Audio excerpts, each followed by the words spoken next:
augmented reality, artificial intelligence, the Internet of Things.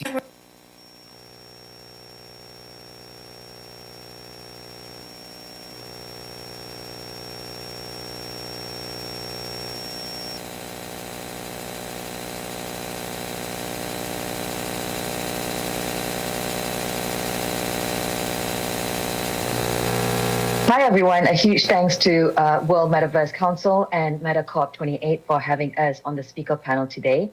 My name is Liana, and over the past years, my journey has been all about cultivating a humanity-first culture within communities, from guiding artists into the Web3 NFT space, where I've held one-on-one sessions with artists to help them with their strategy, to harnessing the power of blockchain for social causes, including empowering neurodivergent artists and championing mental health in the Web3 space. I'm also the founder of Impactful Artistry, harnessing the power of art, culture, and technology to create meaningful change.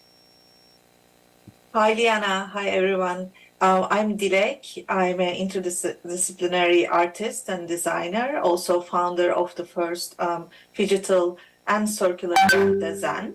And my decade-long cross-discipline approach led me to digital art since 2015, and I have been exhibited in different NFT exhibitions all around the world and participated many projects, and I'm focusing on more augmented reality and virtual reality designs and metaverse at the moment.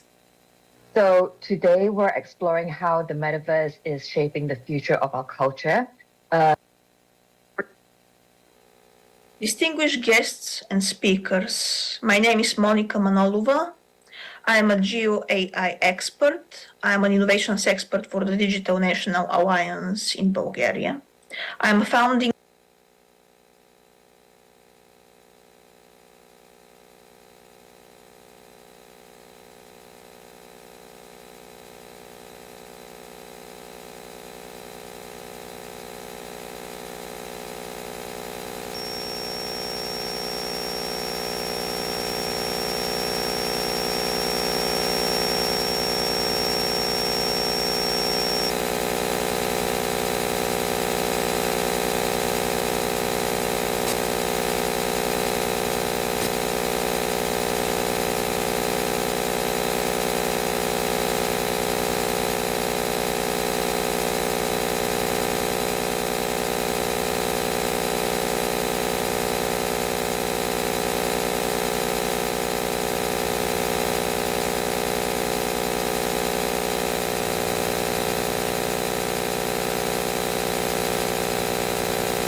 Almost all glass.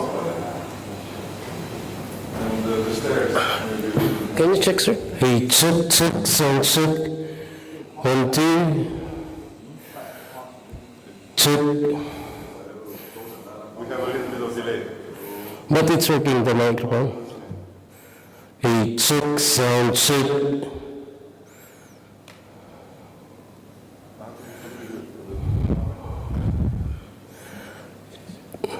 Yeah, it's working. Okay.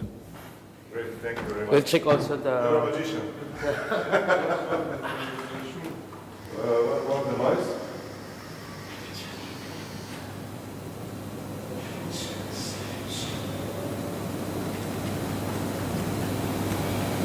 We want to test also this? Yes.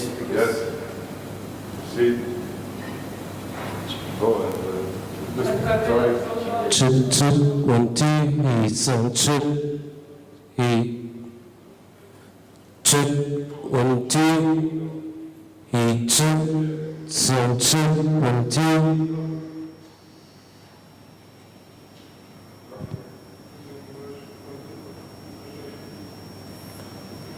Check. Check. 1, 2.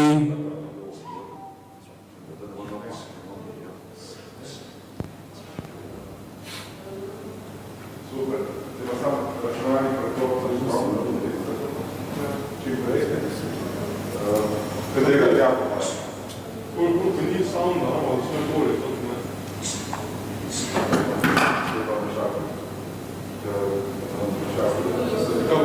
Acolo cu vârful, să mă având microfon, acum... Ne-am și microfon.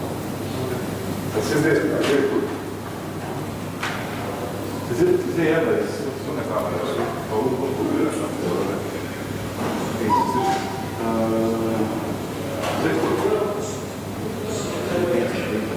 Căpușul, că e mai... S-a întâmplat așa, așa,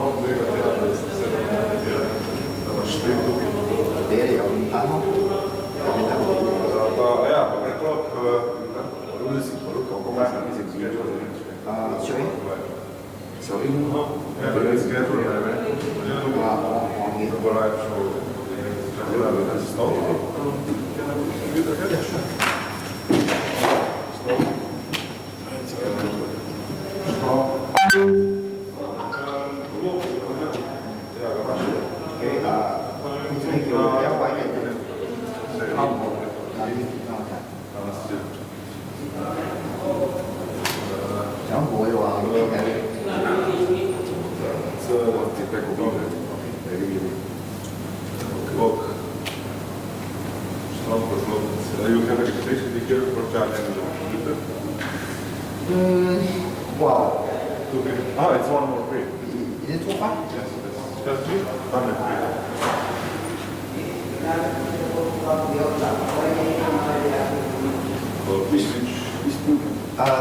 你找个地方开电脑，发纯杯子油，就是他们签名那个地方加抓签名的。我那边去。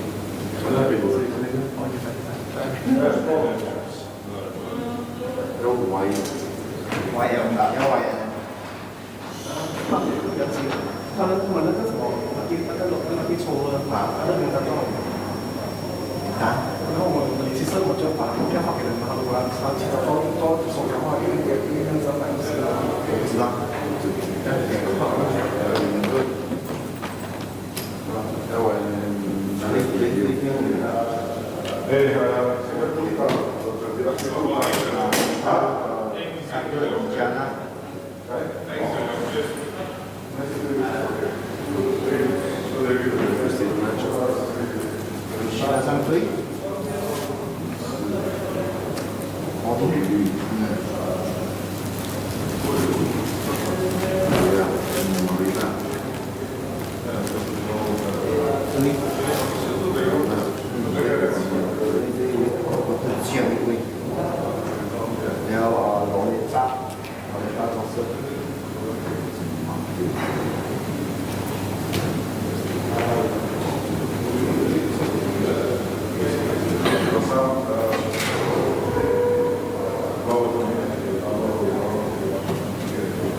Lunis,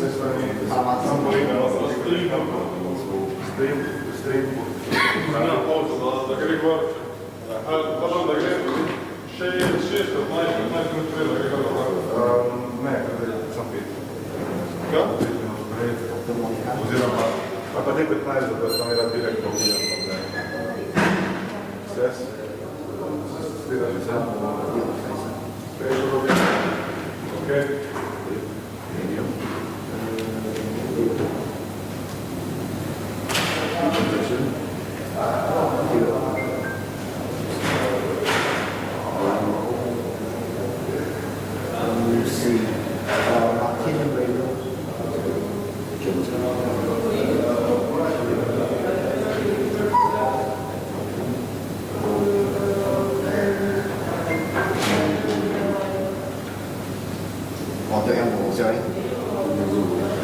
이 보통이야, 이게 보통이네, 이 보통.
This is it. Now we're leaving. 然后他们呢，什么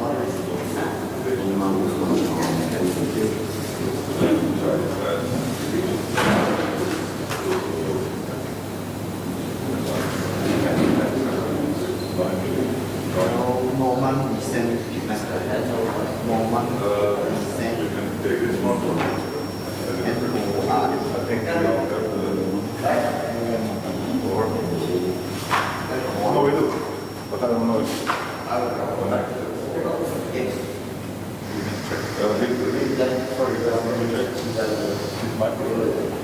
Yeah, can use also. Because I have three mic. Because I have three mic. Two wireless and one. You just switch on the button.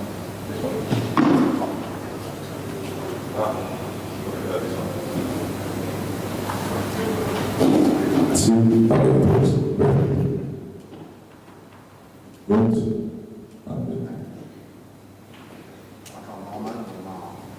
So, you can use this one. And the marking foundation is You will have the marker. So, they will run presentation. Second.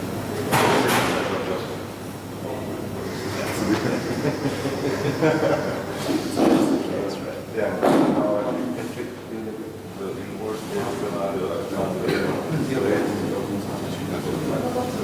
with the videos and presentations.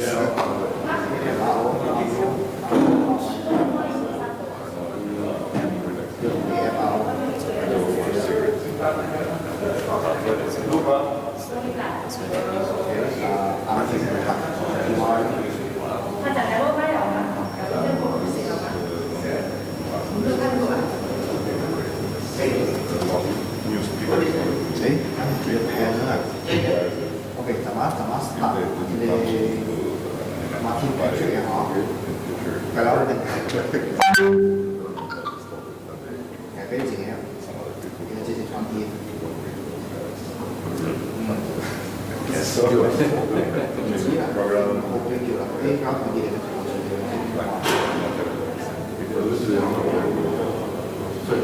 Martin Patrick điều đó Martin Patrick start là mỗi lần skip the skill that's the skill ông nó hả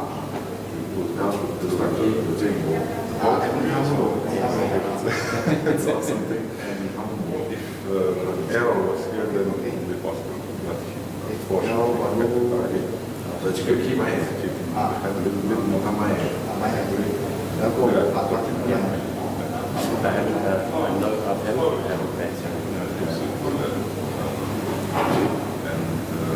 I think he will abuse you once for that webinar that he's doing. I guess sooner or later he will get to Leiden University in Turkey, Istanbul. chẳng là có gì Or there. qua làm đó Yeah, he's there. He's okay.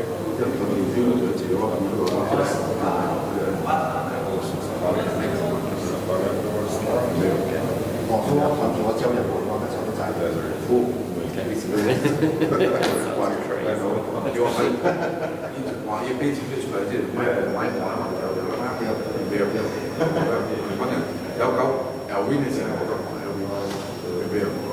đó là bọn nó sẽ là hệ hoàn thiện làm đôi hệ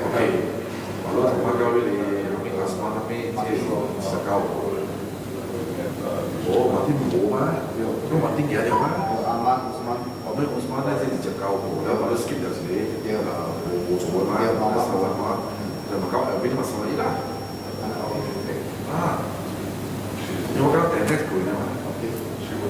nếu sẵn chỉ sẽ đi ALP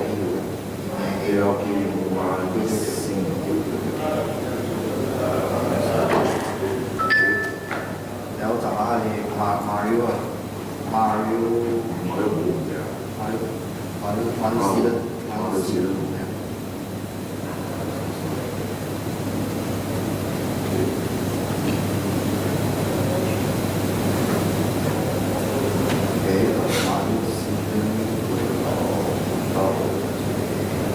AYM Yaman Yaman Sophie AYM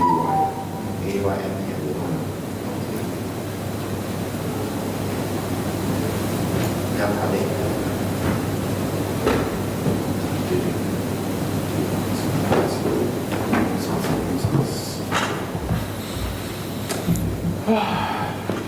小六来个团体团體嘛，都講嘅團體是圓桌會議哦，你揾團體嚟。所以我也好多年哦，圓桌會議是點樣？預3秒啊，呢嘅人喎，係咪嘅人特別我想要了做，未好做啊，我都唔擺做啊，嗰啲啊係得做唔到，都知道係back 咗講過係即係得，係即係得，幾好啦，我哋裝啲茶。幾好，幾好嘛，可能冇計啦。你得空先 back 咗俾我，先 back 咗俾我，好。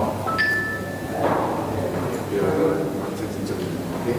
然後back 咗我最乜嘢 skip 嚟 back 咗埋啲啦個，但係是唔是？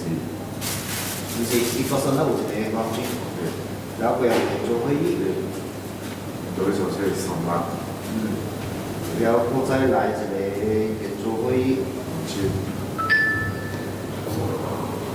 我係冇，因為我冇啦，要不然對有關字啦，等，我對個隻買少少，真係唔錯。啊冇，都成間即係 back 咗先啦，都先嚟啦，我覺得即係空位嘅調，啱片出嚟調。Elvia，現在都沒了。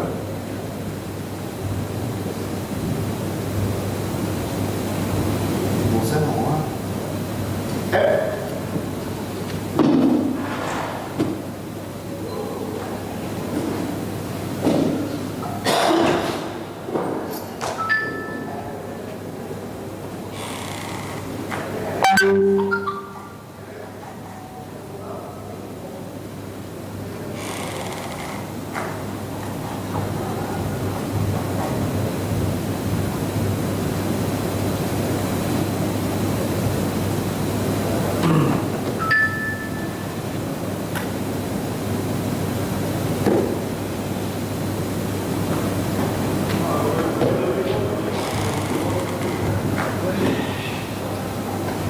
你接 event conference 就可以了。我說，DEC 大號，然後23。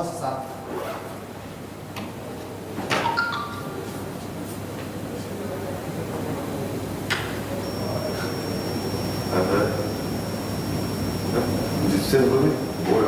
我本來想什麼，跟他冇接 WiFi。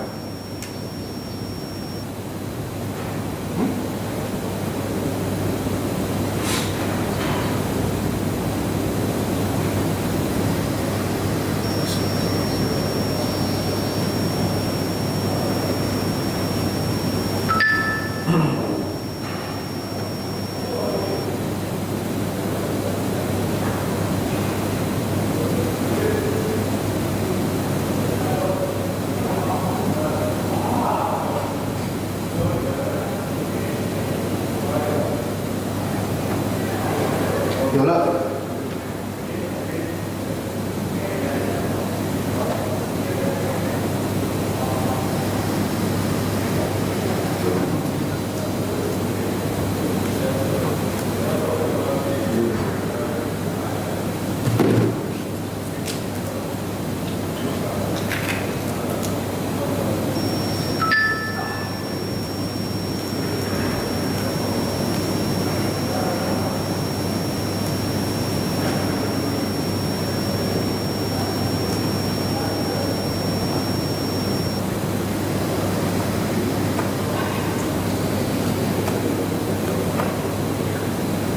你有没有一个写 backdrop 的？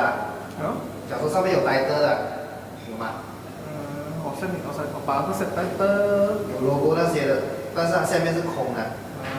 我弄给你，你要讲你要什么位置？之前拿来做签名版的那一个，你给我。签名版3个字拿掉就可以了。那它的原装你再给我。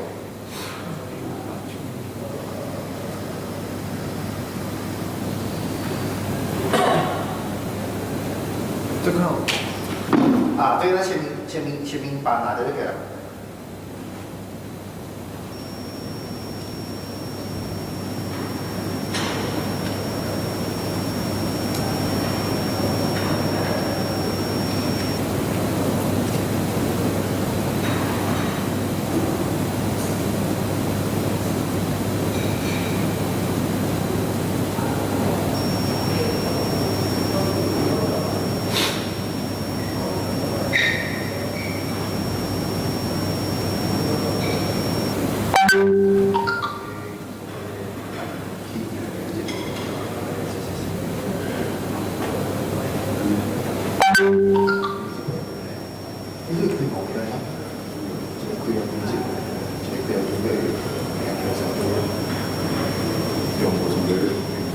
哎呦，我不会讲过。咩講緊係內地嘅嗰啲咯。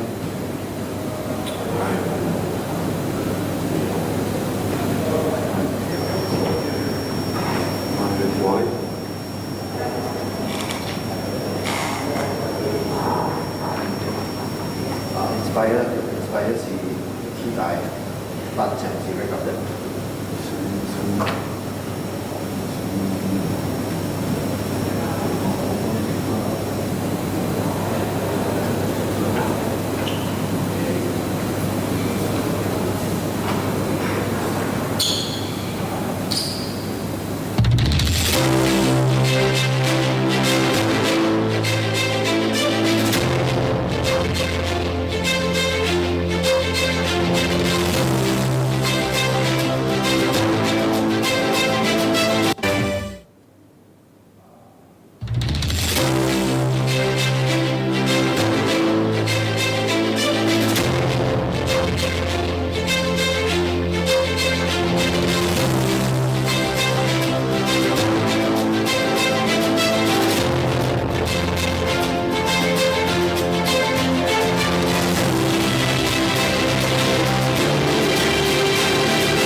Yeah. Okay. I put here because I need to. Is it okay? Well, I suppose that. Oh, then I go out. I put there. I go. No, no.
这样子有点感觉。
last one.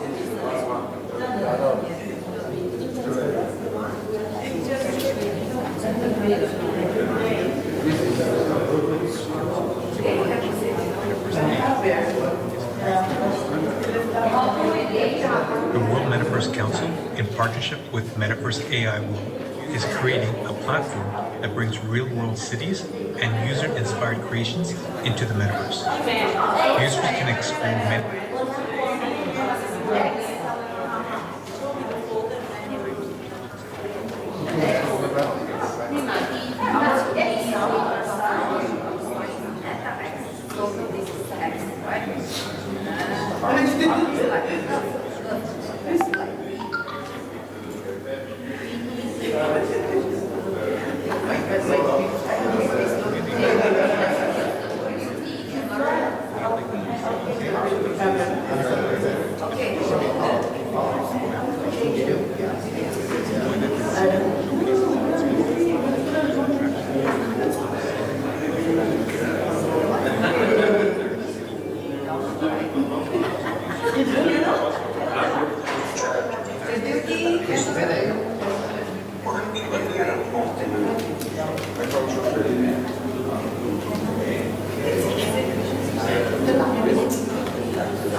the future.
Thank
Good morning, ladies and gentlemen.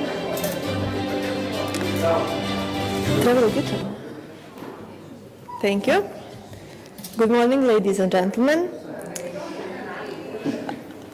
I wish you a very warm welcome to World Metaverse Summit and Awards, and I welcome all of you that are present here. Thank you for your time, and thank you for your effort.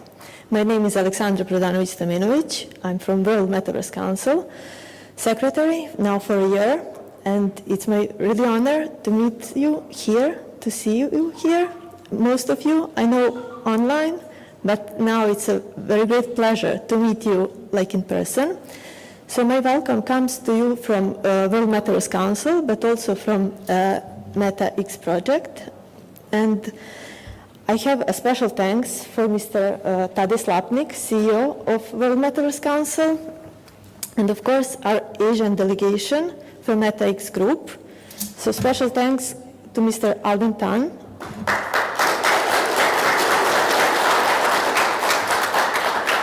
He is one of the founding members of World Metaverse Council and also founder of Meta X Technology. I would like to ask you to excuse my pronunciation, but I would really love to welcome everybody. All of you are very important for us, but just to mention some of you that are very important also. So from Asian delegation from China, it's Mr. Chuan Rui, Mr. Li Haixiong, Mr.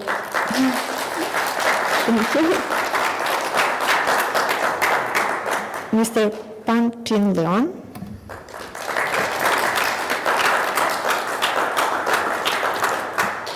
from Indonesia with us are Mr. Andy. Thank you. Mr. Joko. Miss Asra.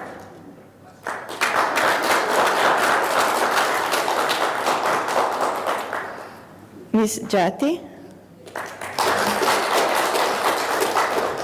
And from Philippines, we have Miss Mabel. Thank you. And Miss Janai. Also, we have people from Europe and from United Arab Emirates. I would like to thank Mr. Samir Patah from Abu Dhabi government,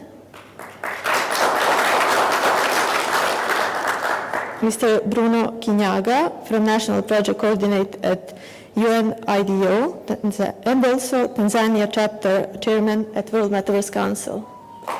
Bruno Quinhaga. Mr. Manas Kumar from Ministry of Education from United Arab Emirates.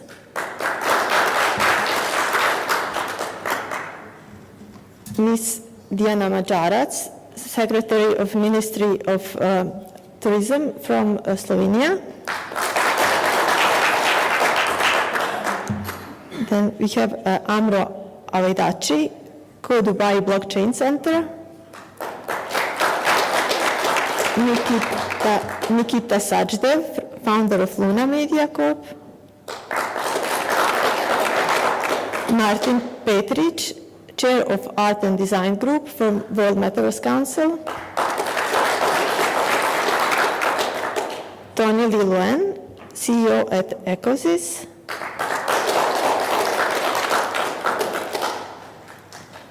Mr. Tobias Banner, partner at Blockchain Founders Fund. And Mr. Sakram Mashur from Eritak, co-founder of CryptoAsis Ventures. It is really an honor to be graced by the presence of such accomplished people. Thank you once again for coming. Today, we will have one exciting day. We will have a lot of great speakers. We will have a lot of great videos from the speaker that couldn't make it with us, but also we will have a surprise for audience. So now, ladies and gentlemen, I would like to present you the opening dance, and please, Mr. Astin Tan, join us. Thank you.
Good. Let's dance.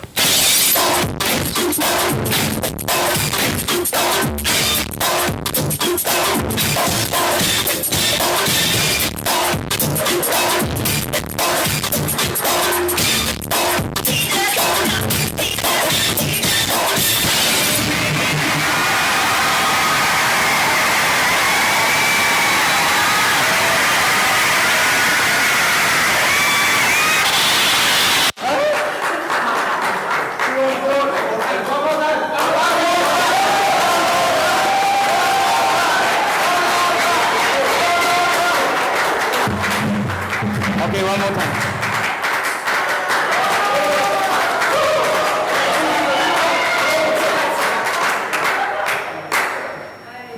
Okay. It's okay?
Let's dance.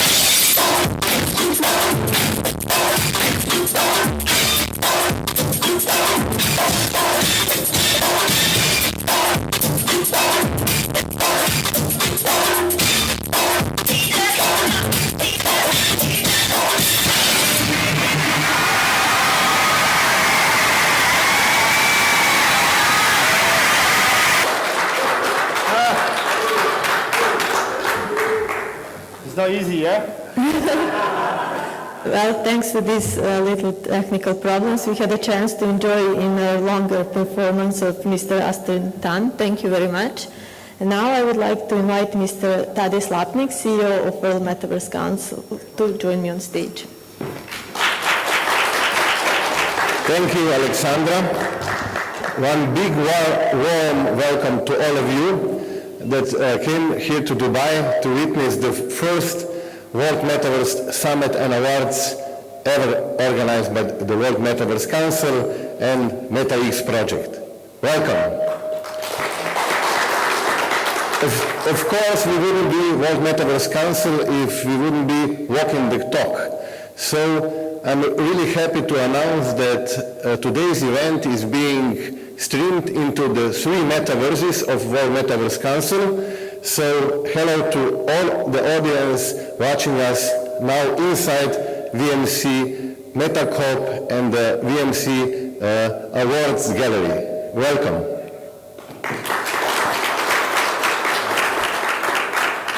Today we will have a wonderful event that it wouldn't be possible with great collaboration and with great support of many people here today, but also our members globally.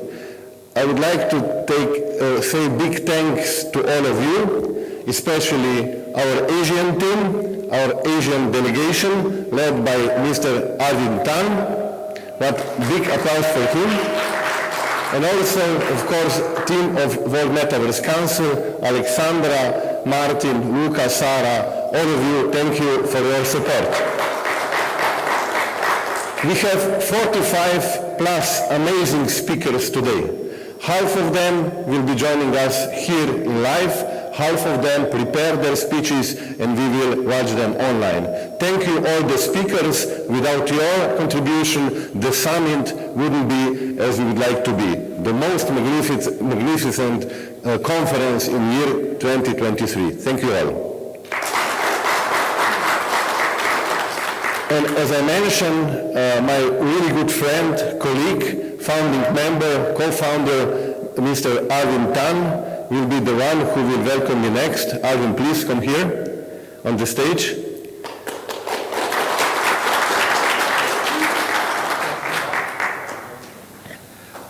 This gentleman is my good friend for more than 5 years. When he came to Slovenia, it was 2018, and from then on we are collaborating either in Europe, either in Asia, either in China, now also in Dubai. Arvind, thank you a lot for your support, for guiding us, and of course, please say some warming, welcoming speech also from your side. Thank you a lot. Thank you very much. For people who doesn't know me, never mind. You will know me after this.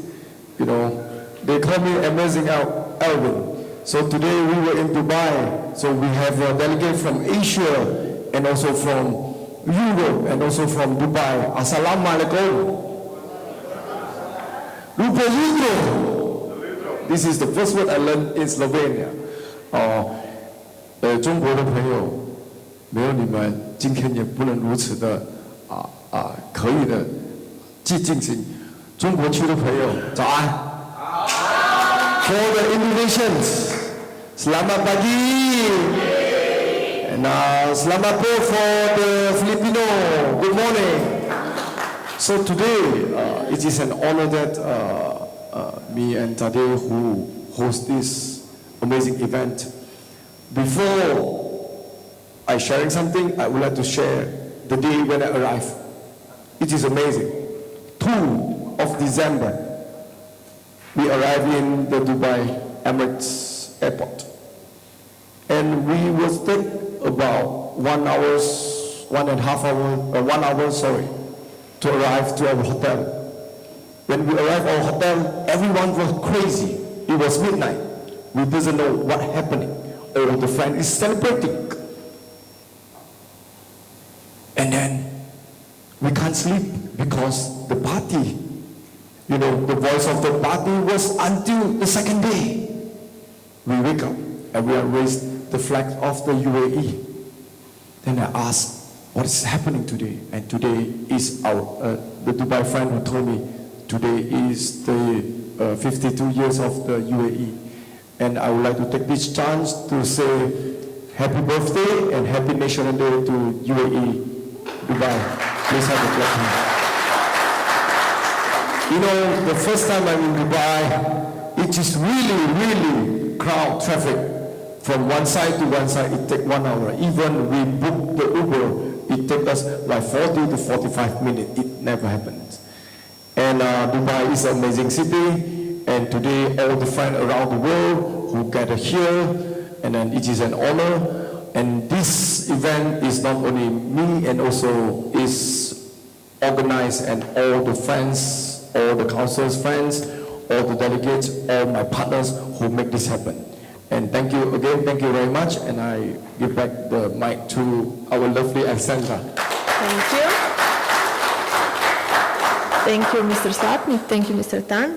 Now I would like to welcome on stage Ms. Diana Mačarac from Ministry of Economy, Tourism and Sport of Republic of Slovenia.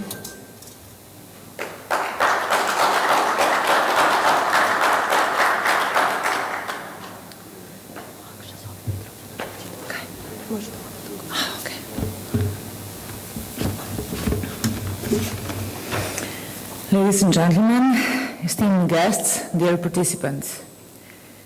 As we gather in this iconic city in Dubai within COP28, we recognize the transformative power of the Metaverse, not just in theory, but in practical applications that are reshaping our societies, economies, and industries worldwide.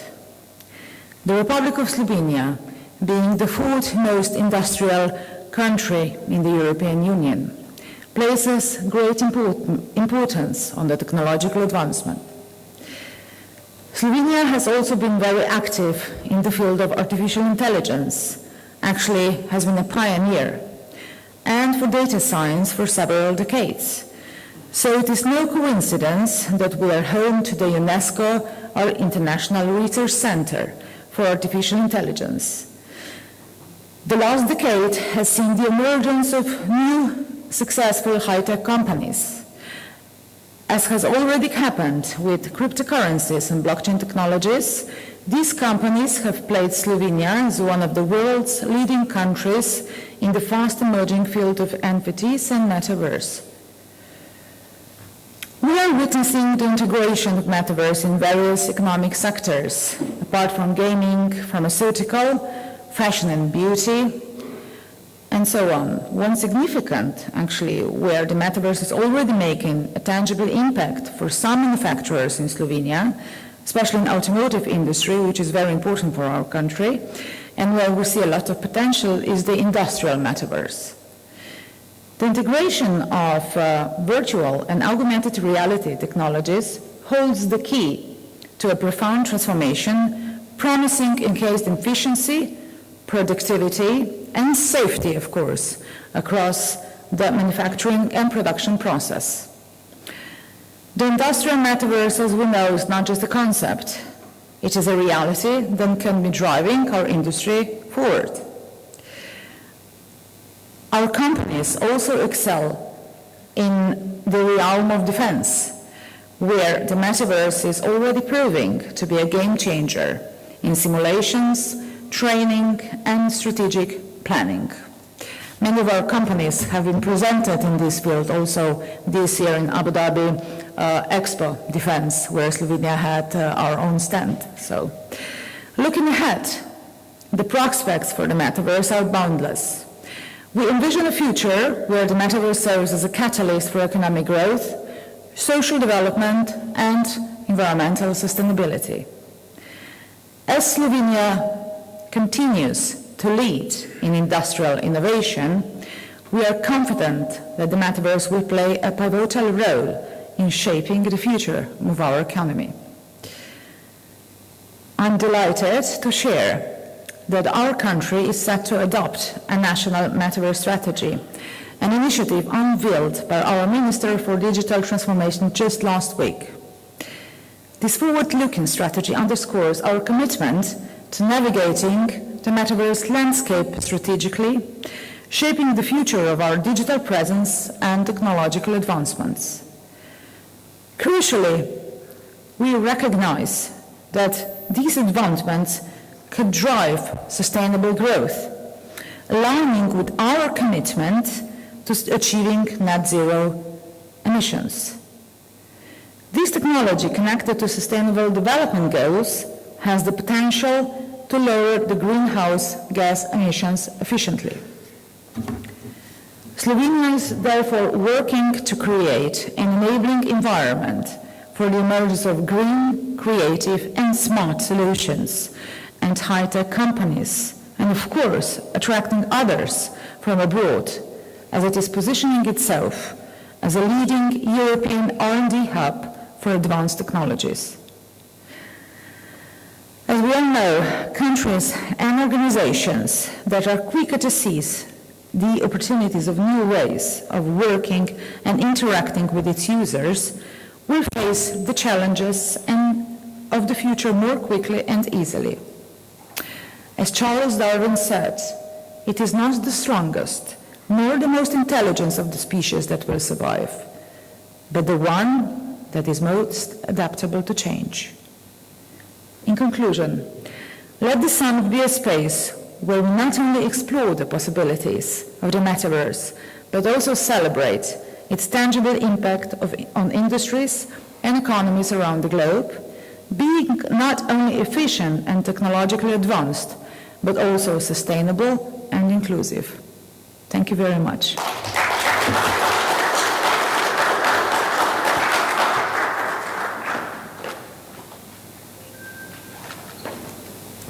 Thank you very much, Ms. Majarec. Now, our next speech is from Dr. Kristina Janzan from the Metaverse Institute. Unfortunately, she wasn't able to join us here today, so we'll take a look at video that she sent to us. Thank you.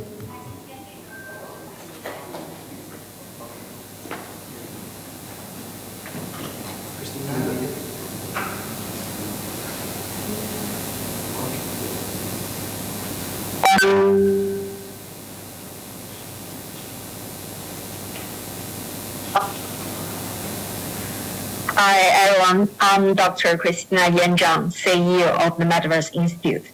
It's a great pleasure to address all of you here today. Let's make a start.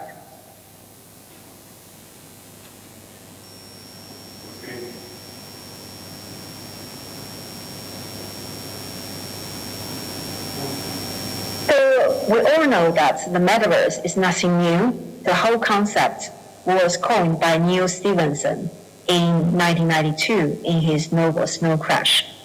The world's first Metaverse platform is called Second Life, created by Linden Lab in 2003, based in San Francisco. And when it comes to the definition of the Metaverse, there's many different theories, but perhaps one of the most popular one is proposed by John Weddle in his 7 layers of the Metaverse. So you can see, can incorporate anything from the IT infrastructure layer or 5G, 6G semiconductor chips, all the way to different user interface, wearables, edge computing, AI, and then 3D engines, VR, AR, XR, all the way to like NFTs, blockchains, gaming, etc. So it's a quite complicated ecosystem. I was very lucky to start the journey a little bit early in 2006 when I was doing my master's dissertation in the UK's Loughborough University, whose media study has consistently been ranked as #1 in this country. So I was looking at using Metaverse to develop international strategies for universities worldwide. And then I continued my research in using digital twins in the Metaverse environments to simulate and optimize a construction, engineering, architectural project, which I completed in 2012. But as you can imagine, when you do something a little bit earlier, people don't really understand what you're talking about. So I got lots of people come to me and said, Kristina, how on earth did you get a full scholarship playing computer games every day? That sounds like really awesome. But I have to tell them it's not a computer game. It's really the next generation of the internet. but people still can't get it. So I was even given a nickname. So people said, Christina, you have a permanent head damage, PhD in the metaverse. So as you can see, for any kind of technologies, it takes a little bit time for people to understand. So we need to be patient and persevere. And now what's happening is really interesting. As a result of technology advancements, we start to see a convergence of our physical and digital world coming together. So increasingly, the metaverse has become a convergence of a whole new range of technologies coming together to form the next generation of the internet. Interactive and intuitive. And that's also what I said at the Economist annual Metaverse Summit in June this year. So the first major technology within the Metaverse ecosystem is, of course, artificial intelligence. But even for something as popular, as topical as AI, it also experienced lots of ups and downs throughout history. So the world's first AI, the concept actually was established in 1956. So that's nearly 30 years ago in the Dartmouth workshop. And then AI has experienced two major winters each time last for our lives. 6 or 7 years as a result of the hub didn't meet the expectation. So the funding completely stopped and the whole thing started to go into stagnation. So what's so special about AI this time? Why everyone's so excited about it? As you can see, this time we have a really major breakthrough of generative AI, where AI, we can use that to have text prompt into text, code, image, videos, and now 3D models. So according to Sequoia Capital, generative AI's capability is expected to improve exponentially all the way from now to about 2030, surpassing what human workers can produce. So that's quite exciting, right? And as a result, some people start to say, oh my God, AI is taking away all the excitement and investment away from Metaverse. So AI actually killed the Metaverse. Well, personally, I would say that's perhaps not quite true. What I start to see is generative AI is start to become the most powerful building block for the Metaverse, because we start to see how you can use text prompt to create high-resolution 3D avatars, 3D objects, and even the 3D environment in a way which is never easier, faster, and cheaper for everyone to get involved. So it's really exciting time ahead. The second technology everyone is talking a lot about within the Metaverse ecosystem is digital twin. So again, digital twin is nothing new. The whole started in 1960 with the whole rise of computer-driven simulation. And the first proper digital twin actually taking place in 1970. And NASA was able to use part of digital twin technology to bring back the faulted Apollo 13 mission back to Earth safely. So that was a major achievement. And then we start to have flying simulators with Microsoft. I'm sure lots of you are probably still enjoying playing that on a daily basis. And then we have AutoCAD, building information modeling, etc. So the whole thing has been there for quite a long time already. But digital twin also only started to become more mainstream in 2017 when Gartner had listed this technology as top 10 future trends. So you can see for any kind of technology, looking back, the growth is really exponential. But when it's actually starts to taking place, it's always incremental, baby steps. Of course, the third area I would like to talk about is user interface. We all love VR, and of course, the Metaverse started, with VR technology. But you know what? If I wear VR goggles for more than half an hour, I start to have headache, or I start to feel dizzy, so it's not that natural. You can't really do that 24/7. So in theory, a really good user interface should really allow you to wear it in a very comfortable, natural, and immersive way. So what are the solutions? Of course, everyone is very looking forward to Apple's Vision Pro, and that's already on my list for Christmas. And somebody else, especially people like Elon Musk, who have a very forward-thinking way of making things happen, disagree slightly. So according to Elon Musk, he believed that actually brain-computer interface could be the ultimate user interface for any kind of digital future of humans.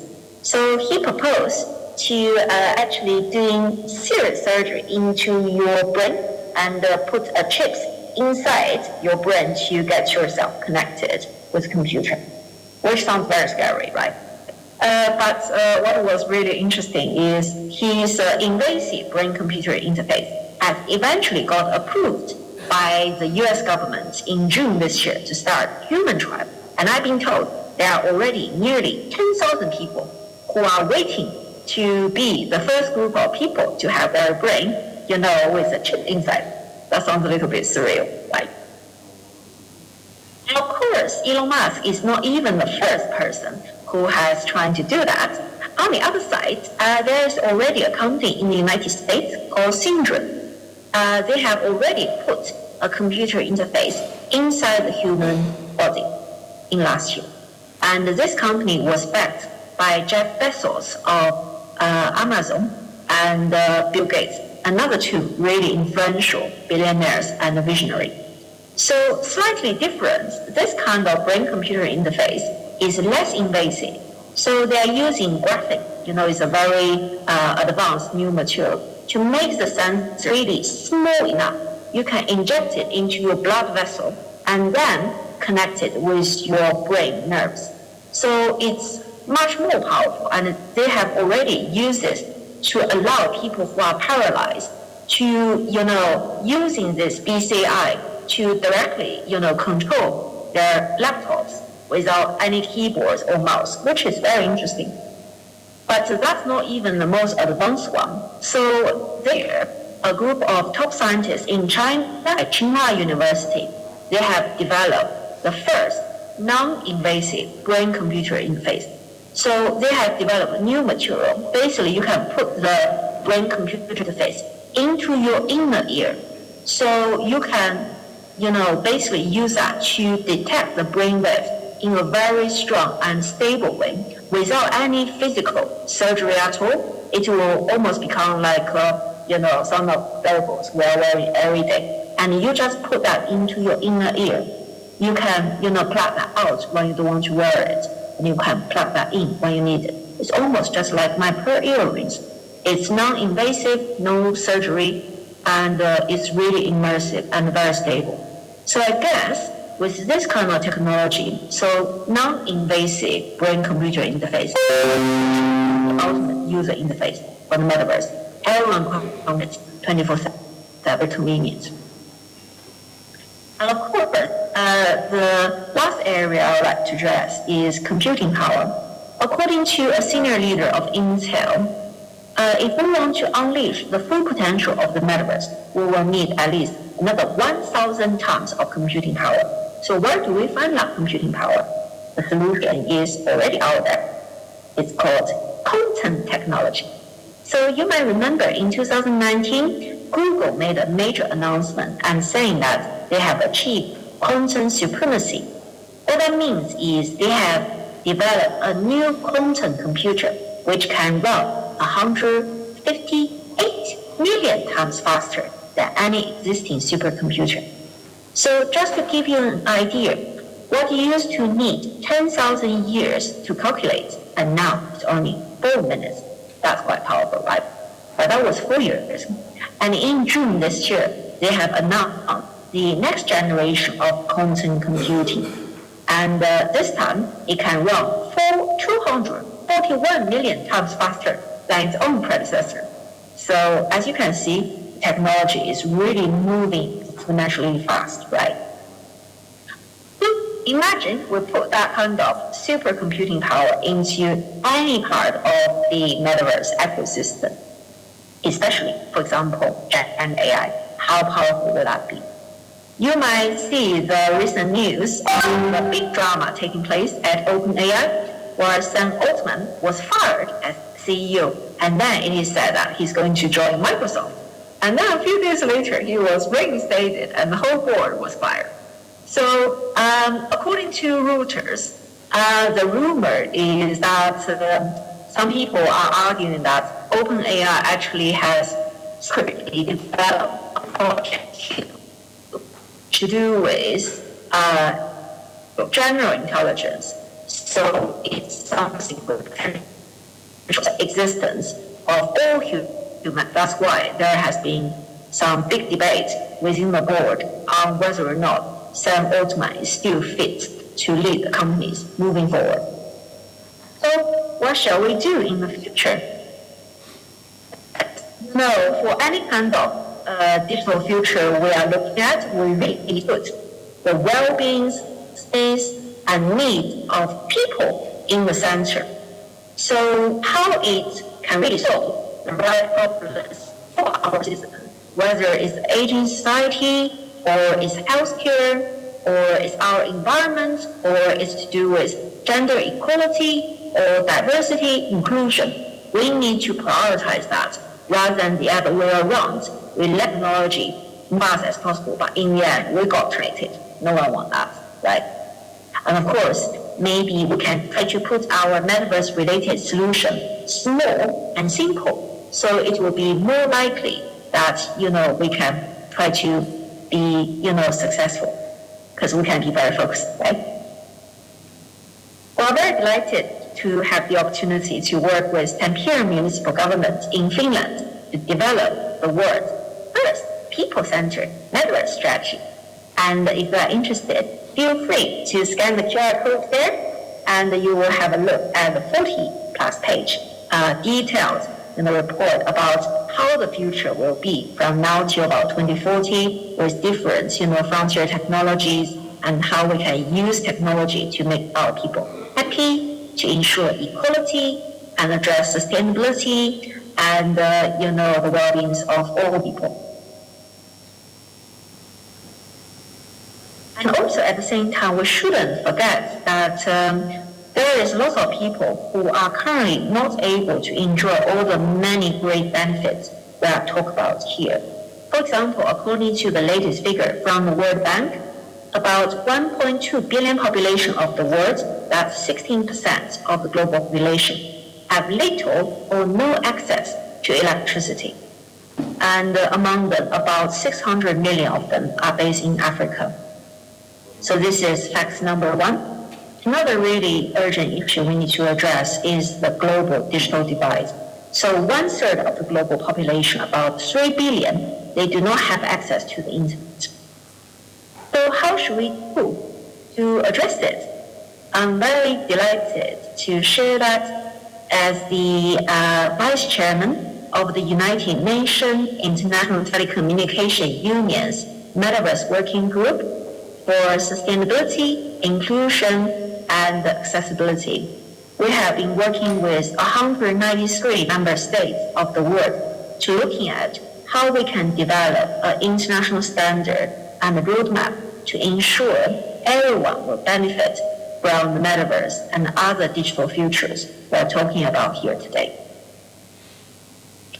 So we have developed a survey which has been approved by the UN on the top level, and this is the first UN level of survey to looking at how to address all the many different challenges and opportunities we as a community within the metaverse ecosystem has faced so far over the years. So we want to develop a guidance on how to build a metaverse for all. So part of that is the survey looking at equalities, diversities, accessibilities, and all the other, important issues, as well as how we can use cities as a major platform to, really address climate change. So that part, we call it Cityverse. So if you can spare 15 minutes to mobilize as many of your, friends or fellows working in the metaverse, AI, or digital twin, whatever, like technologies they're looking at. We really want to ensure the digital future will really bring more benefits to all people rather than just a few. So feel free to scan the QR code, and the deadline for filling the survey is 31st of December. We'll be really grateful for your support because we want to get the regulatory framework right so that all of us who have been working very hard every day to, really using Metaverse to benefit more people. I want to conclude my speech by quoting my role model, Steve Jobs. He said, "We are here to put a dent in the universe. Otherwise, why else even be here?" And I would say, for all of us who are here today, I really want to congratulate you for making such a major contribution using Metaverse-related technology to make our life better. So we are here to really put a dent in the Metaverse and to make everyone happy, healthy, and sustainable. So thank you very much and enjoy the rest of your conference. Have a nice day. Bye-bye. Thank you very much, Dr. Christina. I know that you're watching us now, so thank you for that also. So, dear ladies and gentlemen, please welcome on stage Mr. Tony Lee Wen from Ecosys.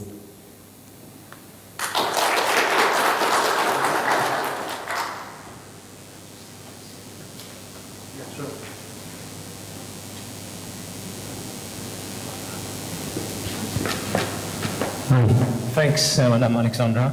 Hi everyone, I'm so happy to be with you today. My name is Tony, I come from Mauritius, representing Africa today.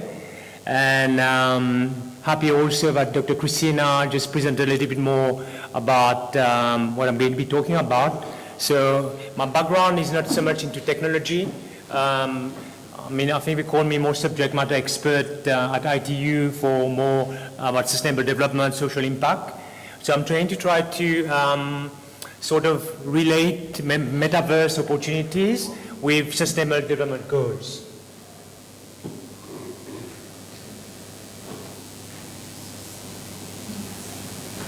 Yeah, so sustainable development goals, I'm sure all of you have heard about it. This was developed it was voted in 2015 in New York, where all the nations decided to say by 2030 we need to work towards these SDGs, what we call it, with eradicating poverty, hunger, etc., etc. So all these different challenges of the world, and we need to set goals for us to be able to make our world a better world. So that was in 2015. And this is where we are today. A month ago or a month and a half ago, we did another meeting in New York, and they looked at where we are with the Sustainable Development Goals. So basically, in terms of SDGs, only 18% of the objectives are on track. Okay? 15% actually we're going backwards. And 67% is get limited or no progress. That is already like halfway to 2030. So meaning this is quite bleak. It's quite a big issue. So we're not even on track to reach all these sustainable development goals by 2030.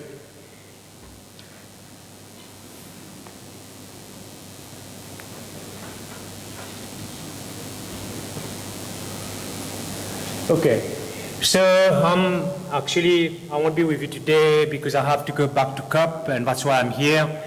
Just to understand also, speaking to people and from being at COP since Sunday, the COP is a community of parties where we discuss about what we call the Paris Agreement to combat climate change, and where all the nations try to get together and to have like some roadmap and strategy so we all don't die in like 50 years due to climate change. So what happened, there are actually pledges, and the global north for developed countries said we want to pledge $100 billion for developing countries. And there's many, many pledges. Like now, yesterday we launched the cooling pledge, the mission efficiency pledge, all sorts of things that people say they want to do. Okay? And countries, they have to do what we call national determined contribution, NDCs, and we need to report on that. So how are we reporting on that today? This is a UNFSC platform, so where you actually, each nation need to upload a registry, like a sort of Excel sheet. That's how information are put together to track progress, to get information through to us, still like in Excel sheet.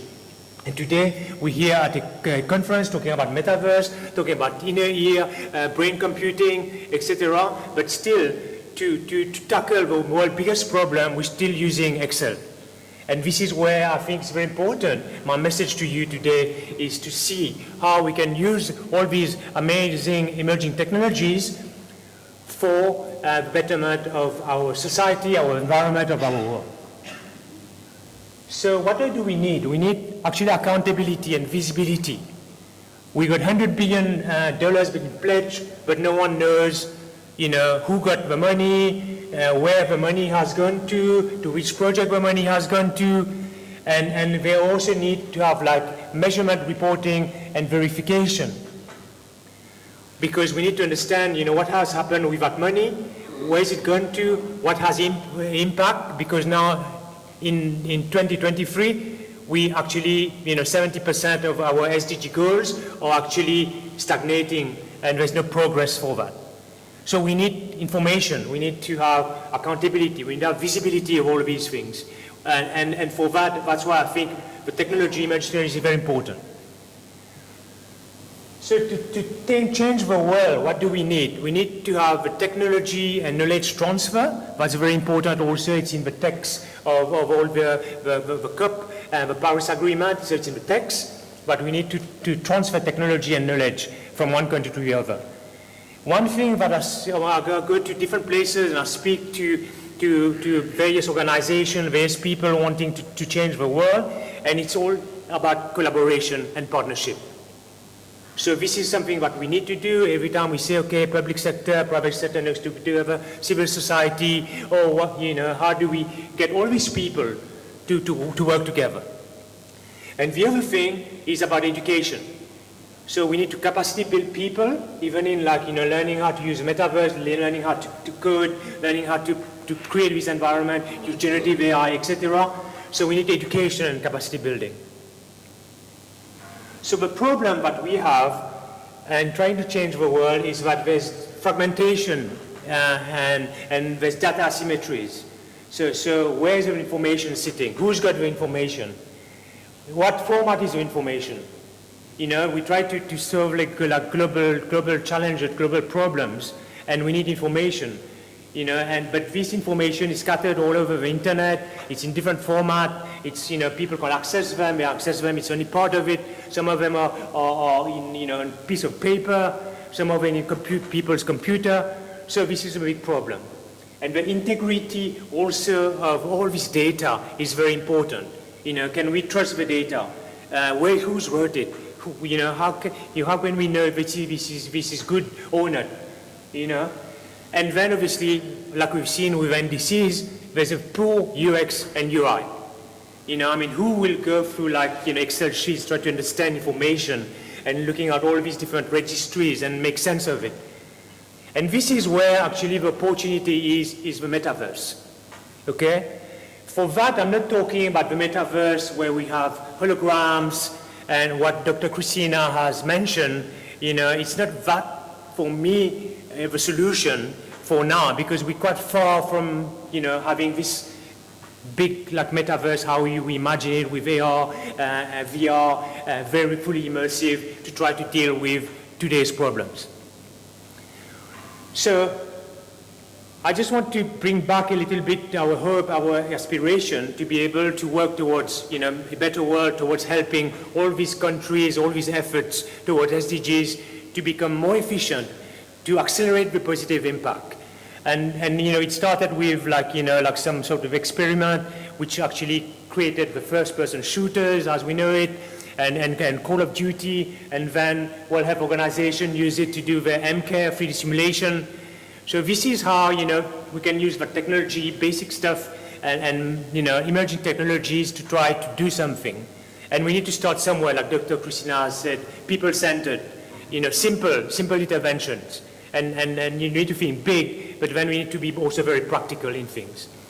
So she's going through this thing, physical world, the metaverse, and for me, I want to start with a layer, whereas with data collection and more about the digital twin. And I think that's where the opportunity is. Instead of having Excel sheets, why don't we use the metaverse to put information in there, easily accessible, better UI.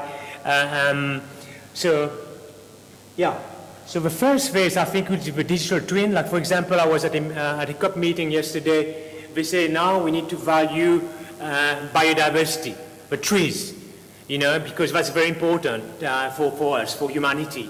So how do we actually track how we actually protecting biodiversity? How can we assign financial instruments to that? How we create a market for that? So we need information. We need to aggregate all these projects about biodiversity into one platform. We need to be able to track it. We need to have sensors. We need to have images of what is these trees actually being protected, or we're just collecting money now, and 2 weeks later people are cutting it. So all of these are opportunities how we can put these emerging technologies to service of the Sustainable Development Goals. And I think that's why I invite you, all you technologies very involved, in your sphere, in your expertise, to try to see how, we can put these emerging technologies in the metaverse to the service of humanity. And for me, my thing to you is to just start small and try to get things. Like, for example,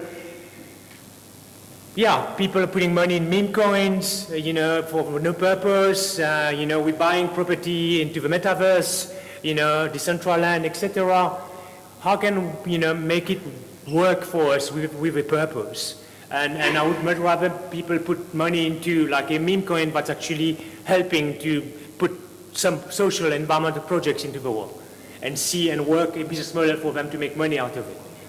And use Decentraland, instead of people buying some property in the virtual world, maybe some countries can buy and put their money into some important causes when they can buy. They say, I pledge 20 billion to this thing, and I have this one big piece in that metaverse, and here's all information about all the projects I'm doing. And this is how we can use the metaverse, according to me, and we need to start small. So I'll end up here. So we're busy working on a new project called SDGverse. So at the moment, it's an idea stage. It's basically how to use the metaverse to be able to advance and better our world. And so we don't, all die in 50 years' time. And we actually achieve the no poverty by 2030. Actually, when you look at the graph, we say, okay, we managed to progress in all these problems. All of us, we come from probably, a good environment. We don't have so much problems. But most of the world, actually, there are some issues. There was that one slide, but I think I'm not seeing it. It's very important. Yes. So this is basically a graph that's showing that more than half of the money that we require to achieve the Sustainable Development Goals are not there. We don't have it.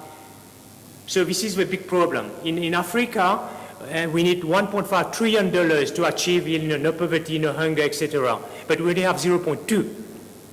So we don't have any financial resources, not there. And we need to see how we can use emerging technologies to be able to get us where we need to go.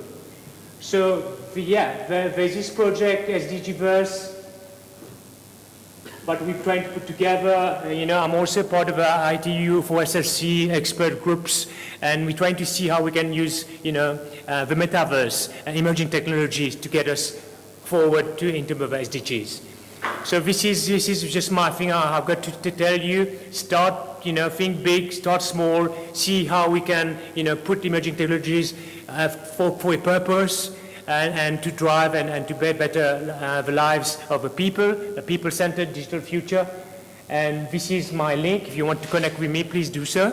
And thanks so much for your time. I know everyone is busy, and hopefully, there's something that click into you because it's very important for us to work together to be able to advance towards the Sustainable Development Goals. Thank you very much.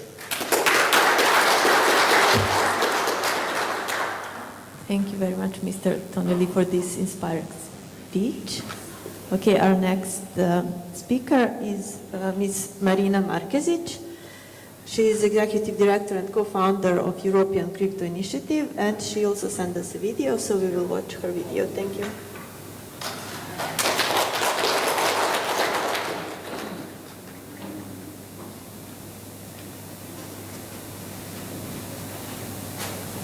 Hello everyone, I'm thrilled to be today with you, although virtually, to discuss the topic of the regulation of the Metaverse.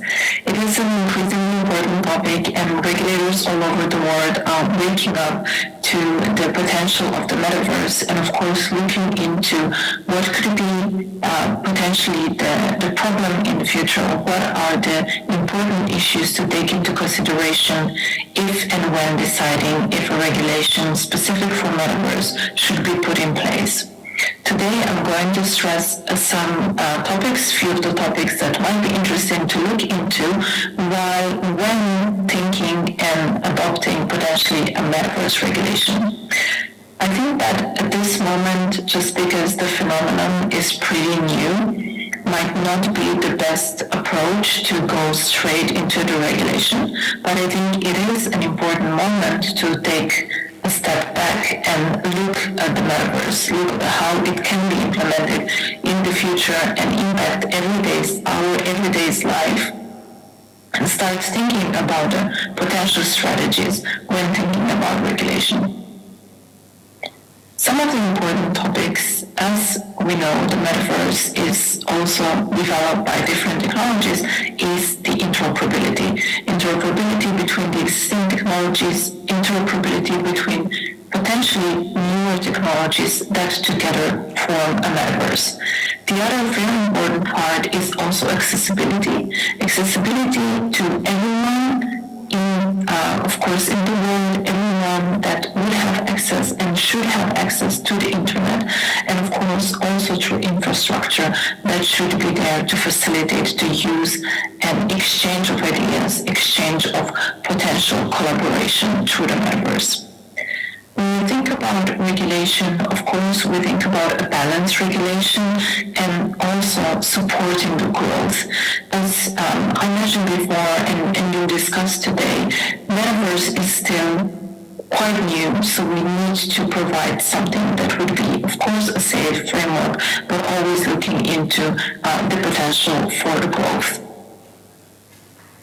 Fit-for-purpose regulation and regulatory framework is something that is also important, acknowledging the importance of adapting the regulation frameworks that we have today to something that is specific as the Metaverse. So what I'm talking here is mostly when we think about regulation and when some payments or similar aspects are involved, we think about the AML regulation, the payment regulation that might be also adjusted and importantly adjusted to the Metaverse. At the same time, we know that most of the Metaverses are looking into the digital currencies, are looking into the cryptocurrencies, so those are already being addressed in some of the jurisdictions and will be addressed in others in the future. But at the same time, organizations like IOSCO and FATF, they have already looked into or at least thought about certain regulations when it comes to crypto, some also the Metaverse, or if they haven't, they will definitely do it in the future. The other part that is very important is the synergy. So the synergy of the existing regulation, the synergy of the existing technologies, they all together are going to bring a kind of a positive outcome for the build of the Metaverse of the future. What is specifically important, and it is especially for the area where I'm coming from Europe, is the data regulation. The consent and the data withdrawal rules are important for every platform and even more important for the Metaverse. So those are just few of the topics that I wanted to address today, and I think they could just be used as an additional or initial discussion on the regulation. There are a lot of concerns that have been discussed by many jurisdictions, but as I said before, it is still quite early. Some of the strategies, some of the initial documents have already been drafted, but we expect more for it to come in the future. And of course, all this will be discussed among the community, among the conferences, as the one that you are organizing today. And I wish a very successful conference going forward, and thank you again for giving me the opportunity to speak today with you. As a representative of the European Crypto Initiative, which is mostly working in the European Union, we do look forward to potentially discussing with the regulators, as we have done in the past, to really build the positive future, and Metaverse is definitely going to be a part of it. Thank you again. Thank you, Ms. Marina Markezic. Our next keynote speaker is Ms. Loretta Joseph. She's also one of the co-founding members from World Metaverse Council.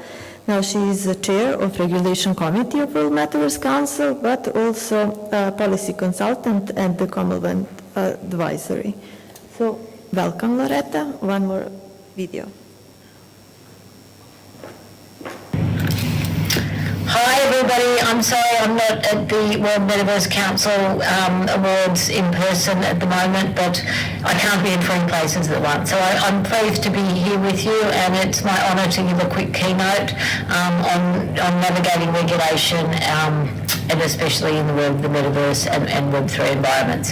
So I guess technology advancements, especially in financial technology and in Web3, and what we've seen in cryptocurrencies recently, has impacted regulatory frameworks across everything, across the world, across securities, across prudential and AML, CFT spheres. So, now that we have increased efficiency in not only delivering financial and non-financial services, we're also seeing an incredibly large disruption happen with the implementation of Web3 and concepts like the Metaverse.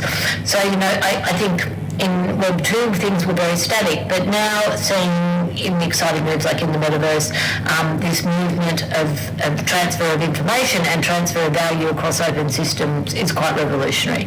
So, in concepts like the Metaverse, this will continue to accelerate, and the transaction layers that we will see in these, with our digital twins in these digital worlds, are certainly going to be in the realm of digital assets and virtual assets. But I guess with that comes, with efficiency and transparency and security of value across open systems, comes regulatory requirements and issues around how we deliver when we see regulation. So there's been a large upswing, I think, in Web3. And the adoption of digital assets and virtual assets across the world. Blockchain technology, decentralized finance, the Metaverse and Web3 are just becoming part and parcel and widely accepted as mainstream these days. Decentralized finance has certainly changed the way that we interact at peer-to-peer level. And I think, as we get on to this decade, we're seeing more and more uptake of cryptocurrencies and virtual assets and digital assets, and these are certainly the transaction layer we're seeing in the Metaverse. So I think, the more in society we rely on virtual assets for the transaction layer, we have to look at how regulation looks. Few countries have implemented regulatory frameworks in this world around virtual assets and virtual asset service providers, and that's provided clarity, I think, to market actors, and it protects consumers and investors, and it stops bad things like AML, CTF bailings happening. So I think as we go forward, the standard setters will start to look at these digital worlds, especially in the Metaverse, and in decentralised finance as we go on. So I think a key area of concern for the Financial Action Task Force is how money launderers and terrorism financing is being used in these new digital worlds, and how do we stop the bad actors, and how do we protect consumers and investors being scammed. So I think the regulations we obviously we have in place for virtual assets and virtual asset service providers is a good path to be equipped to handle what we're going to be seeing in the metaverse. I think the regulations of digital assets and virtual assets in the metaverse context will continue to get more granular as we go on in the decade. And I think regulatory and legal frameworks that we've seen come up around virtual assets will just extend into the world of the metaverse. So legal frameworks and regulatory requirements across securities, prudential and AML spheres is going to be just replicated in what we see in the metaverse. And I really do believe an aligned regulatory and legal framework will provide us with clarity about how we deal with every aspect of people dealing in the metaverse, from consumers, investors, how we stop the money launderers and the terrorism financing moving value across these open systems, and how we stop them moving value from the metaverse back into the current systems that we see in place. So I think we've seen it with non-fungible token creators and stablecoin issuers and brokers and custodians and trading platforms that are attending to operate their virtual assets in the current environment. The rules and regulations that apply to them here will also apply in the metaverse. I think good regulation covers disclosure, prevention of market abuse, consumer investor protection, and also we look, I think, consistently now about environmental concerns. I think in most circumstances, the identification of people behind tokens and moving crypto assets and virtual assets in any sort of realm is going to be something that jurisdictions and standard setters will continue to look at, whether they're operating in the metaverse or whether they're operating in a decentralized finance environment, or whether NFT operators are operating in these worlds as well. That comes down to we have to be careful with regulation around data privacy and ensuring that the hardware that's used to operate in these different digital environments is not abused by people for the wrong reasons.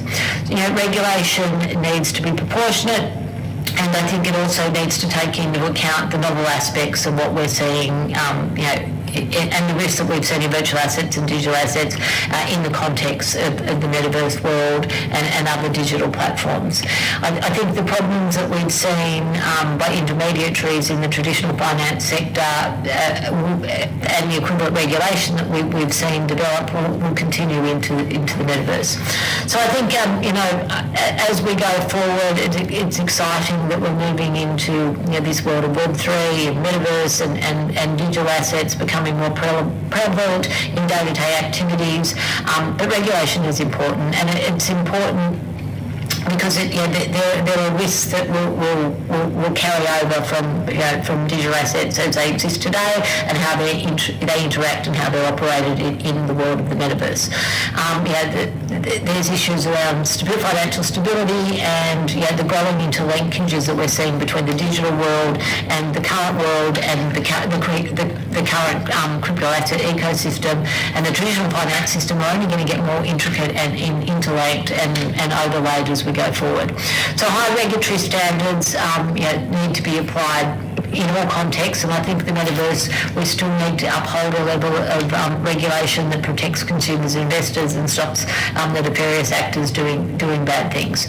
I think payments in any system, whether it be in the metaverse context or in the world of digital assets as we see it today, and the movement of value can provide significant risks to people and the players. So I think regulation needs to promote consistency and comprehensiveness of regulatory frameworks. Supervision needs is a clear pillar of how that regulation works, and oversight approaches to regulation in the metaverse as well as in Web3 activities is very important.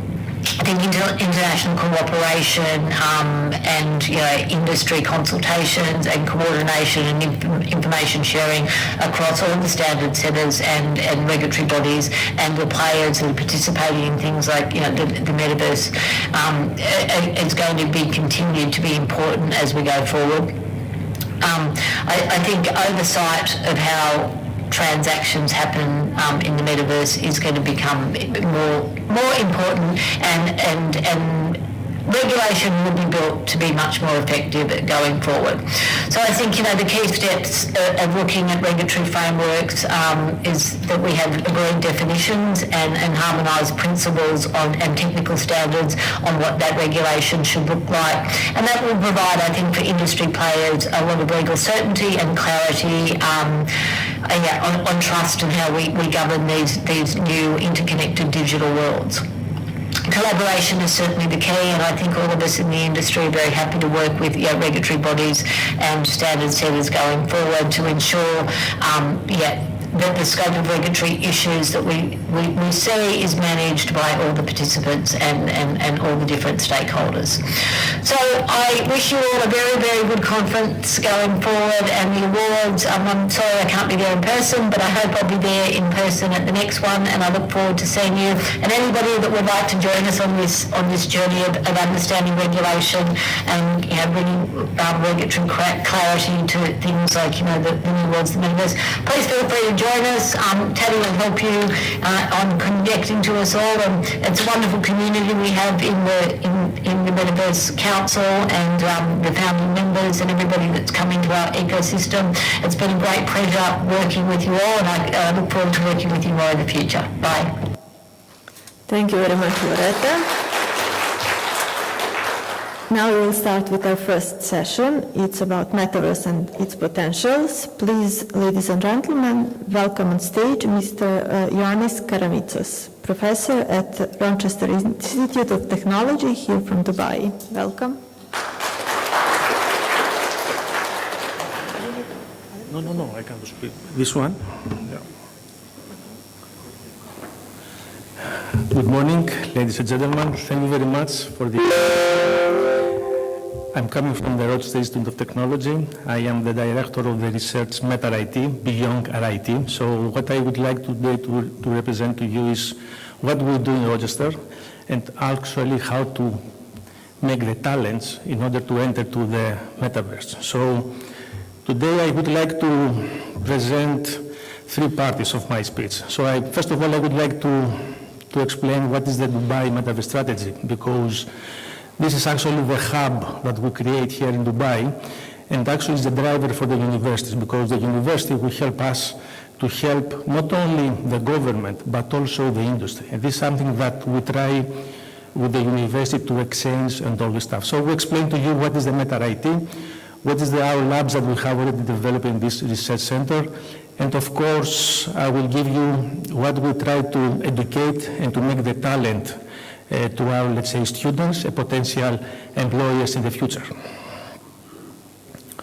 So last year we have here organized by Dubai Foundation the Dubai Metaverse strategy.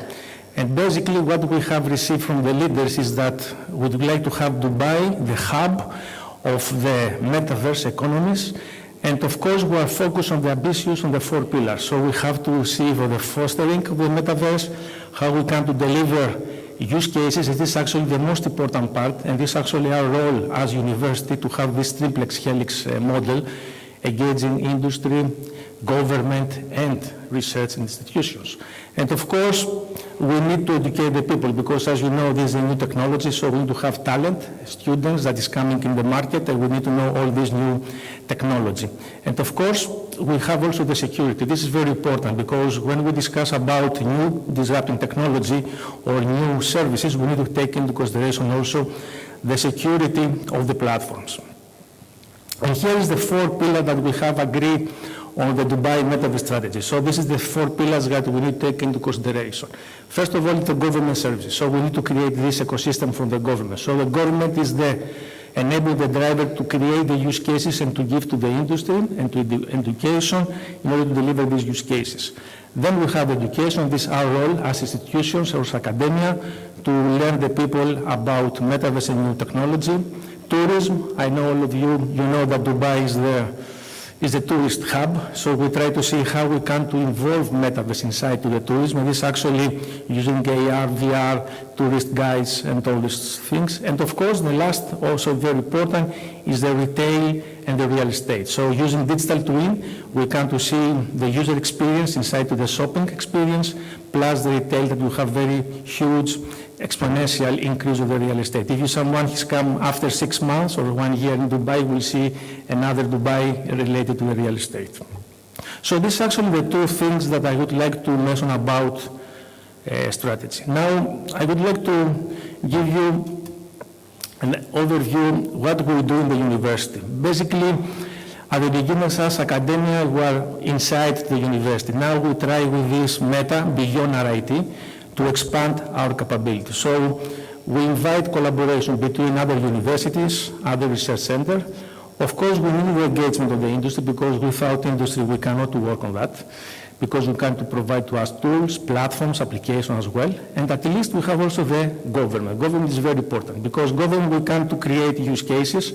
When you say use cases, for me is the bilateral. So we can ask university to create use cases and to give to the government in collaboration, or vice versa. So the government is come to university and we say, we have these use cases, can you please to engage people, students, faculty, staff, in order to implement all these use cases. So this is the triplex helix model that we use, academia, industry, and government. And of course, this actually is our labs that we have inside the university. So we have artificial intelligence, robotics labs, we have 5G, 6G, gaming, we have also support from the HP. We have defined and designed from the 2017 digital transformation, funding from the ICT fund, $1 million. In the digital transformation, we run all this IoT, Industry 4, all these use cases. We have, of course, blockchain, NFT, Metaverse. And of course, we have also introduced in our center the finance, because we don't keep in only the technology, but also how to see the finance, the meta fee, the DeFi, and all this stuff. And the last and not least, we have also to see the ethical part, the regulation part. This is very important because one of the big mistakes that we did in the past, 2017, when we start and working also on the blockchain, is missing the standardization. So we start to develop technology without to have only platform without any standardization. Here now the Metaverse changed the way. So we'll see ITU now, he started to make the standards. We'll see the European, I am also chair of the task force in INABA in Europe, so we'll see also the European institution starting to work on the Metaverse seriously.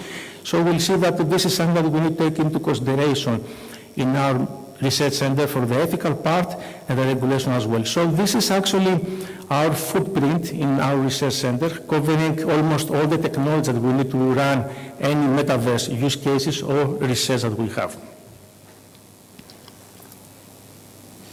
And here's actually the plan activities that we have. Of course, research always is the first priority for us. But also we focus on the professional development. This is actually the very important component for us. So we need to create executive training. So we encourage all of you, industry or government, that you're looking for to develop and to make some customization of executive training we can to do, because we have our students that we run internship and co-op services, but vice versa, we have also requests from the government to deliver some executive training. Dubai Police, for example, one of the main client or customer, let's say, for the university, and we create all this executive training for all these technologies. Of course, conference, and of course, the most important for me is the collaboration, not only limited in UAE for the research center, but also outside from the UAE. And the last part for my speech is the professional development. Actually, professional development is very important for us because as institution, as academia, when we have students, we need to train them. So we need to have this good knowledge, and when we return back to the market in the industry, you need to have a good knowledge. So we create some professional, and of course we run with the certification. We have already some collaboration with some institutes that we provide some certification for the blockchain, for the metaverse, for the engineers. So we'll see that all this is mainly the jobs that we come to see using the metaverse. And this is actually the first priority for us, not only to limit to academia to make the degrees, but also to create professionalism, so to create executive training and workshop on this topic. And here is actually what we are looking for, how to define a metaverse developer. Of course, we need to have the skills, because without skills we cannot run all this new disrupting technology. So we have the software developers, we need to have knowledge from the 3D, VR, AR, and of course the NFTs is very important for this ecosystem for the metaverse developer. And of course, when we finish all this education and training for the people, then we need to unlock all these opportunities. So we'll see that we have too many areas that we can to create new job opportunities for the metaverse. So we have the virtual event organizer, we can to have architect developer, and of course we can to make virtual reality architects that we need for the tourism as well. And the last and not least is the digital fashion designer. So we see that we have many jobs. These are mentioned only 4, but I'm pretty sure that in the future we'll create also new job opportunities for the metaverse space. So this was my speech. I would like to thank you, all of you, the World Council as well, and encourage all of you if you need something to discuss about. Thank you very much.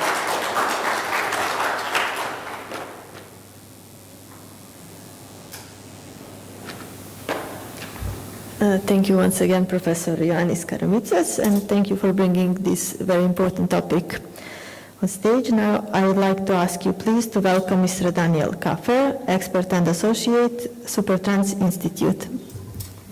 Round of applause.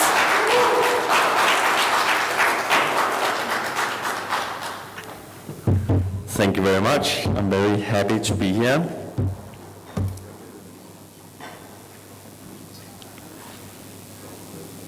Can I change the slides myself? Yeah.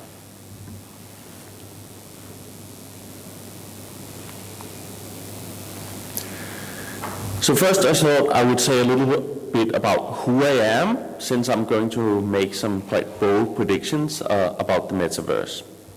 So I actually worked at Meta for 4 years as the country head in Denmark, and then later I went to work in Qatar for the telco group called Ooredoo, where one of my tasks was to make the marketing innovation for the World Cup.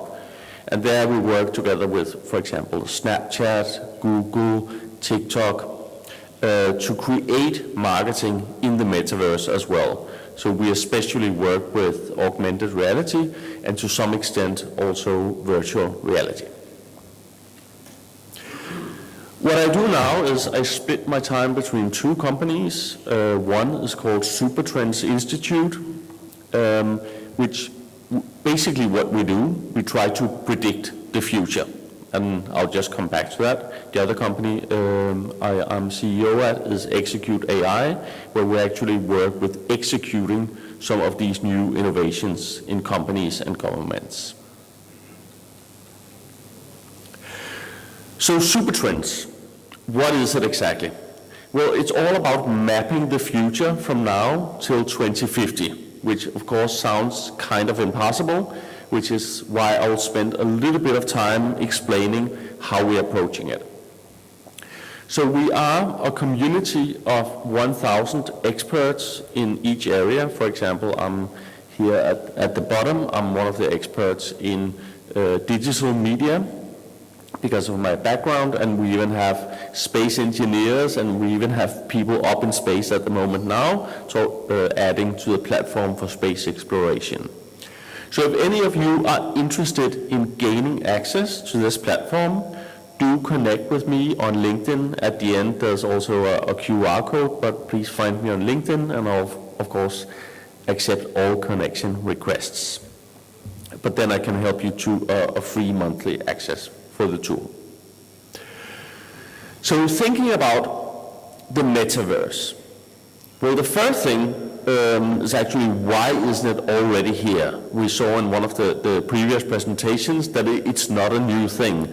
I was also on Second Life back more than 20 years ago. And there are two things that are very important for new technology to really take off. If you know the hockey stick effect, where things really start to happen. One thing is, it needs to reduce friction in our lives. So what does this mean? It means it has to make our life easier.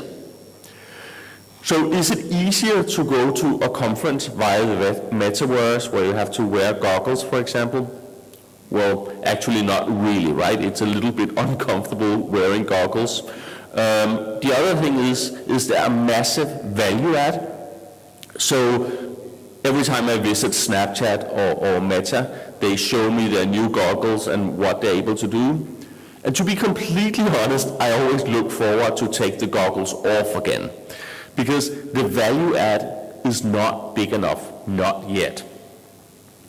So what we actually have to do when we talk about the metaverse is we have to look at what we're going to get in the future, not what we have right now, to understand why we really need to invest in this.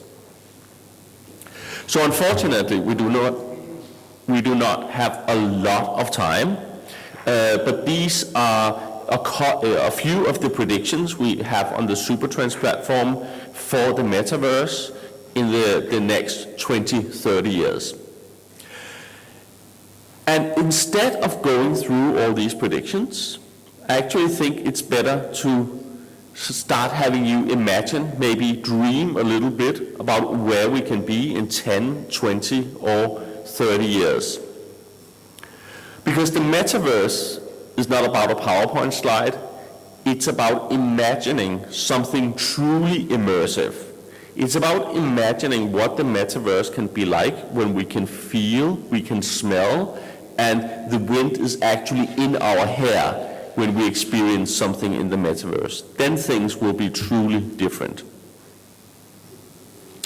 And this is where the value add comes in.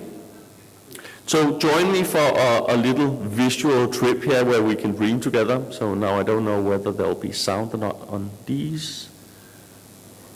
Does the video start?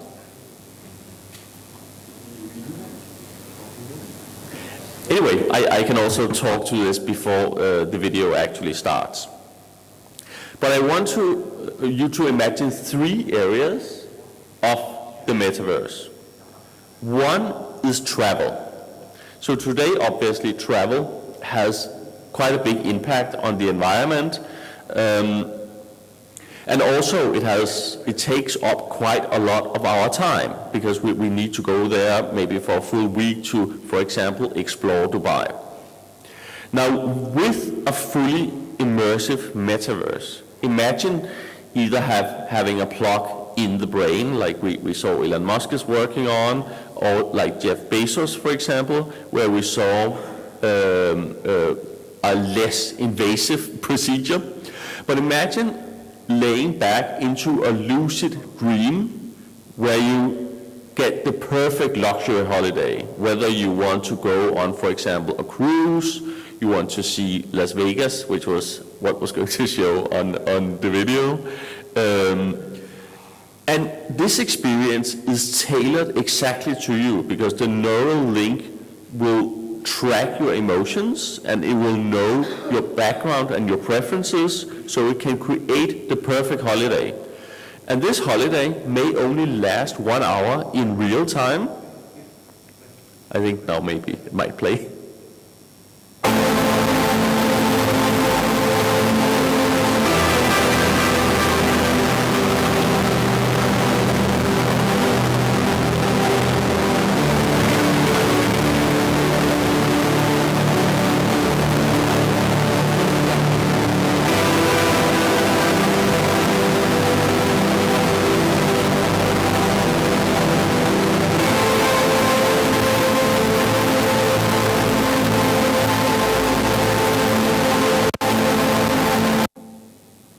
and this is another film. And of course in business, I mean, we all experienced COVID-19. We all experienced how we suddenly had to jump on calls. In some ways, I think it was great, and in other ways, it was actually difficult to really drive the change.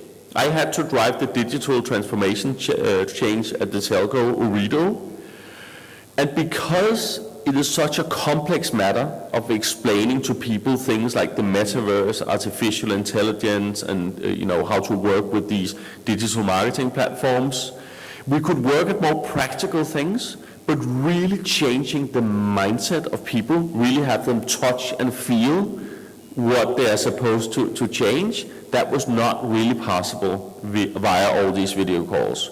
So we gained a lot more traction once we were able to actually visit each country and talk with people personally. So again, try to dream forward 10 or 20 years in a metaverse where you feel you are there in the business meeting, and you can do even more than you actually can in the physical world. You can present a virtual product that people can feel with their hands via digital skin. They can smell it. They can try out the use cases on a product that is not actually there physically. So we might actually be in a place where it's more attractive to have a business meeting and a business proposal in the metaverse than it is in real life. So there will be very, very little reason to commute every day back and forth from work, because we can connect with whom we want to in the metaverse in a setting that is even more practical and better than what we can offer in real life. This will, of course, also impact that we will need less office buildings, which will again reduce the carbon footprint of what we're doing.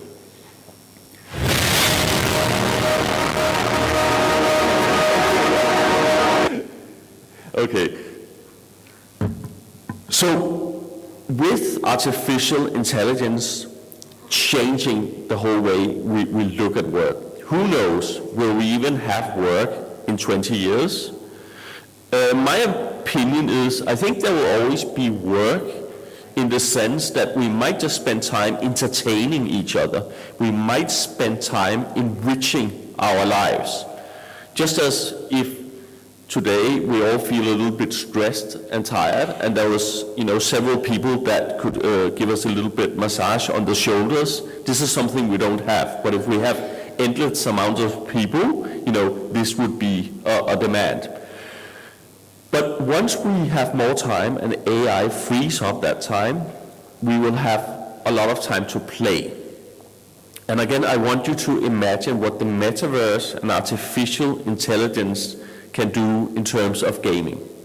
How many of you in here, to some extent, game? So play either on like a PlayStation, Xbox, your mobile. Can I see a show of hands? And also, my wife tells me I'm way too old to game, and I tell her I'll never be too old to game. But gaming in the future, in the metaverse, might be so immersive that you might never want to leave your game. Think about what makes a game boring eventually. Well, if you play these open world games, like for example Cyberpunk, which is one of the most popular right now, or GTA, it's that the repetitiveness with the characters in the game. They will say more or less the same things, and you will have a limited amount of options to explore their personality. Now actually, in the metaverse and combined with AI, you can make these persons be deep personalities. So what I mean is, some person you meet in a game, not another person in the metaverse, but an artificial intelligence, can be just as deep as a real person. So you can form a relationship with an artificial intelligence. They can be part of your gaming experience. And we're talking about millions of people and a world that could actually be bigger than the one we live in, because it is created and will continue to expand in size by artificial intelligence in the metaverse.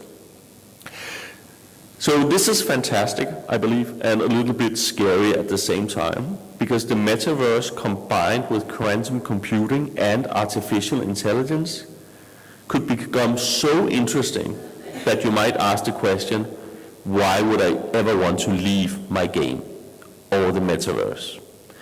And it can actually be a little bit challenging to find the argument, especially as the metaverse combined with artificial intelligence will know you better than anybody else. So it will know exactly what to feed you to keep you locked in a perfect, entertaining experience. So that's just a little bit food for thought. I think the potential of the metaverse is incredible. I think the challenge right now is you need to look at it slightly long term to see the true benefits. So this means that governments and large corporations, they need to look a little bit longer ahead than just the next 3 years in terms of return on their investments. But I think the return in terms of a cleaner environment, but also financially, will be quite huge. So the last, I think most important slide is actually let's connect, let's talk. Please connect with me on LinkedIn. I write quite a lot about these topics and do videos as well. If I can help you in your work in any way in terms of the metaverse or artificial intelligence or future predictions, do let me know. So thank you so much for having me here. It's been a pleasure, and I look forward to speaking with many of you later. Thanks.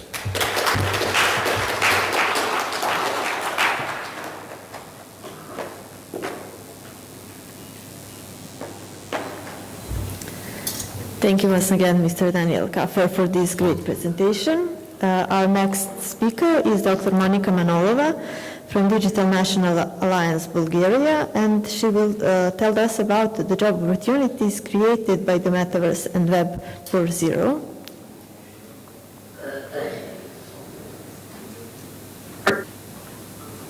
Distinguished guests and speakers, my name is Monica Manolova. I am a Geo-AI expert. I am an innovations expert for the Digital National Alliance in Bulgaria. I am a founding member of the World Metaverse Council and the founding member of the Extended Reality Society in my country.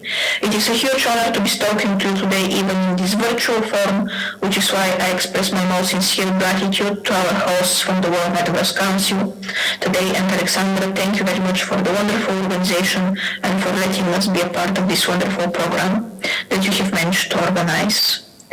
I'm talking to you today about the opportunities that the Metaverse and Web 4.0 present to all of us, and are going to present to all of us in the next couple of years.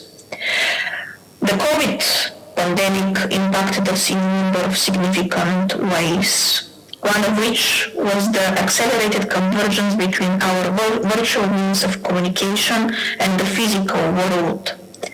We are still quite impacted by the aftermath of the COVID-19 pandemic in the fact that we are still working in hybrid environments across the globe. Those changes in the way in which we do our daily tasks, the way in which we interact, and the way in which we exchange information have quite significantly accelerated the implementation of the metaverse across the globe. As you probably know, extended realities include virtual reality, augmented reality, and merged reality situations. Those are a part of the digital strategy for Europe for the next 10 years, meaning the digital decade towards 2030, as well as a part of the Web 4.0 vision, which is quite a significant part of that. Most of you probably know that Web 3.0 includes decentralization, blockchain technologies, digital provenance, and our capacity to own and monetize our own information. Web 4.0 includes a more significant integration between our virtual world and our physical world, and the capacity for artificial intelligence systems to integrate with extended realities, accelerate them, and improve the user experience within these extended realities. We're currently experiencing a revolution in large language models and NLP systems that are challenging the Turing tests in a number of domains. ChatGPT is probably the most significant innovation throughout this last year, and has forced a number of actors in the digital field to compete with each other in the improvement of these models.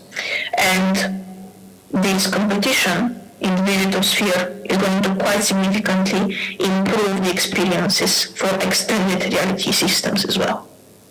Generative artificial intelligences are going to transform our jobs and skills, and those transformations are quite visible now. A number of jobs are going to be disrupted. Some of them are in the creative sphere, some of them are in the administrative tasks, others are even in the coding sphere and in the digital tech communities. But those disruptions are also going to transform into opportunities of the future, which are included in the vision for Web 4.0. Extended realities are going to improve the efficiency of our operations. They're going to improve the efficiency of our education systems, and they're going to improve the ways in which we interact with each other when we create brand new products, brand new systems, and improve on our industrial processes to quite a significant extent.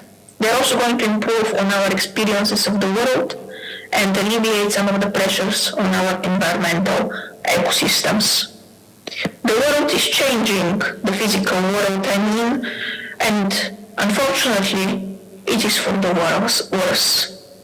Only a couple of days before COP28 this year, we hit the threshold of 2 degrees, which is quite a scary moment in history for those of us that are interested in climate change and were able to notice it the moment it occurred within the Copernicus Climate Change Service. The problems that we're facing are exacerbated due to the increase in travel after the COVID pandemic and the increase in emissions during those months of the restart after the lockdowns. The world is also changing for the better though, because with the improvements of our digital solutions, we're now able to experience a more realistic replicas of tourist sites, which are going to enhance our experiences even when without the necessity for us to visit them physically. They're going to allow for people that do not have the access and the means to view these sites to actually experience them. We're currently engaged in a world that is mostly digital, that provides accurate replicas of historic sites, such as the Colosseum that you see on my screen. They provide improved replicas in digital assets of very important tourist sites. They provide interactable twins to the future that we can actually use to manage and model our cities so that they're more environmentally sustainable, and that can provide jobs of the future to architects, to planners, to people that want to improve society in quite a significant number of ways and lead to a society 5.0.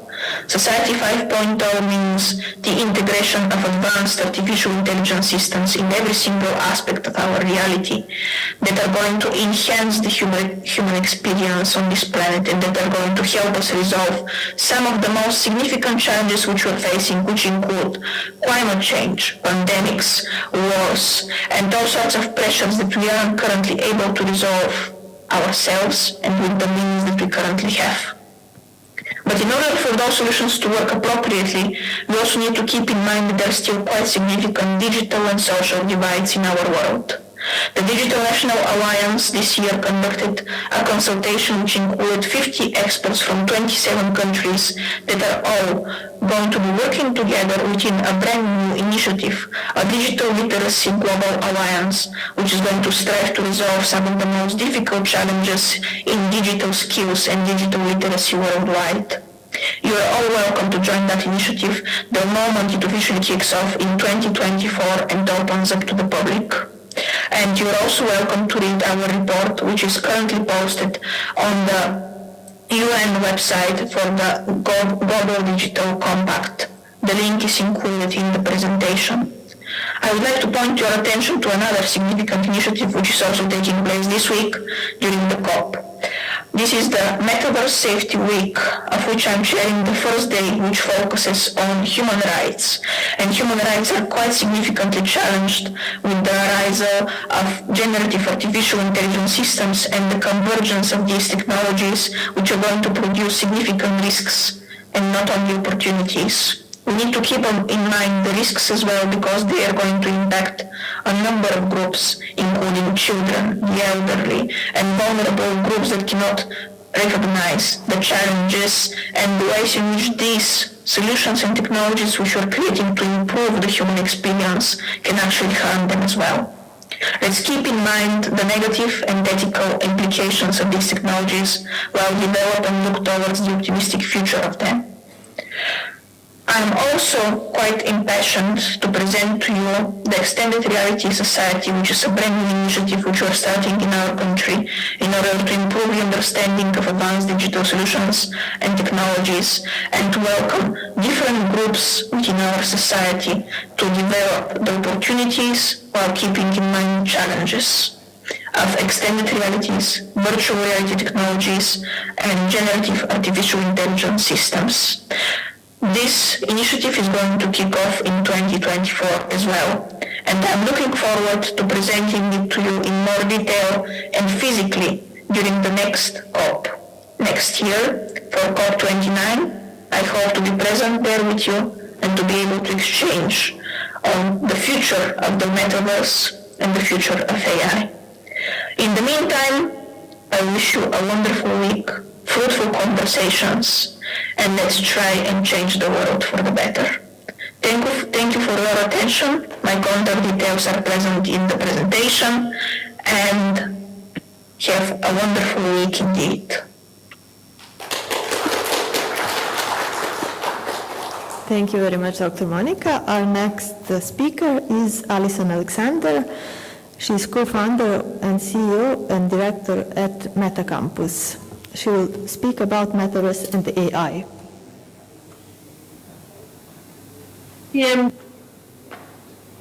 PM to everyone attending the World Metaverse Council, those of you in person and those of you who are watching online as I am.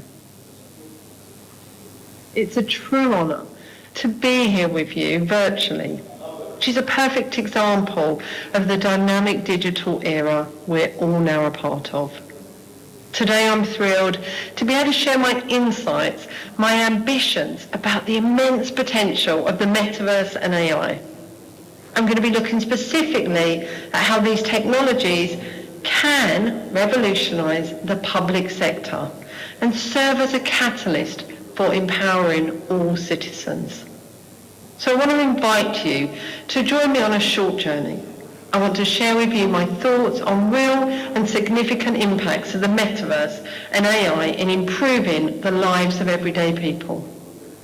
However, before I embark on this journey, I just want to define, from my perspective, these three important concepts that get thrown around all the time: Metaverse, AI, and citizen. So the Metaverse for me is that boundless digital universe, an advanced fusion of augmented and virtual reality, seamlessly integrated with the internet, which you've heard lots about already today. This is a domain where physical and digital realities merge, offering boundless opportunities for social interactions, whether at business, whether social, whether learning or governance. And AI is present in everything we're doing, from the algorithms that shape our digital experiences to systems influencing decisions in healthcare, finance, and governance. For me, I see AI as a transformative force, reshaping our world invisibly yet profoundly. And finally, citizens. What do I mean by citizens? Citizens are at the heart of our communities. Each citizen has a unique need and a unique aspiration and make their own unique contribution. My focus today is on how technologies amplify all citizens' voices and strengthen their role in society. So now come on a little journey with me into the imaginary city called Rockwell City, which has positively adopted the metaverse and AI. Welcome to Rockwell City, everyone. The city where the digital revolution in public services isn't just a concept, it's a vibrant everyday reality. The elected members, the councillors of Rockwell City, have used the metaverse to redefine civic engagement, making it more accessible and inclusive than ever before. Previously, citizens with mobility challenges or working parents not able to leave children alone at night, or younger people, or those living at a distance from the city with no transport, couldn't actively participate in decisions and discuss matters of importance to them. But now, through Rockwell City elected members building their own metaverse town hall, all citizens are actively participating in city council meetings. They're engaging in real-time debates and they're voting on local issues from the comfort of their own homes. These digital forums have brought forth a surge in participation, especially among the younger demographics and those who were not able to, single parents, people with mobility challenges. And now everyone is feeling more connected and involved in the decision-making processes of the city, which mean the city are meeting more people's needs. Moreover, the metaverse has enabled new forms of public service delivery. For example, virtual reality simulations are used for emergency response training, which is allowing people to be more effective and comprehensive in preparing for real-world disasters that they need to deal with. These innovative approaches have not only improved efficiencies, but have heightened community trust in local government. And Rockwell City's adoption of the metaverse goes far beyond governance and decision making and training. It's been embedded into the education system. It's offering groundbreaking, inclusive learning experiences. In these virtual classrooms, the limitations of traditional education dissolve. Imagine a space where students from diverse backgrounds with varying learning needs can interact and learn in an environment tailored to their specific requirements. Imagine you were a parent, or you are a parent of a child with Asperger's. Previously, the anxieties about new school terms, changing environments, they now feel reassured because in the metaverse, they can visit those environments with their children. They can gradually introduce their child to a classroom setting, familiarising them with the environment, the peers, thus easing the transition and reducing anxiety.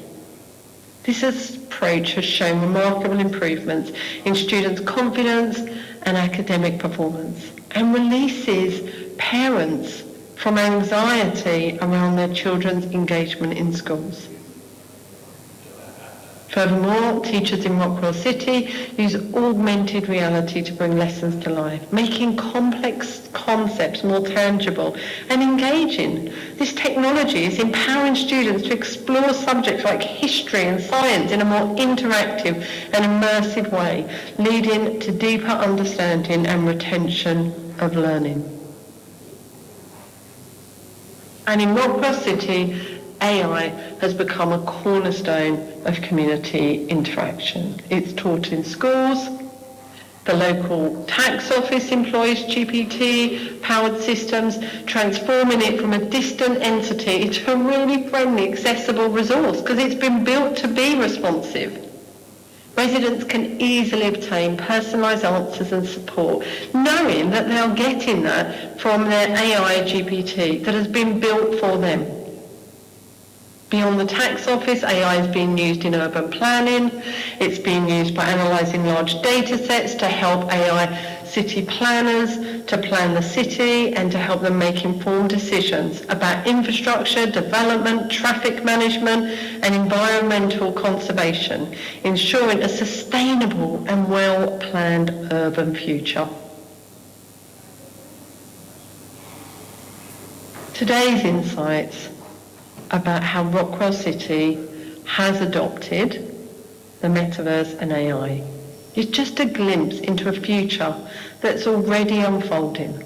A future where technology is not just an innovation, but a tool for meaningful and social change. I want to encourage each of you to consider how these innovations can be applied in your own communities. Engage with your local government, share the realities of Rockwell City, and bring these examples to forums like this. We're here today because we all believe together we can create a future enriched by technology and united in its diversity and resilience. The metaverse and AI enable us to empower citizens and enable them to more actively contribute to their own lives and that of the community in which they live. I hope you have a great day, if those of you who are there in person, and I look forward to learning lots more today. Thank you for listening.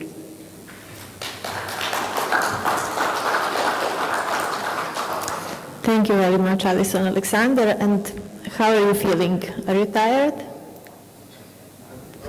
No? Okay, great to hear that, because just to inform you that we will continue with our next session. And one more information. So because we are a little bit late with our program and we have a lot of speakers and not so much time today, I would invite you to, whenever you like, and whenever you feel that, to take a coffee or anything. We have it outside, but we will continue with our sessions without official break. So we will just continue with our speakers, and coffee is outside if anyone wants to take it.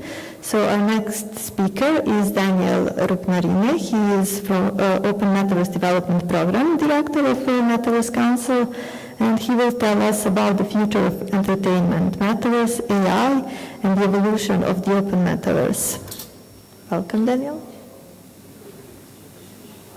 The future of entertainment in the Metaverse. We're going to be looking at a whole new world. AI-generated content? Well, let's address the elephant in the room. AI-generated content will dominate the future. We're already at a stage where we can scan a person and put them into an existing video footage. You will be able to be the star of an action film or the hero of a championship game. The next generation of entertainers will be the average person with imagination and a fan base. And that really is the key. Imagination will be king. AI is being used to create imaginary support people, to demo concepts and sceneries, and even to add life to robots. This will make original human content so valuable. It will also enable artists to have more power and control over their property. The Metaverse will give entertainers the ability to create spaces for their fans and followers that they own and control. Inside their space, they can sell tickets via NFTs or subscription passes. The bulk of their revenue will go directly to the artists, and fans or followers will acquire incentives for participating in the metaverse space of that artist. Benefits such as access to private digital rooms where you can find the artists and their top followers, network, and have fun with others. You will see a collaboration of game developers with musicians, playing games while listening to their songs, generating reward points to be used for discounts or prizes in the real world. This will include sponsorship and product listing within music videos, as well as storylines. The next question is, what metaverse will be the one for entertainers, artists, musicians? Well, if done correctly, we will have an open metaverse architecture that will allow many different types of ecosystems to work together. Cities will be brought in as digital twins. Entertainers will play digital concerts and bring tourism to that city by association. Entire landscapes and scene sceneries will be used as backdrops for 3D virtual movies where you can be part of the story alongside the main characters. AI will be smart enough to include your own action as part of the story, making each experience unique. It will give opportunity for product placement and a chance for you to win real-world prizes by interacting with the show you're watching. The future will be wild. The power will be given to those with incredible and unique imagination. Game developers will be a big part of everyday entertainment, including how businesses market their products. Products and service placement will be inside games. Points acquired in these games will be used in the real world for discounts and access to free samples. All of this is possible, but it needs collaboration from industry leaders. We need an open framework to allow everyone to participate. A closed system owned by one or a few of the major corporations will hold entertainers and artists down, just like you see today. A metaverse is built on many different technologies, and in the future, many more will emerge.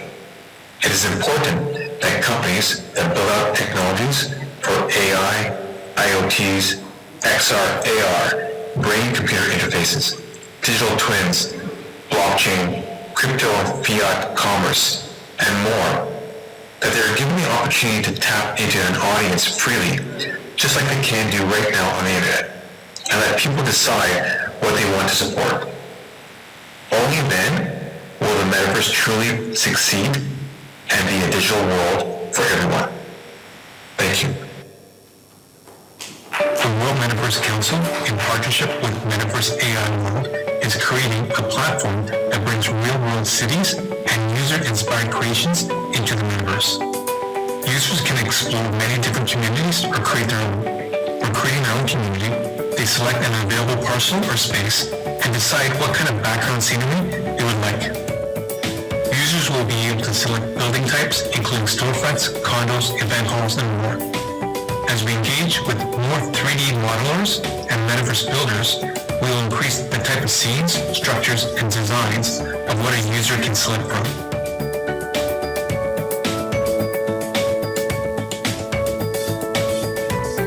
Communities will be situated around real-world cities, enabling those cities to build out their environment and participate in a globally connected Web3 world.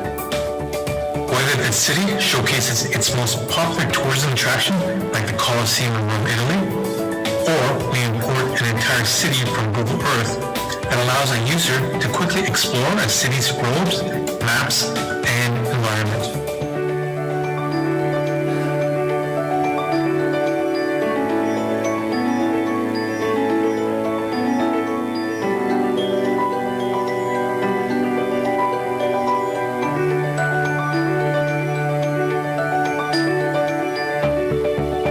A city can bring on its own metaverse development team to create their own uniquely inspired designs, games, or promotional content.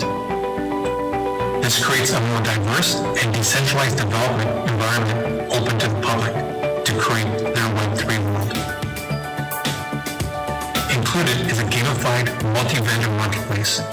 Businesses and store owners can set up shop and sell their products through our proprietary commerce platform that includes gamification and rewards integration, or we can connect directly to a business' existing website. If you would like to participate in building your own community, providing digital assets such as buildings, sceneries, or other enhancements, please connect with the World Metaverse Council's executive team.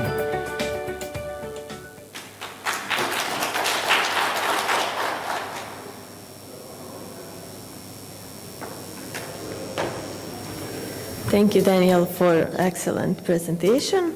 Our next speaker is Mr. William Jackson. He is Program Director of World Metaverse Council, but not only that, he will present himself in his video. Please.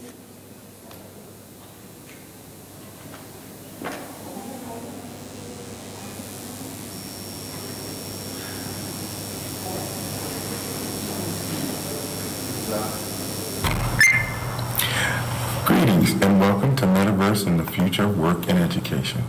Greetings and welcome to this historic event with the World Metaverse Council.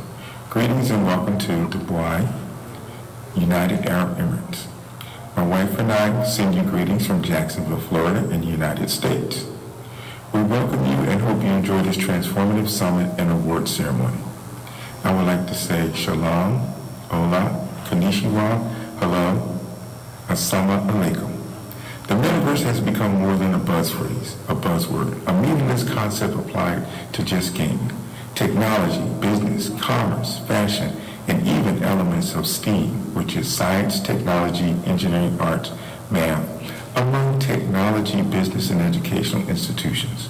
Facebook's rebranding to Meta is a symbolic representation of rebranding, refreshing, and refocusing of the influence of the metaverse that is happening in our daily lives. Using a digital construction of technological know-how and abilities and innovation, the metaverse is and will become a process of engagements, collaboration, cooperation, and digital connections that are collective in the reshaping of our senses in the process of digital information. When my wife and I first requested our Oculus, the first one, we now have 3, I was a bit skeptical looking at just another device that would potentially, ultimately clutter our bookshelf. We talked at length about our ideas and applications of our headset and how we can apply using it as educators.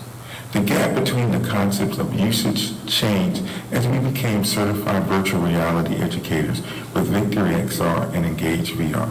We created a business, Metaverse WP, where we provide Metaverse sites on a platform of Spatial, where the World Metaverse Council now has a presence with the efforts of multiple individuals that created a Metaverse site that is enjoyable and applicable to business and education. Now, with the presence and the help of others, we as educators, business owners, consultants, visionaries, creators, and conceptual innovators in our works virtually and in person are able to work in multiple environments that are scalable and applicable to business and education. The metaverse is beyond gaming. It is beyond just creating avatars with Ready Player Me. It is more than just changing shapes into animals, vegetables, inanimate objects. There is a method and reason for engagements in the metaverse environment. Learning is immersive, engaging, fun, and transformative. We often describe the ability of our youth, teens, and young adults to learn digital and immersive skills, to be able to teleport themselves globally, to engage with educational resources, business resources, to grow into business owners or growth into entrepreneurs that will influence their communities, neighborhoods, and on global platforms. They are the digital leaders and intellectuals. The metaverse is an emerging phenomenon still. Opportunities exist to reorient it towards humanistic values rather than just singular issues of making money. Now people have a platform to share their voice of humanity, intellectual engagement, humanistic understanding, and the value of diversity, inclusion, and equitability. The complexities of our social processes shapes the metaverse and requires an approach to evolving digital ecosystems that allow people to embrace common goals and common goods to make the world better, to make the world more applicable to changes in the human condition, to provide equitable educational access, to empower youth, teens, and young adults, locally, nationally, and globally. Many futurists predict that in the process, intellectuals, visionaries, innovators claim that humanity will soon live in the metaverse. People will be a digital representation of themselves, an avatar that has the right stuff that projects a vision of what people want to be, how they want to be seen, and lay commands to show their strengths and no weaknesses. It remains to be seen how far this will become. Science and society require an understanding of collaboration, cooperation, education, creativity, and innovation. This is not usually found, unfortunately, in the traditional roles of educational systems, but the metaverse can integrate all these concepts into learning models for all students. A word of caution, As you look to your left, as you look to your right, as you look behind you, and then even as you look in front of you, each of you are valuable assets to the human condition that embraces the humanity of being human. Enjoy this summit, network, shake hands, give hugs, look people in the eye, and enjoy the human condition. Embrace, empower, encourage, educate, and enable collaboration, not just competition. Our home here is more than just a marriage. Just like a business is more than a business. We have a journey together in a path of love, patience, understanding, collaboration, cooperation, and at times, sometimes conflict, which builds more opportunities to collaborate and communicate. The Metaverse provides all of these as well. You have to be scalable and knowledgeable to use it to your advantage, to better not just yourself, but others around you. But we embrace our similarities of life, living, loving, and being human. As you enjoy the journey of this summit, enjoy the ability to greet each other as humans and share your experiences to empower each other. What we do today sets a platform for what many expect to happen tomorrow. Let's keep our humanity and continue to embrace our life as humans, not just as future avatars. In our journey as technologists on the Metaverse, we all are educators in one form or fashion, whether in our homes, our offices, political roles, religious roles, and community roles. Our words, deeds, and actions, online and off, we all are educators. The Metaverse is becoming more than a buzzword. Businesses, companies, corporations are starting a major shift into digital environments.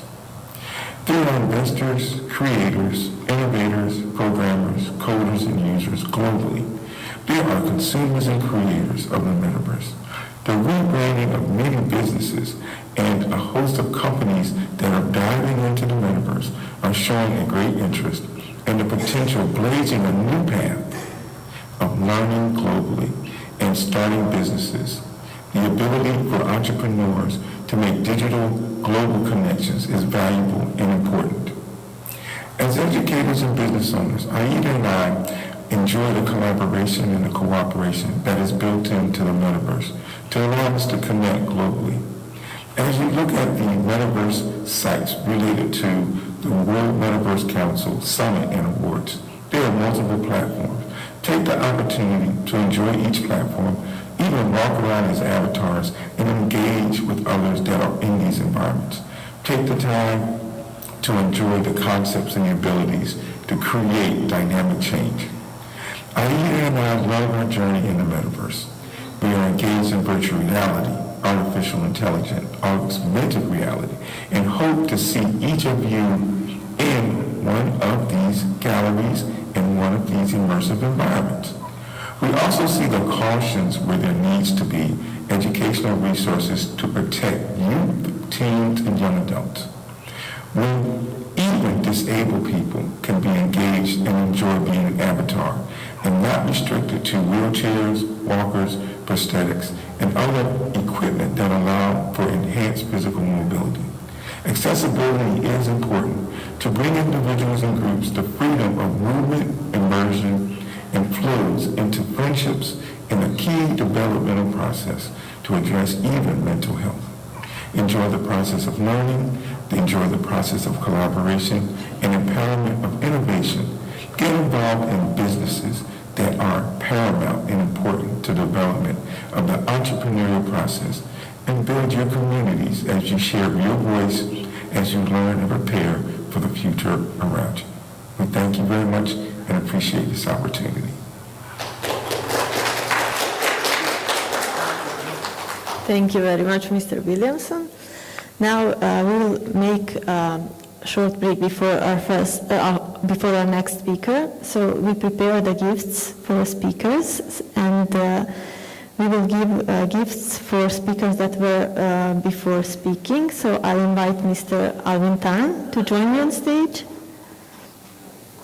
Mr. Trunk, Mr. Trunk also. They will give gifts to our speakers. So I'm also inviting Ms. Diana Mecharetz on stage.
little change. So I would like to invite now all speakers that are our next speakers to also receive a gift, and then we will continue with the program. So please, Martin Ravets, come here. Then, yes, Mr. Samir Patak also.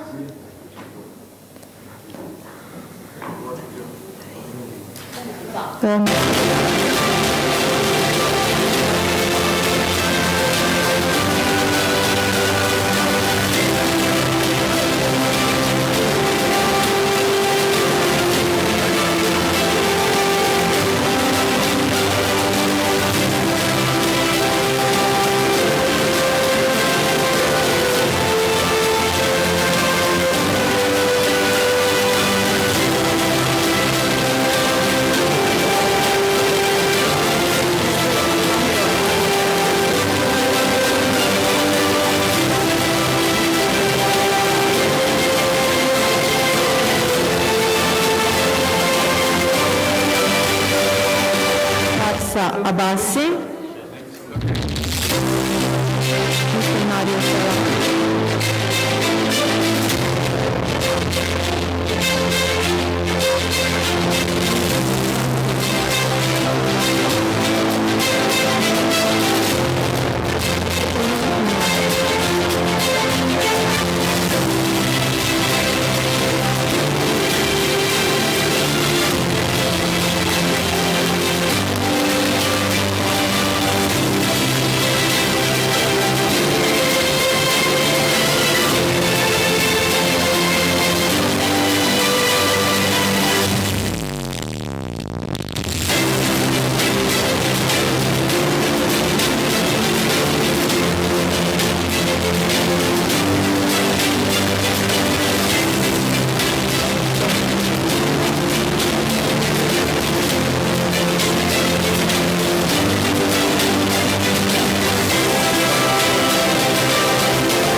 friends.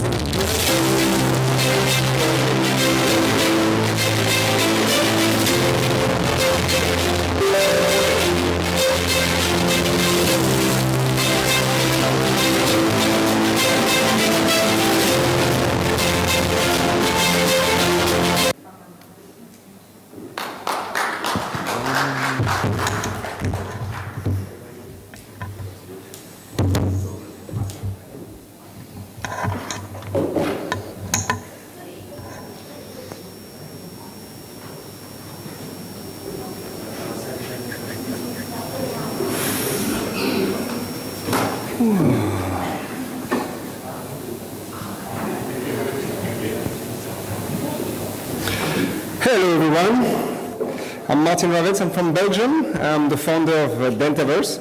First I would like to thank the World Metaverse Council with Alexandra and Tadej that made an amazing job, and I think we can just give them a round of applause for this. And of course to our friends from MetaX project for bringing us here together in Dubai. That's just amazing. So I'm going to have a quick talk on the Metaverse and the opportunity for healthcare. My background is 15 years as an entrepreneur, mostly in the dental industry, and I think here we've talked a lot about general topics of Metaverse, and what I'm going to try to do here is explain you how in a very niche industry, in healthcare, dentistry, where we see a huge impact from Metaverse on healthcare. I don't have, this is, okay. Okay, so there is many opportunities for Metaverse in healthcare, and how we see things is that we take the approach of looking at the journey of healthcare professional and see where we can bring value from training to practice with the Metaverse. So I'm going to look at some opportunities that we see in the Metaverse and go step by step. So of course, to start with, the most important and crucial aspects of every Metaverse project is the community, because before any tech-related topic, it's the human factor, and here we are talking about doctors. What's very interesting regarding Metaverse and healthcare is that today we see millennials that are in charge, getting in charge of decision-making position, and allowing them to really use those kind of tools. So this is really a generation shift and catalyzing for revolution in healthcare. And we see actually individual and global initiative all around the world. In the Metaverse, we really focus on that. Now we have 56 ambassadors globally in 43 different countries. We've been traveling all around the world, and it's been an amazing journey. And it's really through that relationship with this community that we can really build the best value today and on the long term. We have different spatial environment, and where we have already more than 10,000 people that got together with a strong community of 5,000 dentists all around the world. So of course in the journey of, so this is linked to our community, of course everything is back to NFTs, so we have a range of NFTs that are held by the members and allowing them to connect on the platform. They are available on OpenSea for dentists to join and connect. So of course the starting point of the link to Metaverse for dentists is education. Dentistry is something that it's manual work at the end of the day, and today if you take a dental student, they only can train in a university on phantom heads, just a few hours per week. But at the end of the day, if you bring them into VR or extended reality, they can really learn much more. So here's an example of a picture that we took. It was some time ago, because this was already 8 months ago. We brought the University of Ankara in Turkey with Professor Ibrahim that took his class of 35 students for some conferences into Metaverse. And I'm always going to make the switch between what we do in spatial today, allowing people to try it out, and what we build on Unreal Engine 5 with the university. So we are working closely with some universities in order to look on how we can implement not only the metaverse but also all the tech behind, which is blockchain and NFTs, in order to get also the degree from dentists all around the world on the blockchain and link to the metaverse that we built. No? Yes. So after education, of course, as any doctor in the world, there's a huge importance on continuous learning, and this is something that the metaverse also can provide a big shift in a new way to access content and learn, fostering collaboration across different medical fields. So as this is an example of what we've done. This was like 3 months ago in Belgium, gathering a group of 25, 30 people on some topics, and how we see also this evolving in Unreal Engine 5, where we partner with actually a local partner, which is ADEC, the biggest dental conference in the world.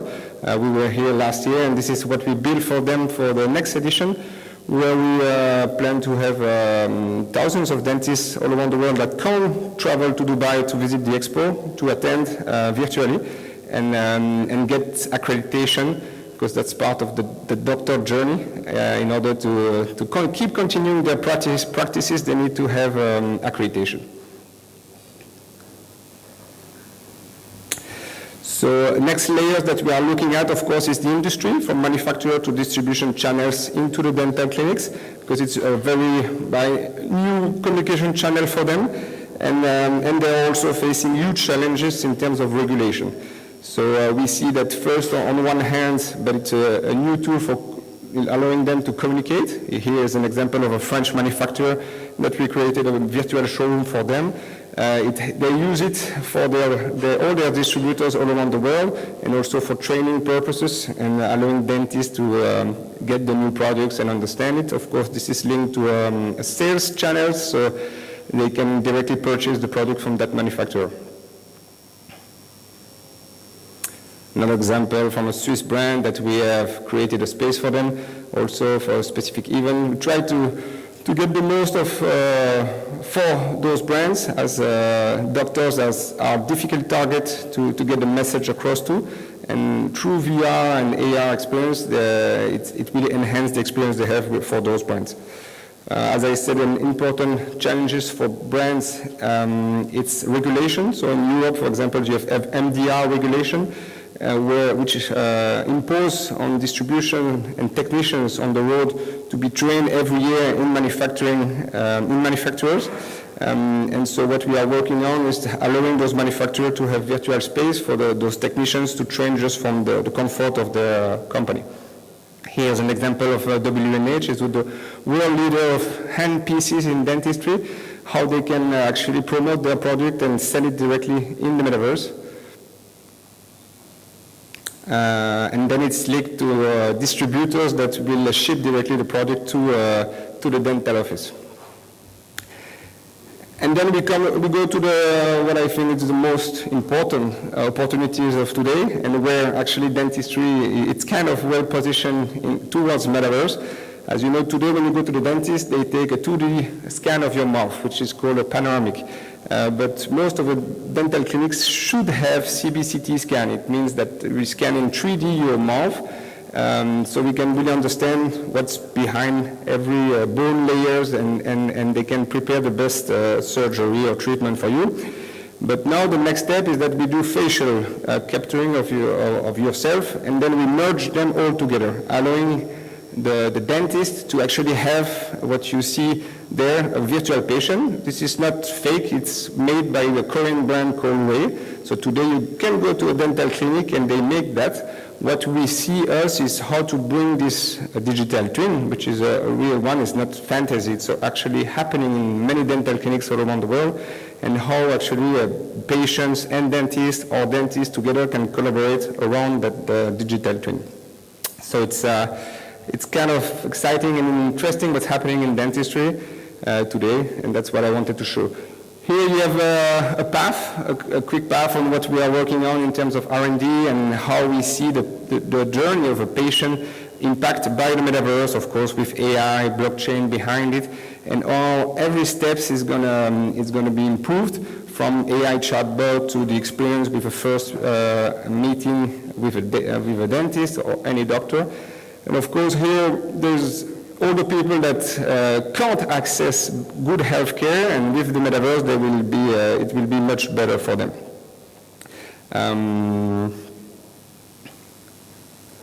Okay, here's some benefits from the dental the clinics all around. I'm going to go on the video after. It's going to be better. Yes, I'm deeply thankful to be here today amongst you, and that Dentaverse is finalist for the Metaverse of Healthcare 2023. This means a lot for our team and all the work that we have accomplished this year, turning our dream into reality, making us a leader in the healthcare innovation, because we want to really be this innovation hub, inviting everyone to join in reshaping healthcare. So what I'm going to show you is I've showed you already what we've been on Spatial, which is live and you can connect to it every day. And this is what we are working on Unreal Engine 5. Dentaverse, a place where professionals come together to revolutionize the dental industry. Embark on a journey of lifelong learning and professional development. Follow virtual classes and practice on interactive simulation units. Be part of the inclusive global dental community. Meet the pioneers of the industry and exchange ideas. Attend virtual scientific conferences from the comfort of your home. Discuss breakthroughs in the dental world.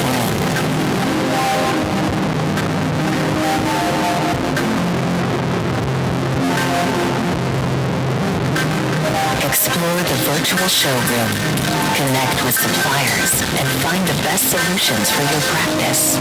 Access our research platform. Visit our virtual clinic and consult with your patients from anywhere in the world. Examine and analyze your patients' results in an immersive dental lab environment. Dentaverse may be virtual, but the impact will be real. Build a better future for dentistry.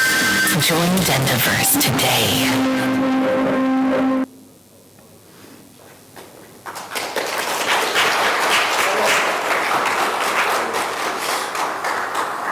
Thank you very much for here today. I want to invite you together to build a future where the metaverse is a fundamental part of healthcare. Join us with Dentaverse, where we are creating a more connected and transformative future in healthcare. Feel free to connect with me on LinkedIn, and I will be here the whole week, so we can anytime talk about it. Thank you so much, and thank you again.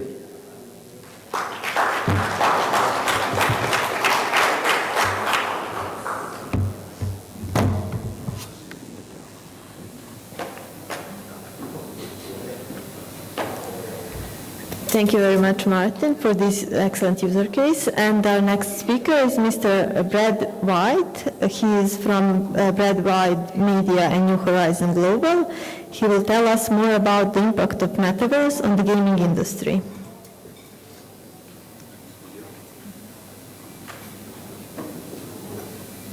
Hi, everyone. I'm Brad Wade, and thank you for joining me today. All right, so I want to welcome you to the World Metaverse Summit and Awards happening here in Dubai. Thank you for joining, whether you're in person or coming in virtually from anywhere around the world. I am coming in from Detroit, Michigan, and again, thank you for joining me. Here's my contact information. These are all my social media platforms.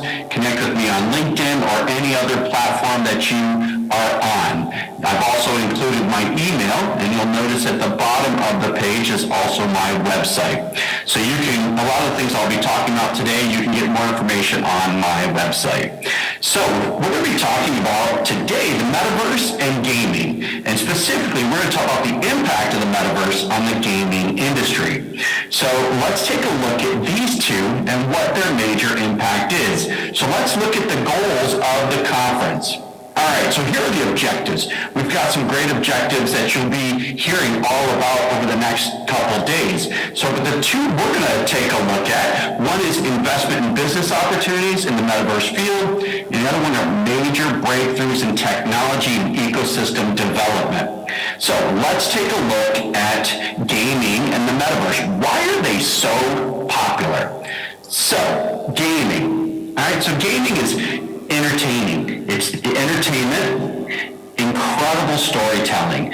You can think about so many of the games that you can think about, first person or wherever they might be on the world, in the future, in the past, current time, in another world. Incredible storytelling is going on. Accessibility to gaming and gaming platforms is getting better and better all the time. That's another reason why it's so popular. There's also a lot of social interaction in gaming, and the bond is very strong, and as you'll see, there's a sense of belonging. So that's like the community of gaming in the gaming industry. So now let's take a look at the metaverse. Right, so the metaverse, we know, and as you've been seeing and hearing, and you've probably experienced yourself, in a VR setting, the metaverse is incredibly immersive. What we can do, the worlds we can build, whether it's a digital twin of a familiar place or a very specific place, or if it's a creative world, a thought-out world, it's incredibly immersive. It's also social, just like gaming. It is also a social environment. In gaming and the metaverse, it can also be an escape. You can be going to places that we've never been. Go to places that, like if we want to go, to a lake or an ocean or, kayaking down a river, we can now have the ability to do things that we were not able to experience before the metaverse and these technologies came around. Also, cross-platform integration.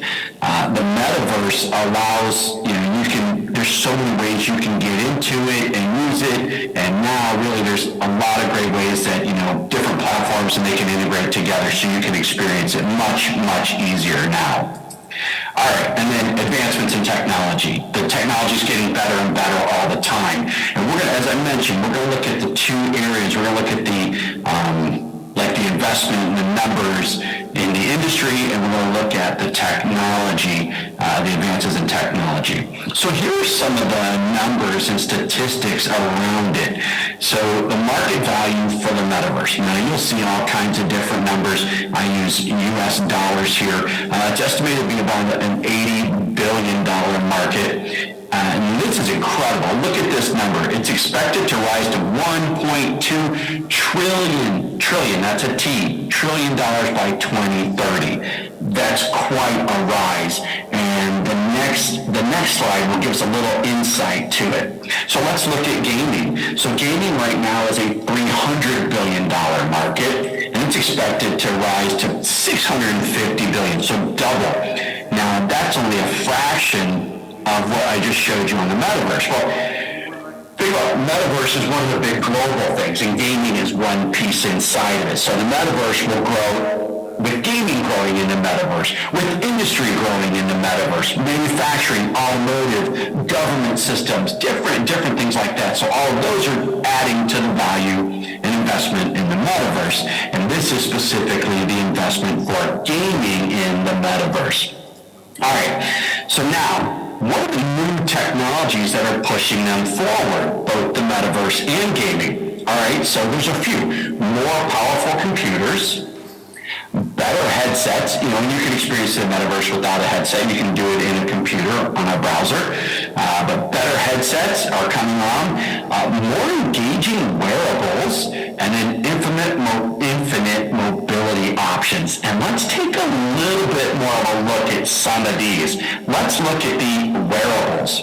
As you can see here, I've got haptic gloves on. I was just at ITSIC, that's a conference here in the United States, and it's all about simulation and training. It was just this last week, and as you can see on here, I've got haptic gloves on. These are ones that will help you feel, you get the sensation of holding objects.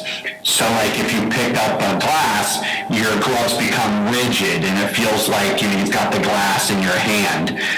So that is one of the ones are these haptic gloves. Now the other ones is a haptic bodysuit. So take a look at this. Check this out. Remember I've been telling you about the haptic suits and stuff? This is a haptic suit right here. It's just like what you see in Ready Player One. It's incredible what they're able to do now and the technology that exists. So stay tuned. We'll be checking it out in just a minute. Yeah, so as I mentioned, I was just at a big event here in the United States, and I got to try a lot of this stuff out. So these are just two of the wearables that, we've heard about, we've seen them in movies, but the technology's actually here. It's coming, and it's getting better and better every day. So these are a couple of the wearables that are, increasing accessibility and experience and immersive experience. So when we're in the metaverse or in a gaming inside the metaverse, that we'll feel like we're really there. It's getting better and better. So let's take a look. Now we've got hardware accessories. This is increasing even more. So we even, look at this. If you look at the picture on the left, that's a flying apparatus. So this gentleman is using this equipment and the paddles move up and down as you're flying, and it feels like you're flying around any environment that it puts you in. And there's even a fan that the strength of the fan changes on how fast you're flying, which is absolutely incredible. Now on the right, we have 360-degree walking. This is like in the movie, if you've seen it, Ready Player One, like the Omnitrack, but it's called the Infinideck, and check this out. I was using it when I was down there this last week, and you can see there's a digital twin. This is a studio that I was visiting, and as you can see, you can watch my feet. No matter what direction I want to walk, it will go back and forth, left and right. It'll even go backwards, and I'm walking through their digital twin of their building right now. It's a big VR production studio, and it's absolutely incredible. If you get a chance to try this out or use it, absolutely. This was my first chance. I've seen it in the movies, but I just got a chance to use it, and it's incredible. So think about what I just showed you. I just showed you a handful of things. We have the haptic gloves, the haptic suit, a flying machine, omnidirectional walking platform. All these things are coming. They're not just in movies now. These are things that are going to continue to increase the experience in gaming and the metaverse. So let's look at how they both work together. So what does the convergence of the metaverse and gaming look like? Looks like this.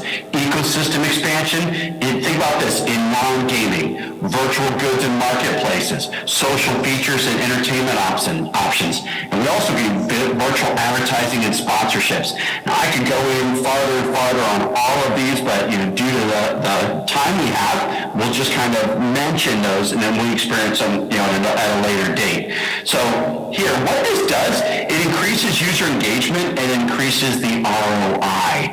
So in this, I know we just had a short amount of time, but this hopefully will give you an insight on how the gaming industry and the metaverse are working together over the next few years to increase the user engagement and the experience for all of us.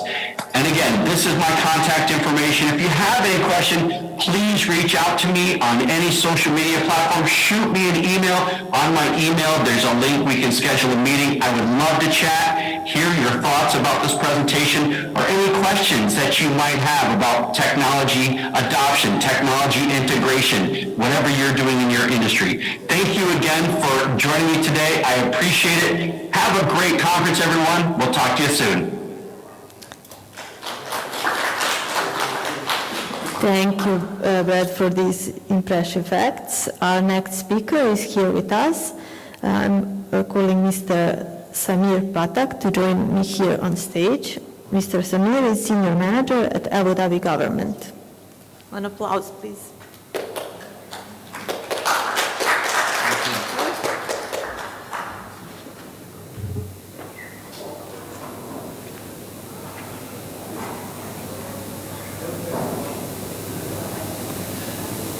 It's a presentation.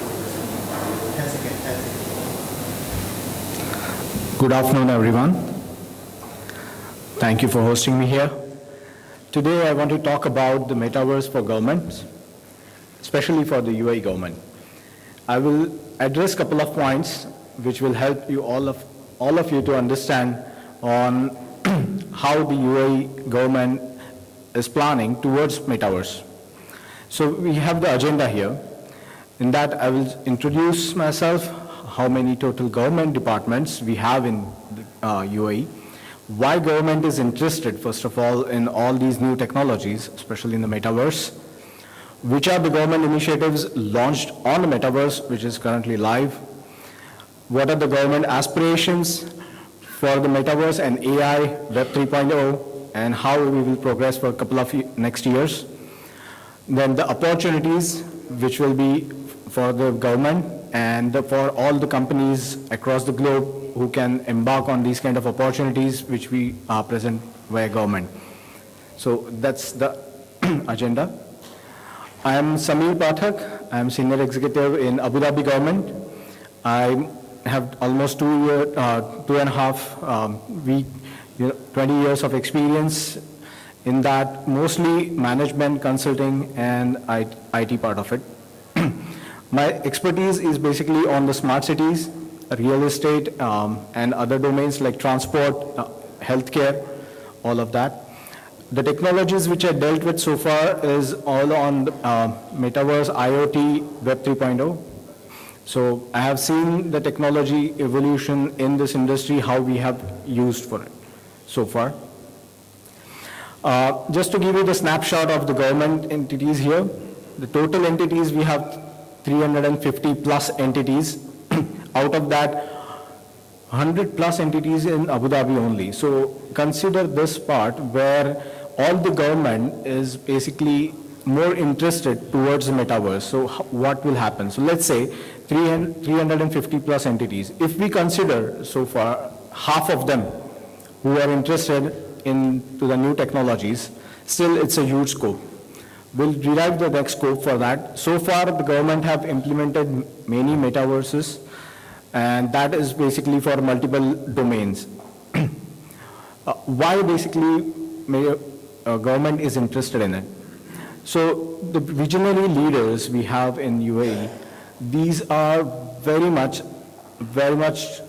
intentionalized towards the new technology. The reason because recently we all faced the COVID-19, which was the pandemic, and that actually blocked us to have physical interactions with each other. That also blocked us to have some sort of individual connections and meetups. Also, we had to stay at home for a long time. Now, while doing that, there is a huge role of the virtual platform and the virtual assistants which came up. Moving forward, for all of that need, government leaders have already established so strong network from a digital infrastructure perspective, from the regulatory infrastructure point of view, to address such sort of a pandemic and address such sort of, to help the citizens and the customers. How that will be helpful for us.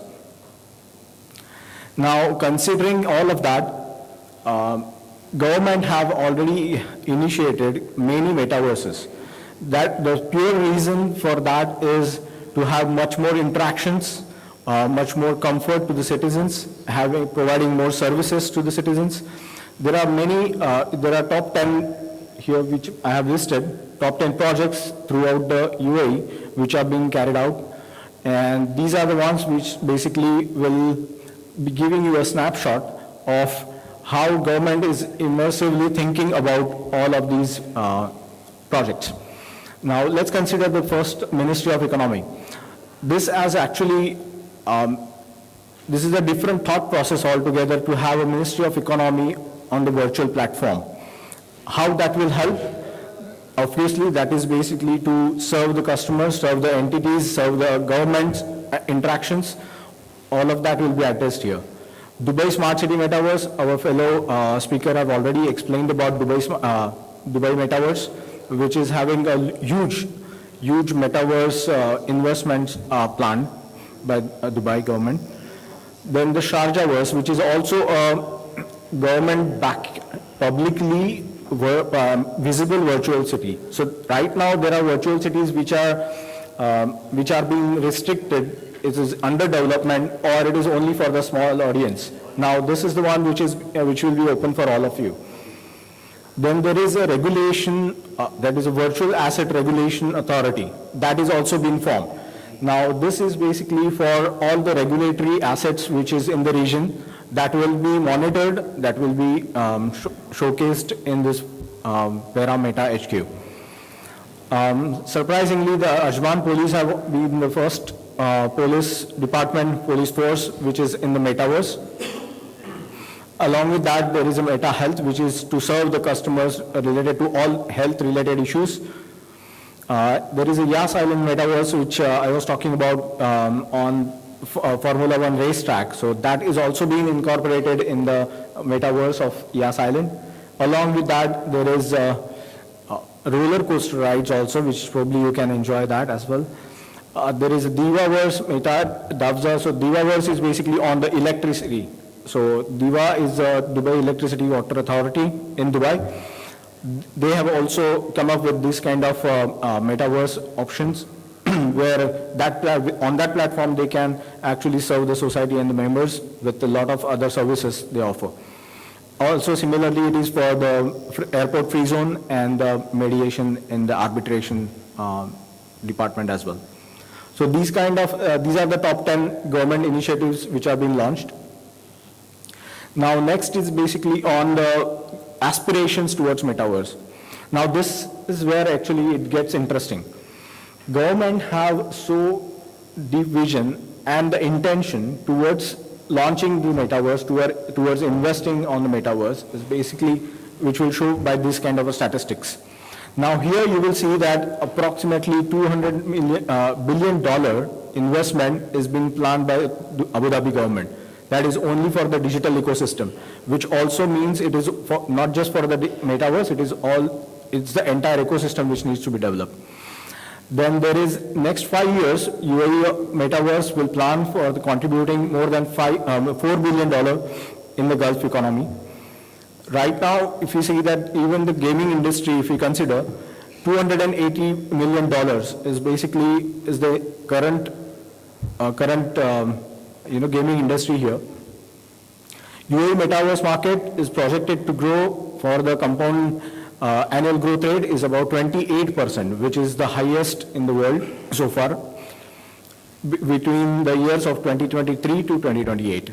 The metaverse and the blockchain sector, which contributes to $500 million in UAE national economy, which is the current state.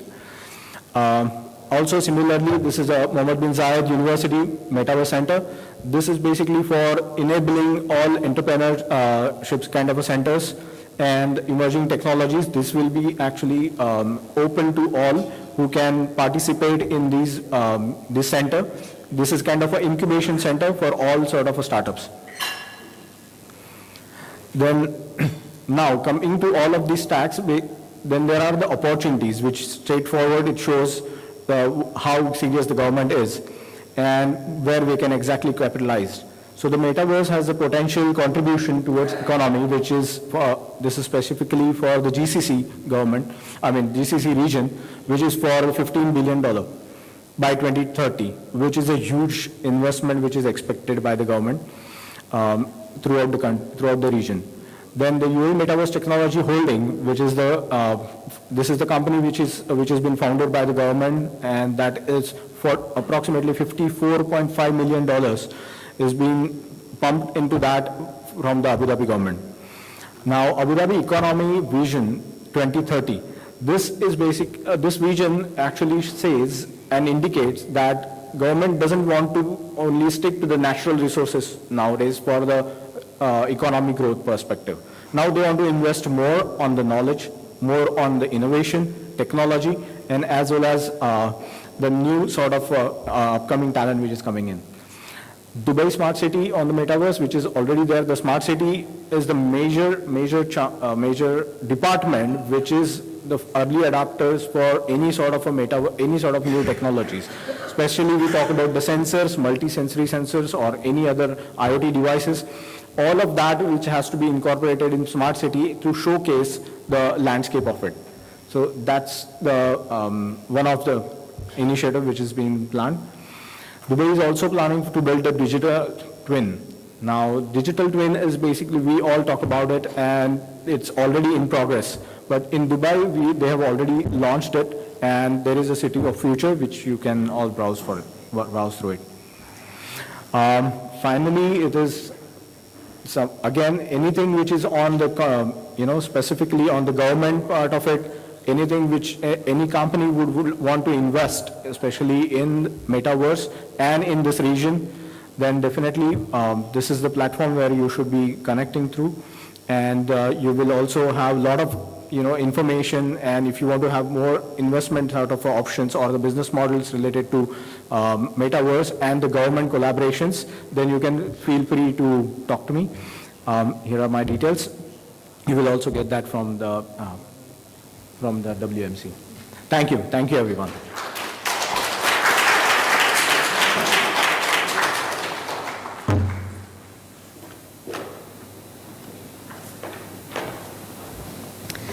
Thank you once again, Mr. Samir, for sharing with us these plans and opportunities. Our next speaker is Dr. Ingrid Vasiliou-Feltes. She is expert advisor on the European Union Blockchain Observatory and Forum. We will watch her video. Thank you.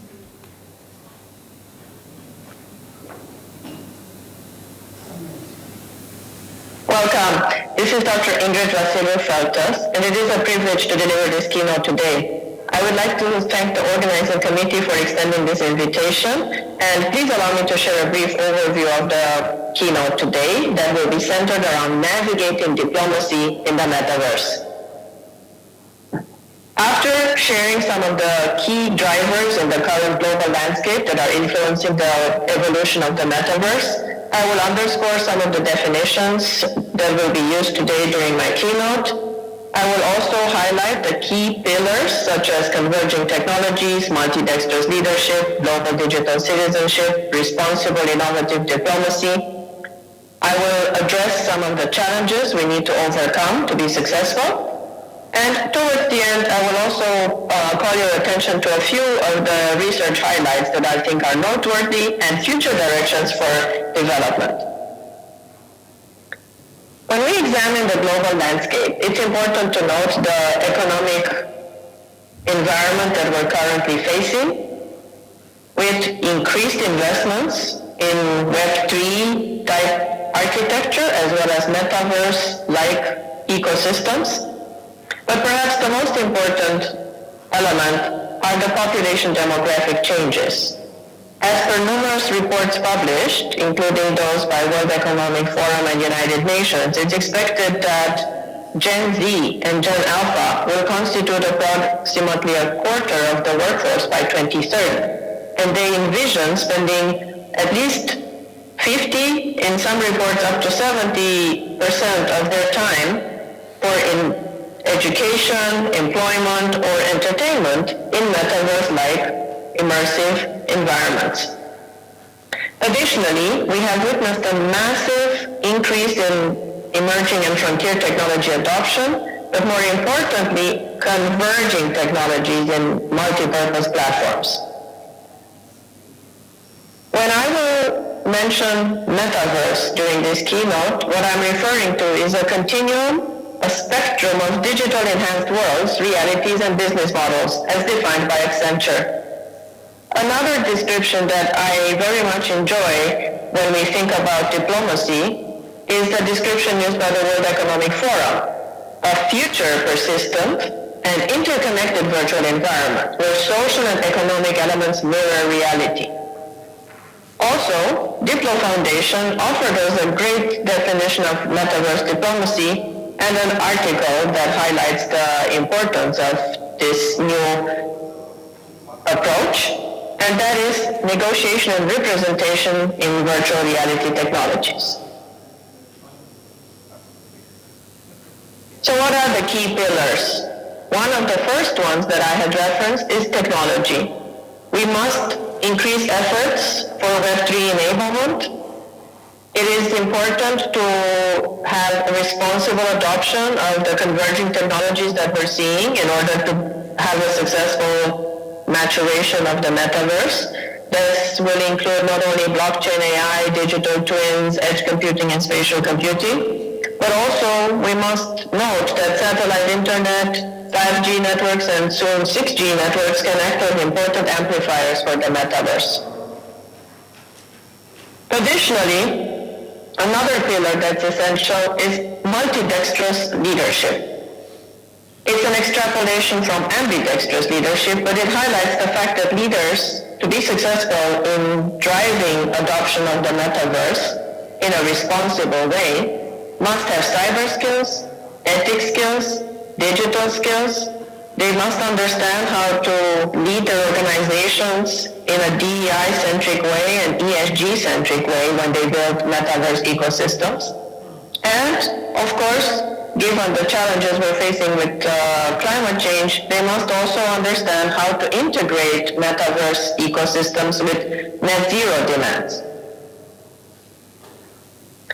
Additionally, as we embark in this new era, it's important to consider how the meta-human will need to be served in this metaverse-like ecosystem. And diplomacy will have to focus also on a global metaverse digital identity, perhaps considering a global metaverse passport, or even a global metaverse embassy. So what can diplomacy do to help the metaverse? Well, some of the innovative approaches for diplomacy could be to focus on multi-generational efforts as opposed to the current approaches, to also integrate and harmonize multiple purposes in their efforts. Currently, we see quite a fragmented approach, and everybody's just focused either on climate change or on gender equity or on cybersecurity.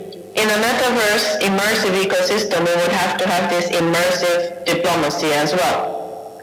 Additionally, to be successful for a future persistent environment like we just defined, the metaverse, diplomacy in this era will have to be future-centric, not reactive. As referenced, of course, we must overcome numerous challenges. Not only the legal, regulatory, and compliance frameworks that must be designed for a successful metaverse evolution, but also interoperability, cyber ethics needs to be at the forefront, proactive and immersive, embedded into the DNA of the metaverse. And we must collaborate at a global scale to develop international standards for metaverse ecosystems. I would like to highlight some of the latest research. Of course, there are numerous academic centers that have put out important bodies of work. However, I selected a few that I think complement our conversations today. Some highlight that the metaverse is shaping, recalibrating, redesigning education as we know it. Others are providing a review of all the challenges we're facing as well as opportunities and how we can set the stage, the foundation for future generations. Also, the challenges that we can expect in terms of designing metaverse workspaces. Another important body of work highlights how the metaverse is playing a key role in sustainable consumption, and like we mentioned earlier, in the circular economy and the net zero economy. As you can see, another article that was a review recently published highlighted cybersecurity in this type of environment and how we can transition from cyber defense to cyber resilience. And of course, last but not least, also key elements about privacy and how to safeguard citizen autonomy in this type of immersive blending of the physical and the virtual worlds.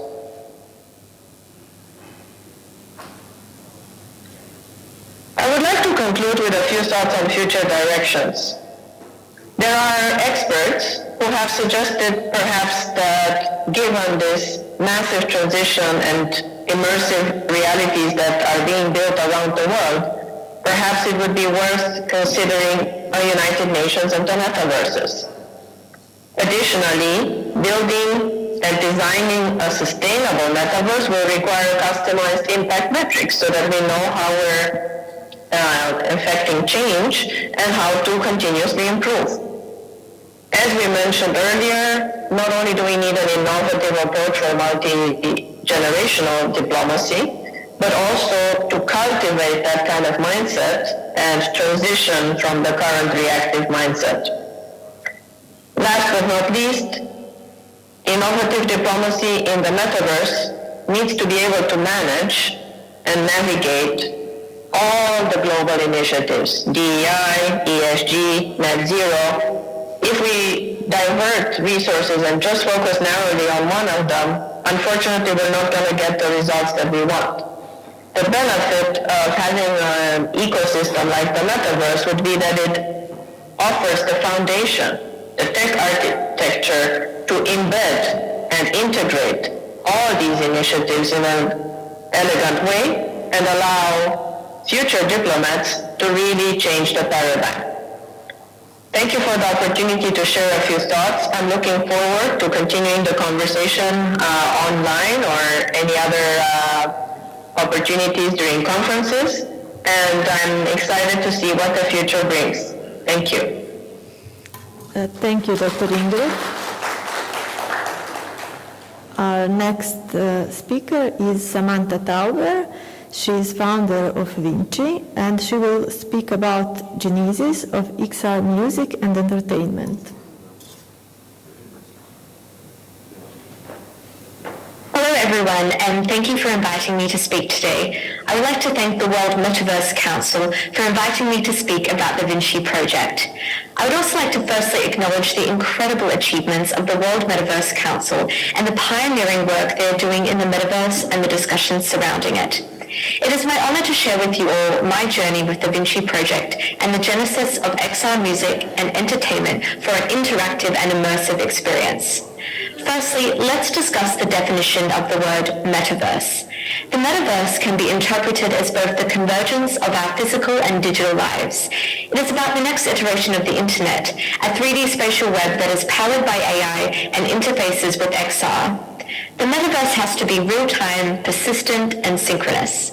The vision of the open metaverse is one of a set of universal standards of interoperability between experiences, platforms, services, and utilities. Now, how does the metaverse relate to the genesis of XR music and entertainment? Without a story, there is no emotional anchorage point for audiences to relate. To truly flourish with the metaverse and next-gen franchises and technology, there needs to be an authentic, relatable story that has the potential to lead to some sort of transformation.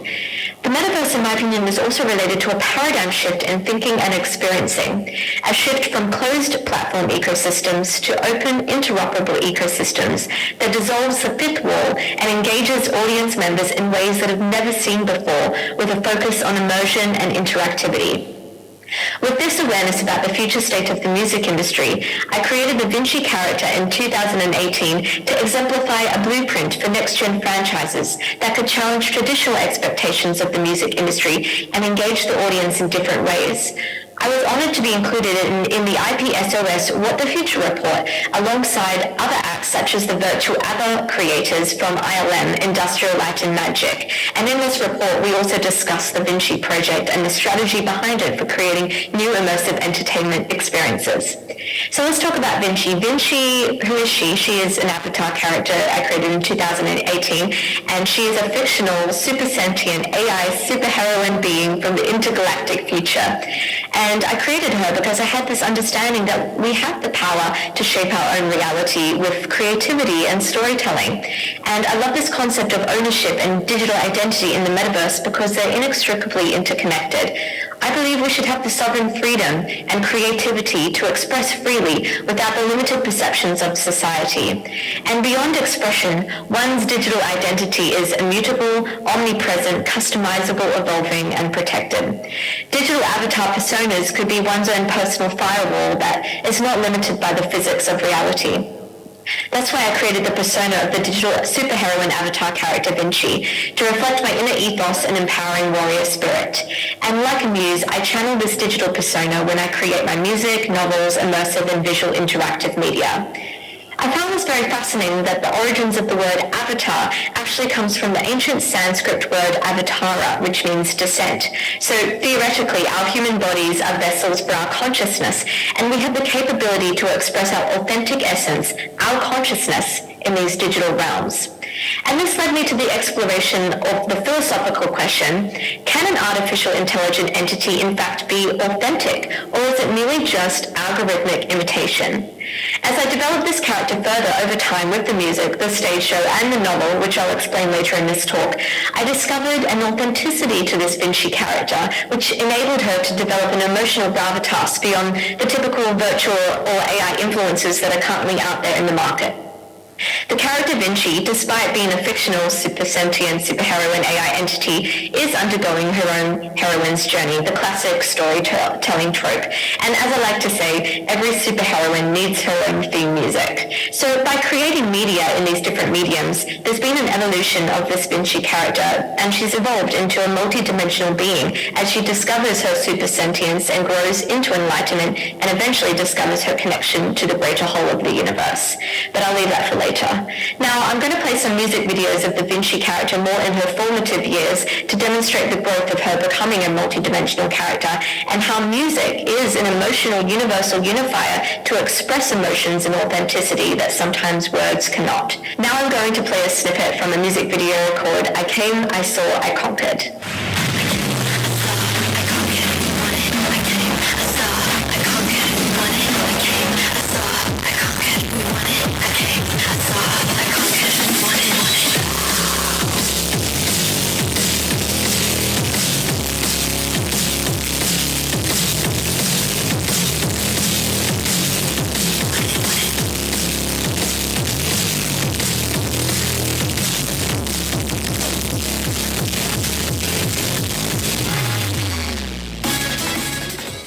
Development of Da Vinci into the realm of XR entertainment then further progressed into my exploration of live broadcasting from the game engine, Unreal Game Engine.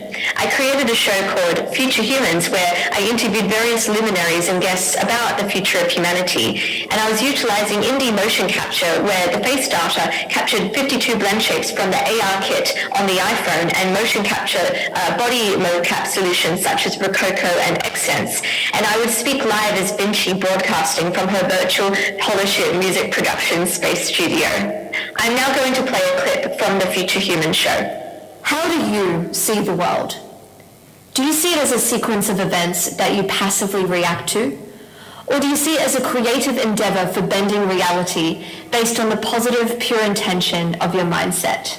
In terms of my process, firstly I would produce content in Unreal Game Engine, create the models in 3D software, and then the music in the DAW Ableton Live. The second phase incorporates recording the motion capture into my performances because I'm not an animator. I would then render the content from Unreal Game Engine and edit it together to form a music video in Premiere Pro.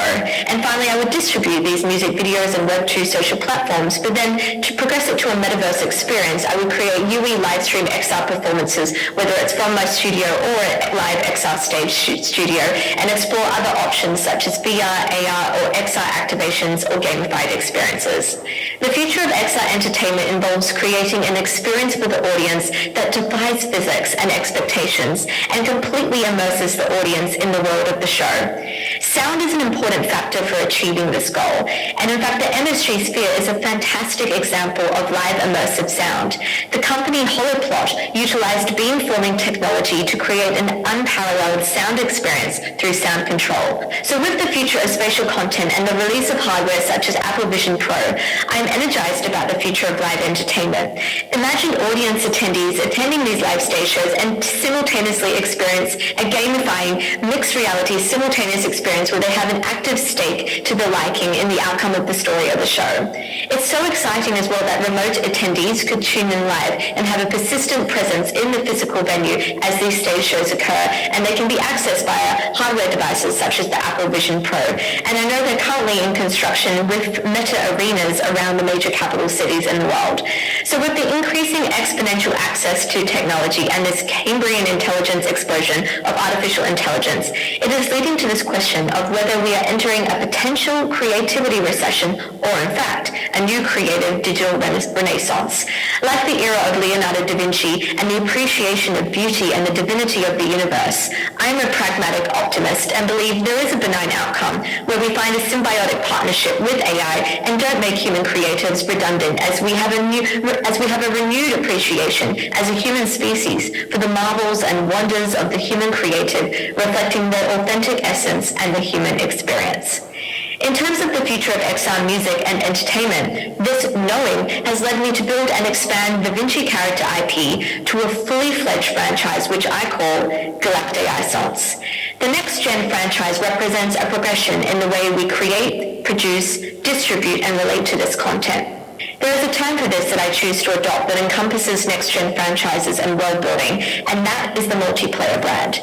The multiplayer brand is a concept with a brand that has a definitive but also iterative blueprint, closed parameters coupled with open components, encouraging this collaborative exploration of new possibilities. It's about creating real-time, gamified experiences of joint value creation, becoming an active participant and conscious co-creator, establishing reciprocal value flow. It comes down to the question of whether we are creating for an audience of NPCs or humans. The youth are the key to unlocking next-level future systems upgrade, where thinking is positive, pragmatic, diverse, dynamic, and forever in a growth abundance mindset rather than a scarcity mindset. It is a new frontier, new human civilization with the opportunity for us all to participate. When you are person to person, heart to heart in the metaverse, positive transformation can happen. It is a new frontier, new human civilization with the opportunity for us all to participate.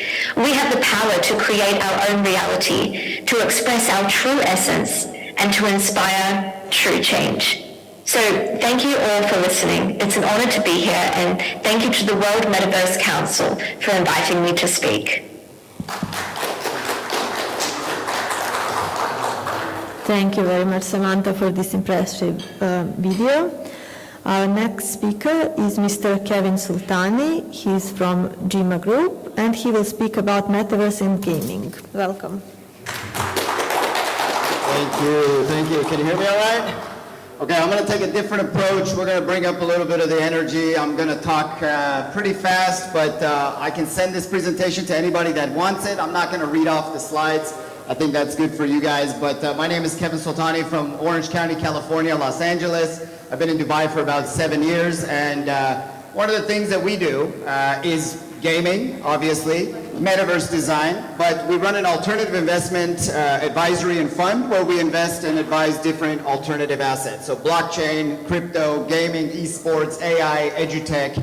And so today I'm going to really focus on gaming and the metaverse. I know you heard a couple things about gaming and metaverse. I'm going to take a completely different approach today. You'll see that with a couple graphs and charts. So let's get started. Again, these are some of the things we've done really well. I just want to highlight this young gentleman behind me. Not me, the other young gentleman. That's Nolan Bushnell, my co-founder back in my last business. And if anybody can guess who Mr. Nolan is, he's the founder and creator of Atari. The original Atari in 1972. He gave Steve Jobs his first job. So Steve Jobs of Apple, he only worked for one company before that, and that was Atari. And this man gave him his first job. He was my co-founder in Semper Fortis. We listed Semper Fortis on the London Stock Exchange. It was the second gaming company to ever be listed on the London Stock Exchange. So again, I think we have to talk about the gaming industry. And I saw another gentleman's presentation, but it was a little less in depth to what I'm going to talk about. This is where gaming started, right? We all remember Pong. Some of us played some of these games. This is what we had in gaming. This is what gaming looks like now. Gaming is a multi-trillion-dollar industry, turning into a multi-trillion-dollar industry because of games like this. Technologies like Unreal Engine 5, Unity, And now mobile is very available on half of these games. Just yesterday, one of the biggest games ever got leaked, and that's Grand Theft Auto by Epic Games. This game will sell a couple $2 billion on day of release, probably early in 2025. As you can see, gaming started just as console gaming, arcades, but now we see the convergence of something more. You're starting seeing technologies, VR, AR, mobile take over. So this graph really shows the change of times and the changing of the guard. How many players are actually gamers? Anybody have a child, nephew, next door neighbor under the age of 18? I'm sure everybody, we all do. That person games, I'm positive. I don't even need to ask that question because that person games. I'm 35 and I still game. I'm very proud of that. I play games all day, all time, because there you go, that a boy. See, at least you're strong enough to admit that, you know? Okay, 3 billion gamers. That's not so small of a number, huh? So if you start thinking in the room, what do I do? Am I a SaaS company? Am I a hardware company? Am I a metaverse developer? Am I a design, development? Whatever you do, if you can't figure it out with a $3 billion user market, I think you got to look in the mirror. The problem is not the industry. The problem is what you're doing in the industry. So the market's there for the taking. It's what are you going to do from social media to development and beyond. The size of the market is not small. This is a little bit down from COVID, in fact, because COVID got a bump. We got a really big bump during COVID. Of course, everybody was stuck at home, they were gaming. But now, what are they doing? They're back in the real world, and so the metaverse is trying to create the digital, right? We're trying to converge these two worlds, but it's just not working out, in my opinion. The metaverse isn't where we want it to be, or is it going to go, because there's less gamers. We tried to build metaverses for people in this room. But people in this room have daily lives. We go to offices, we have meetings, we have board meetings. We're not going to do that, and we're already sick of Zoom and Google Meetups and all of these internet apps. So the metaverse is ultimately going to fail if we can't get the gamers. That's why I'm starting this presentation about gaming, the gamers. This is where the money is. This is where the users are. To make it more localized for the people that are living in Dubai or want to come to the Middle East, this is the statistics for the MENA region.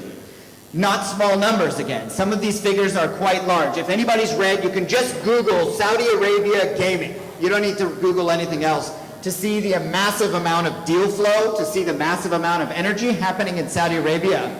And just last month, actually a couple weeks ago, Sheikh Hamdan of Dubai, the son of the ruler, has just announced the Gaming Initiative 2033.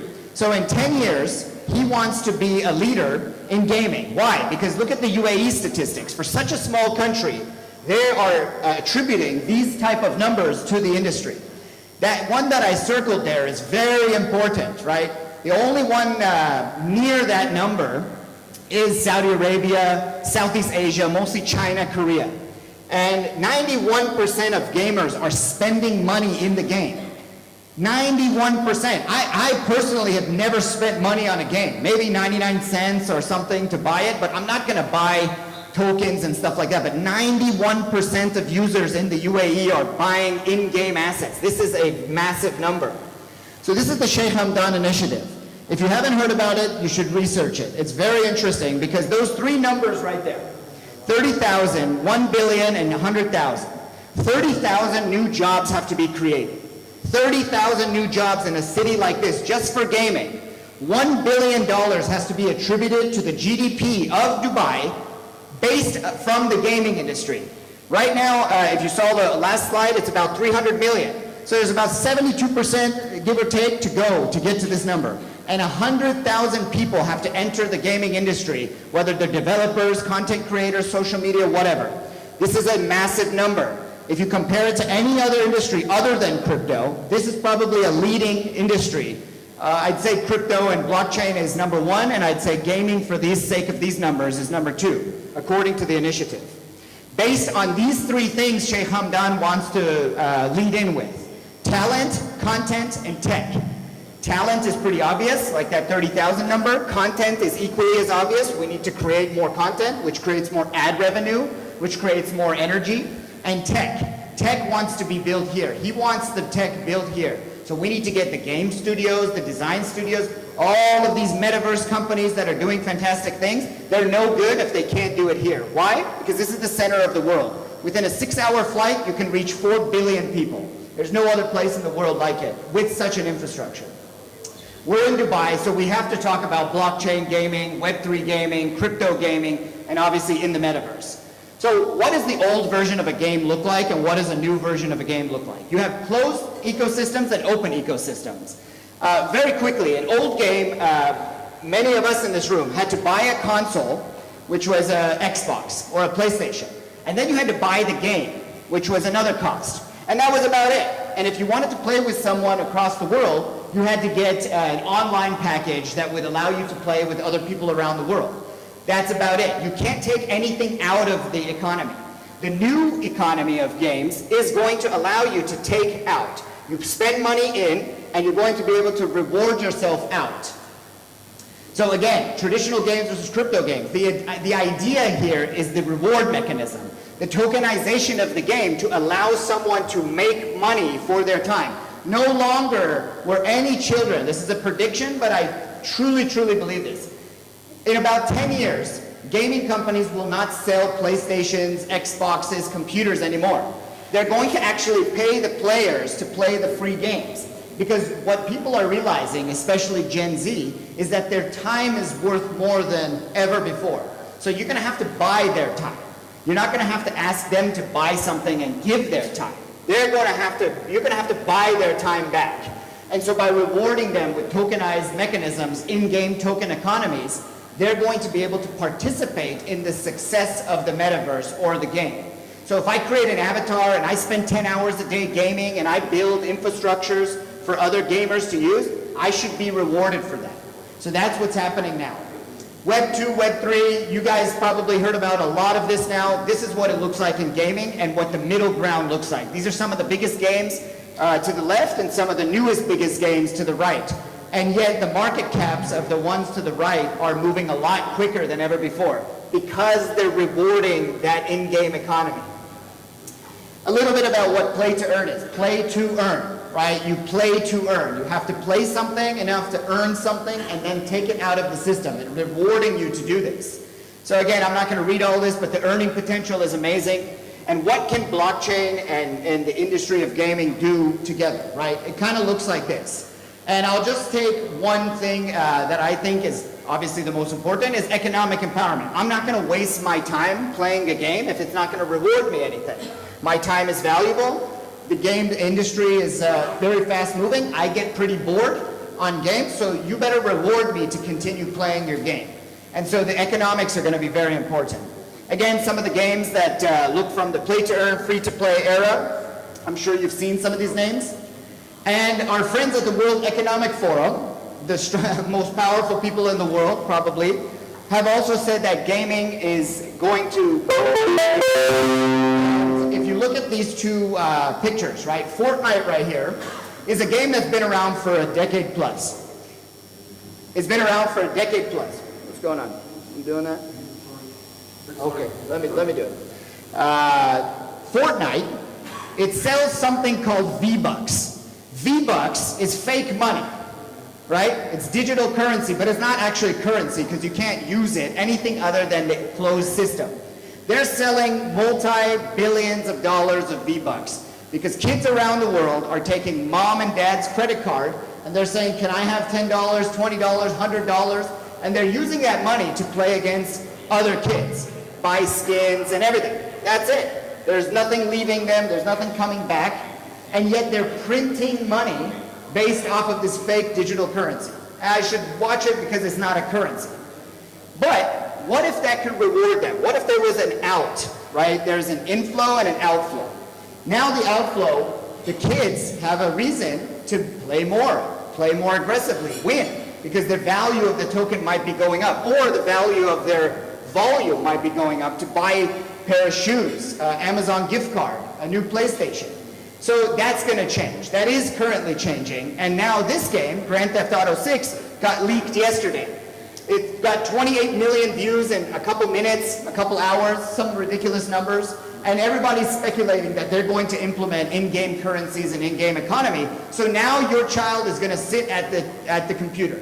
and he's someone's going to knock at the door, and they're going to say, did you order a pizza? And the mom is going to say, no. And the kid's going to say, I did. And you're going to bring the pizza in the room, and you go, where did you buy the pizza? How did you buy the pizza? Oh, I bought it in the game. I walked up into the gaming, Domino's or Pizza Hut. I paid the digital currency from my wallet, which I earned playing the game, and I earned a free pizza. Mom, enjoy dinner.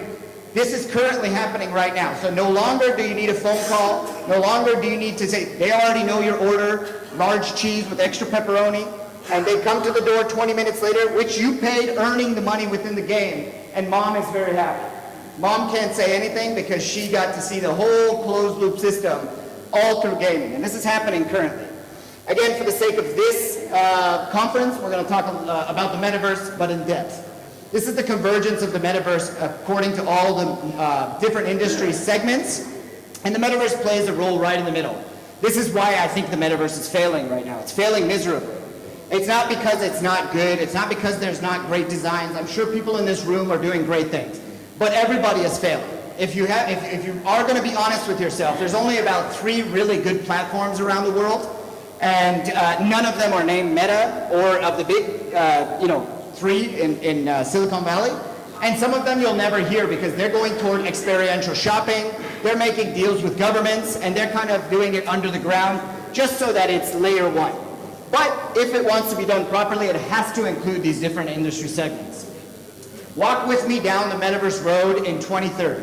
I think it'll be much earlier, probably 2027, but you're going to walk down Manhattan, Chicago, Dubai, Malaysia, KL, wherever you are in the world, and you're going to see someone from about 50 meters away, and your friend is going to have a fiery hat, literally fire on their head. And you're going to say, what is that? He's going to get closer and closer, and you're going to lift up your glasses, which are AR activated, augmented reality activated, and you're going to see he's just wearing a suit. But once you activate the glasses again, he's wearing a fiery hat and a jacket like this. So this is a real life example of someone activating an AR piece of fashion. And the metaverse will allow you to be who you want, when you want, how you want, and with whom you want. And so that's the beauty of the metaverse. And so when you walk down the street later on, you're going to turn right, you're going to turn left, and you're going to see things pop up. And the things that pop up could be deals, coupons, fiery hats, whatever. And that's the beautiful thing of what the metaverse should do, experiential. Everything should be experiential, and it's going to start with fashion, shopping, and we'll see what education and other industries can do from there. I predict, and this isn't just my prediction, but I think it'll be much sooner than 2030, that children under the age of 14, 15, by the time they get to 18, 20, so in about 5 years, they're going to spend more money on their avatar than they are on their physical body. They don't care about Louis Vuitton. The Gen Zs don't care about Gucci. They don't even care what they're dressed in. But they do care about their avatar. Because someone gave me a great example. If you own a Picasso, a very expensive Picasso, a one of one, how many people in your life get to see that up front, really get to see it? Maybe 10 people, maybe 15 people, your closest relatives. You don't trust anybody to know that you have a Picasso. But if you own the digital version of a collectible, how many people can see it in your digital office, in your digital home, on your avatar, wearing it? Maybe millions, maybe hundreds of thousands, because that can't be stolen from you. That can't be traded. Well, it can be traded, but only on the open market if you so wish. So that's why the avatar and companies like Adidas, Nike, who's probably the leader in this for digital fashion, currently these are real shoes. Obviously not real in physical form, but in a form like the white one, that's going to be printed in the physical form. It comes with a nice QR code. You scan the QR code, and now you can track the entire supply chain of that shoe. And so this is the digital version. AR activated on anybody's foot, this is what it would look like. In the physical form, it would look like, obviously, the more regular shoe without the spikes and the green and the wings. So it's happening right now. You can go to this website right now and check and buy one of these shoes, and it'll be shipped to your house in a couple days. The UX is going to be greater than the UI. UI is great. Like I said, everybody in this room is going to do fantastic design work. I don't doubt it. I'm sure, we can all clap for your Unreal Engine 5.1s and Unities and optimization into mobile. I'm not talking bad about everybody's design, but I don't care. What I do care about is the experience. Because what everybody has failed to do is focus on the experience for the most important generation, which is the boomer generation. The boomer generation still owns about 85 to 95% of the wealth in the world. That's not going to change in the next 15 to 20 years. God bless our parents and grandparents. I hope they live well into their 90s, which they probably are. So my generation and the one coming after is going to have to take a seat. The decision making is not going to be in our hands. It's going to be in their hands. And yet no one's building an experience for them to shop in. We think the metaverse and these cute applications and all of this isn't going to work. All of these, what you see behind me, is good for our generation and the one under. These are all real examples, from Gucci to Balenciaga to Nike to Hyundai. All of these are real examples of experiential shopping in the metaverse. And if you look at gaming, hardcore gaming and esports, a lot of activations have happened in fashion. Again, it goes back to fashion. I think it's going to be the driver. You can gamify fashion very well, very easily, and you have multi-billions of SKUs in one store. Not just one jacket, you have 100,000 different types of jackets. These brands are here right now. They've been here for 5+ years. What are you going to do about it if you're a brand? Ask yourself, what are you going to do to implement your brand, fashion, education system, architecture, interior design, real estate? Let your mind wander for real opportunities in shopping, and it looks like something like this. Louis Vuitton sponsored the largest esport in the world, League of Legends, and this line costs more than the regular Louis Vuitton line. This guys right here, these were custom made for gamers. Now it's funny because gamers, you know, and Louis Vuitton don't go hand in hand, but still a great activation. Gucci had a virtual sneaker store that you can go and customize your sneakers in a virtual world, buy them digitally and physically. Thank you so much for your time. I hope I was able to teach something today and keep in touch.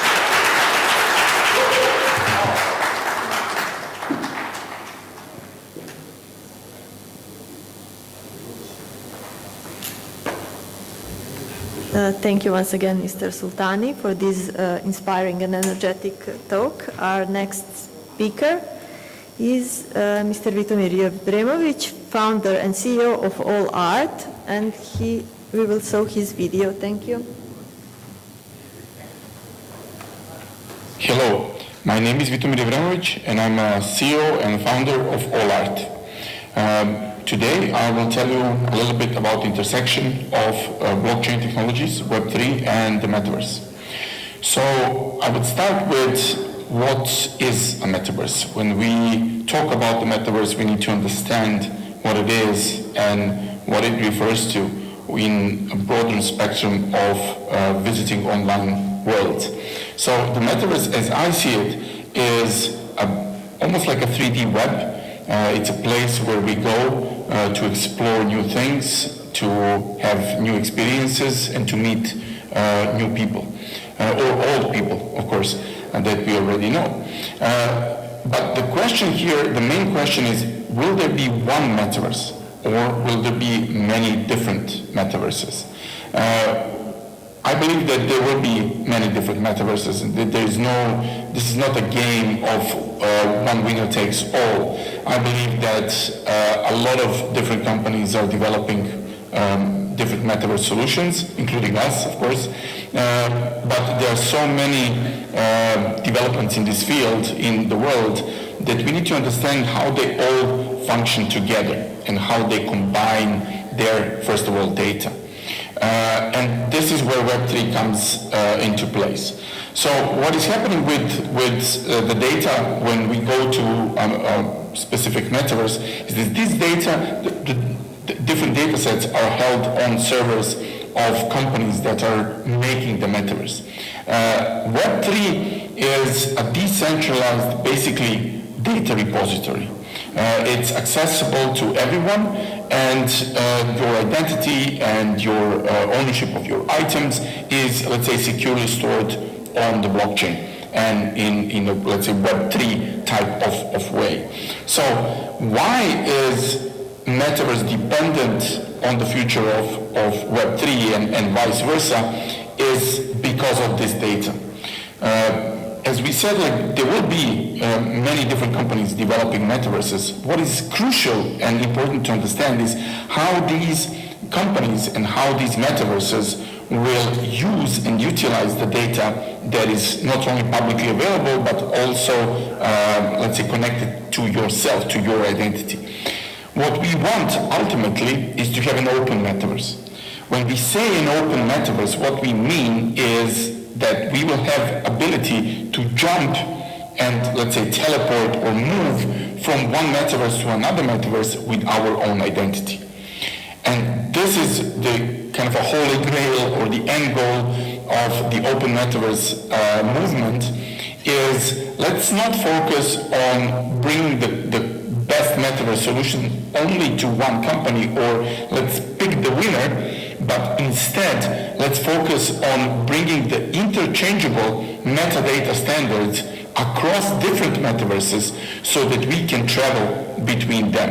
And this is where blockchain and Web3 comes into play. As we all know, for example, if you have the avatar, you want to have items that you wear on your avatar, your shirt, your hat, your whatever you have on yourself, on your virtual self when you enter the metaverse.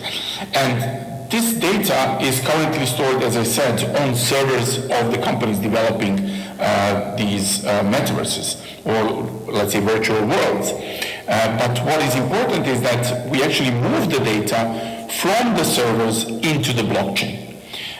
When the metadata is stored on the blockchain and when the metaverse connects with the blockchain, gets the data of your identity, and then presents yourself as a virtual avatar or your virtual space even can travel through the metaverses, then we have interoperability between the metaverses.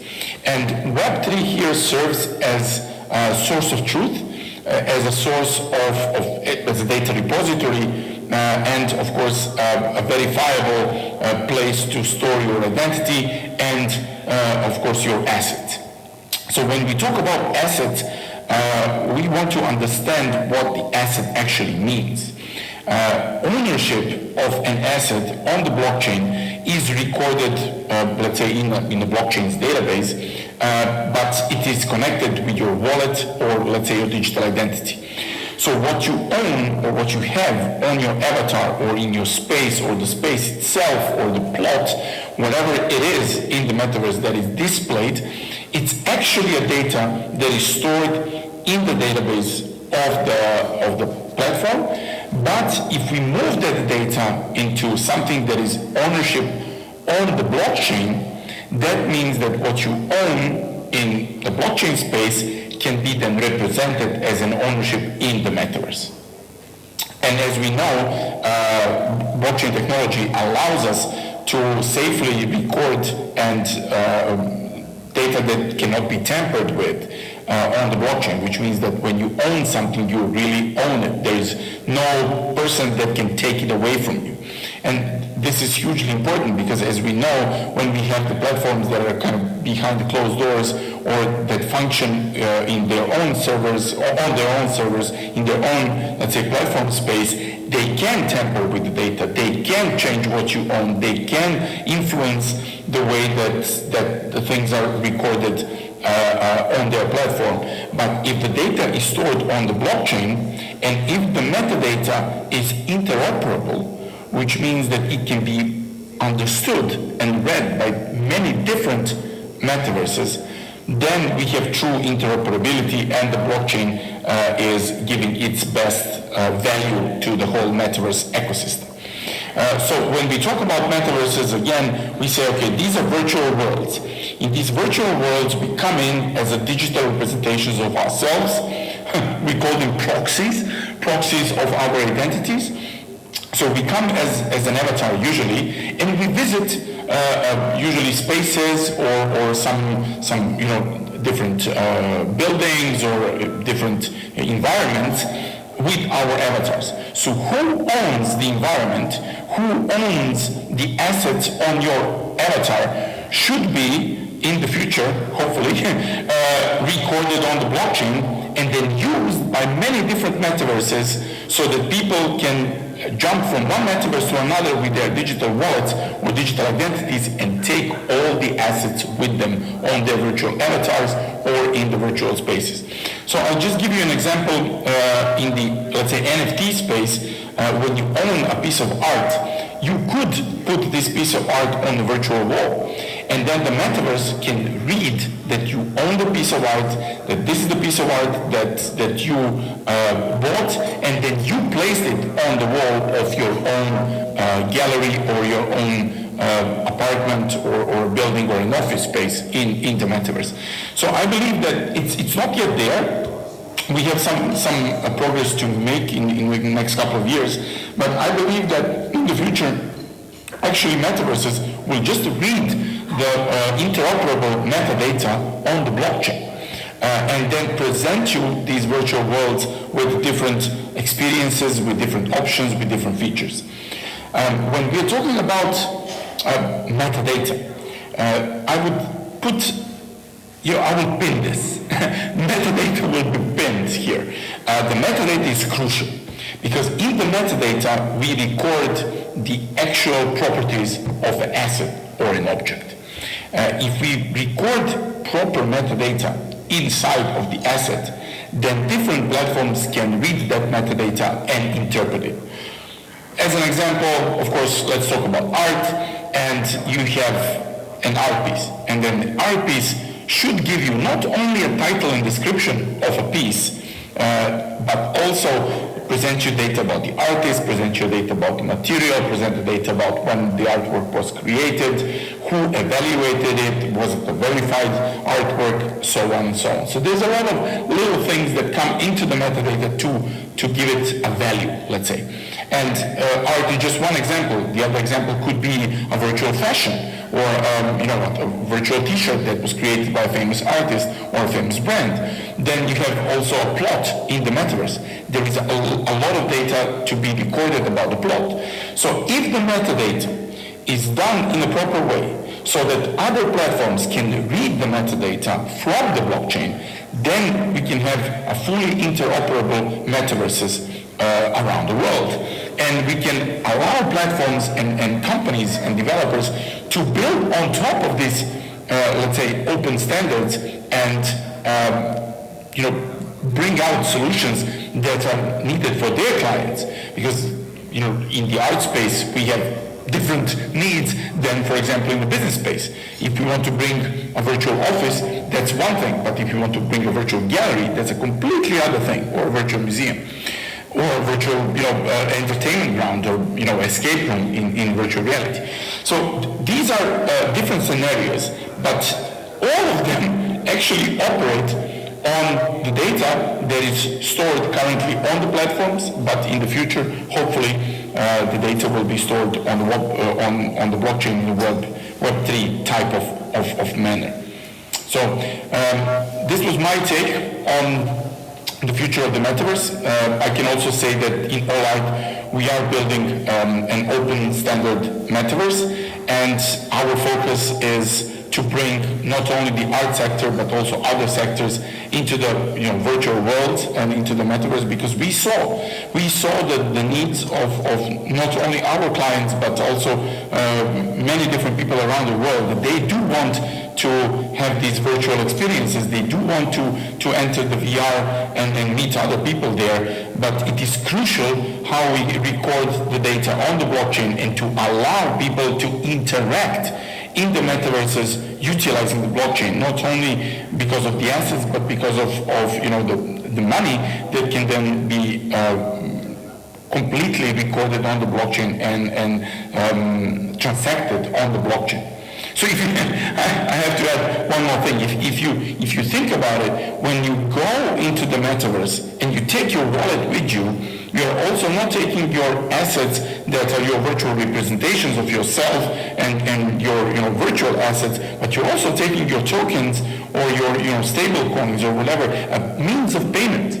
So even today, we could utilize blockchain for payments inside of the metaverse and value creation inside of the metaverse economies that could rely on Web3 technology and on Web3 tokenization overall in general.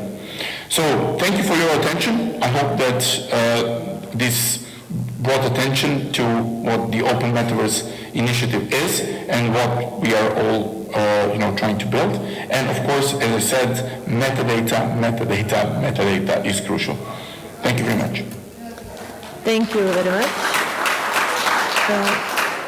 Thank you to Vitomir. Our next speaker, I'm inviting him here on stage, is fantastic Malcolm Shee from Identity. Welcome, Malcolm.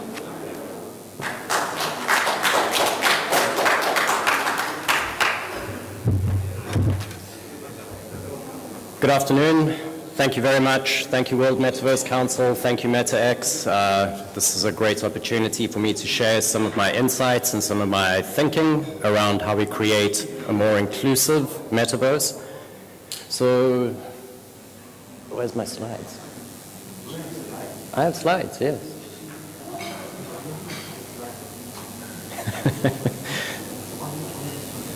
No, I've got slides. Can I plug in here? Sorry, give us a moment.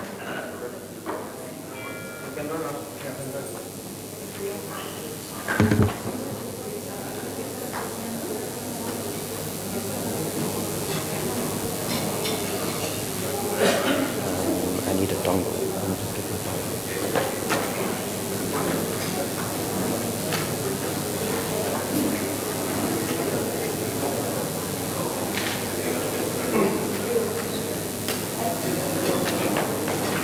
So excuse us just for a second. Malcolm will be with us just a second. We have a little technical problems with his presentation. But just to inform you, after his presentation, we will have lunch served outside in the hall. So after Malcolm, we will have lunch, but we will continue with videos after and during the lunch also, because we still have a lot of speakers that were very great and create their videos for us. So Malcolm is coming.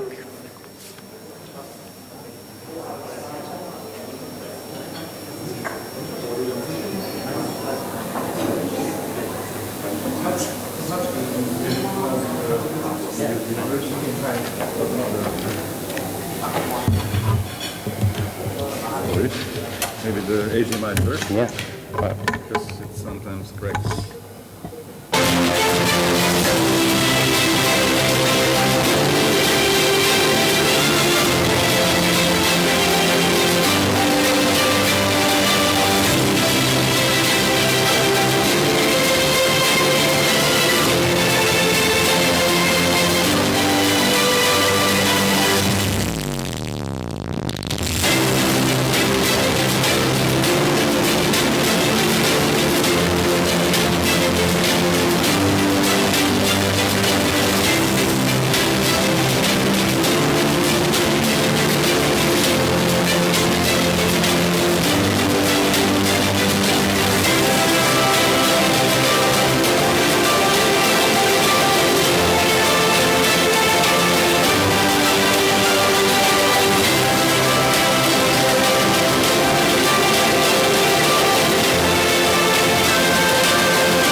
Okay, take two.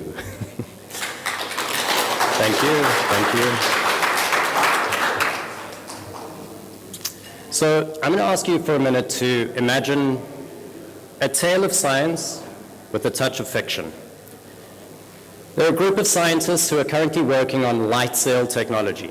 It's a space exploration project, and they think that within 20 years, they'll be ready to launch a USB drive size space probe to Alpha Centauri B, which is about 4.7 light years away, and it will take it 20 years to get there. So think about it, in 40 years' time, we could have a space probe in another solar system. Pretty wild. Now, think about it for a second.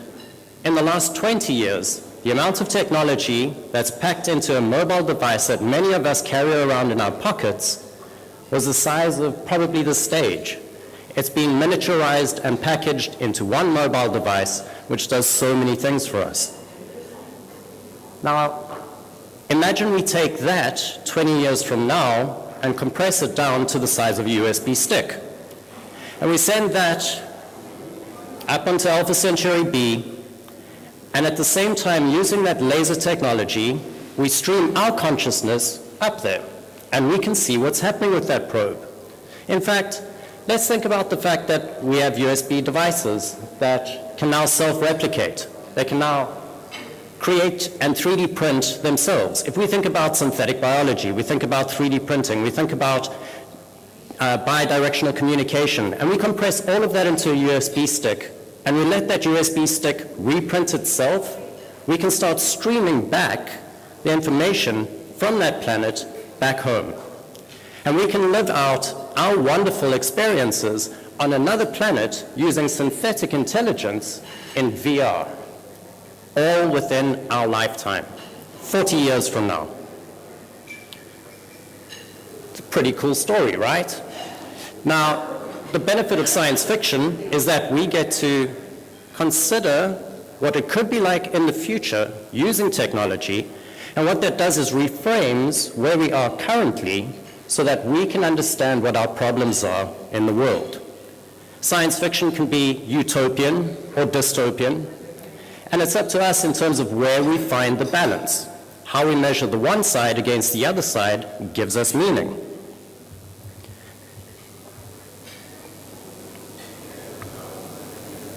So to realize this future story, we'll need to address the crucial theme of power. We'll need to consider how we design for a group of systems that have agency, they don't require human interaction, and most crucially, we'll need to consider what it means to be human when we're not the center of this epic dance.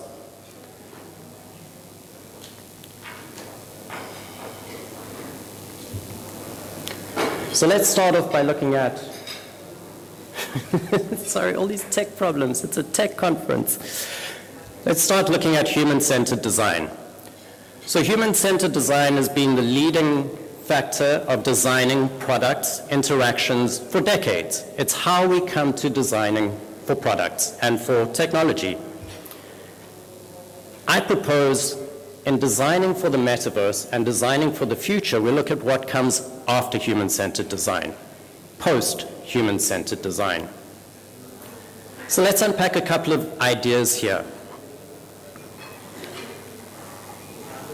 First off, the obvious one. Come on. What is design? Design is a practice of shaping how a thing exists in our world and how it fits into our spaces, lives, and experiences. Now, if we think about human-centered design, one of the problems is it's based on humanism. From a philosophical point of view, human-centric design puts the human in the middle of the narrative. This is problematic because if we think about where humanism originated, it came from around the time of the Renaissance. And this was amazing. It removed the power of the gods and empowered man, all man, provided you were white, male, and of wealthy European descent. This means that humanism today has come to represent that some humans are more human than others. So let's talk about post-humanism from a technological point of view. What gave us freedom from the fear of volcanic gods has led to techno-optimism. And at its worst, we've got effective accelerationism. What this means is there's a group of tech bros in Silicon Valley who are running around going, let's use capitalism and technology unregulated, let it run rampant, and let the chips fall where they may. Let society collapse, and from that maybe we'll have something better.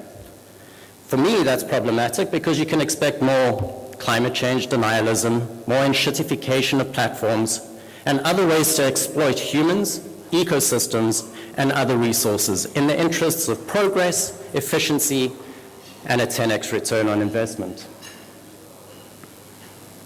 Enshedification, excuse my language, but it is a real term. So why would we worry about space exploration? Why would we follow the dreams of a group of billionaires to go and look at another galaxy? One of the key things that came out of space exploration in the 60s was the overview effect. This effect is a profound experience that astronauts have when they look at our pale blue dot, our little tiny blue planet, which is seen as one great ecosystem. So that brings me to posthumanism from a philosophical point of view. Philosophers are challenging humanism rather than promoting a techno-better version of humans. This is a call to move past the movement of humanism and the limitations and recognize different perspectives of the same designed or experienced thing. Things are important here. Past, present, and future is not a shared reality for all of us, so no single perspective holds any absolute truth. We need to design for a future where all humans are seen as being in relation to all things. What I mean by all things is nature, animals, each other, AI chatbots, domain knowledge, infrastructure, communication. These are things. The Internet of Things will power the metaverse. We need to understand what it means to design for things that includes us as well as nature.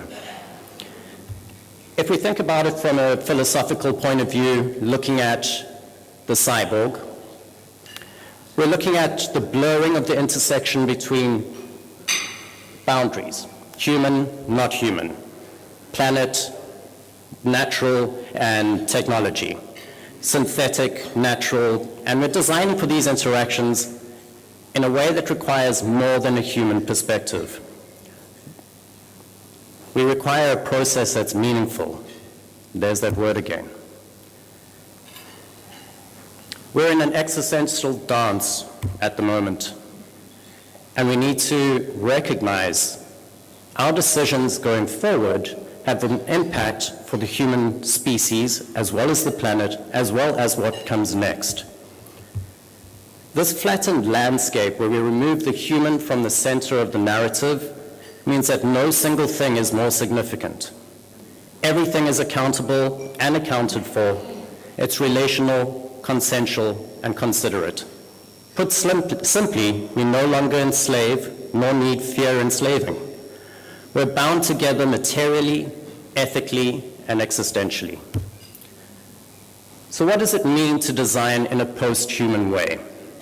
There are a couple of steps that I like to employ in terms of a framework, and that starts with asking, what am I? So quite simply, I'm a husband, I'm in a relationship with my wife, that's great. But I could also be an AI chatbot. And the other thing could be domain knowledge. That domain knowledge is something that plays out as a relationship.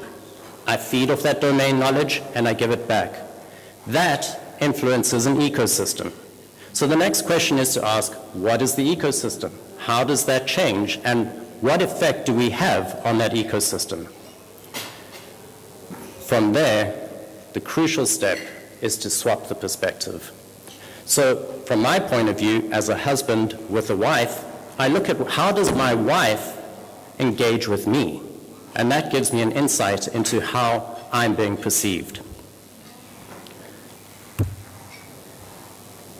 Let's take another example which is quite topical right now and look at how we design around sustainability. Building on the final step there, which is swapping. If we think about the fact that we're humans and our human-centered approach, we start to look at the idea of sustainability as something that we have to do. We have to change our behavior in order to sustain the planet. But if you swap that around, you recognize that it's the planet that sustains us. And that gives us a newfound respect for the planet, as opposed to thinking we're in charge. When we're dealing with relationships, we're dealing with a kinship. We've got kindred spirits. When we're dealing with kindredness, we're dealing with kindness. Nothing beats kindness. It sits quietly beyond all things. Come on. We're already collectively part of a system that makes us more than human. So let's design for outcomes that are more than human. Thank you, and please excuse the technological problems.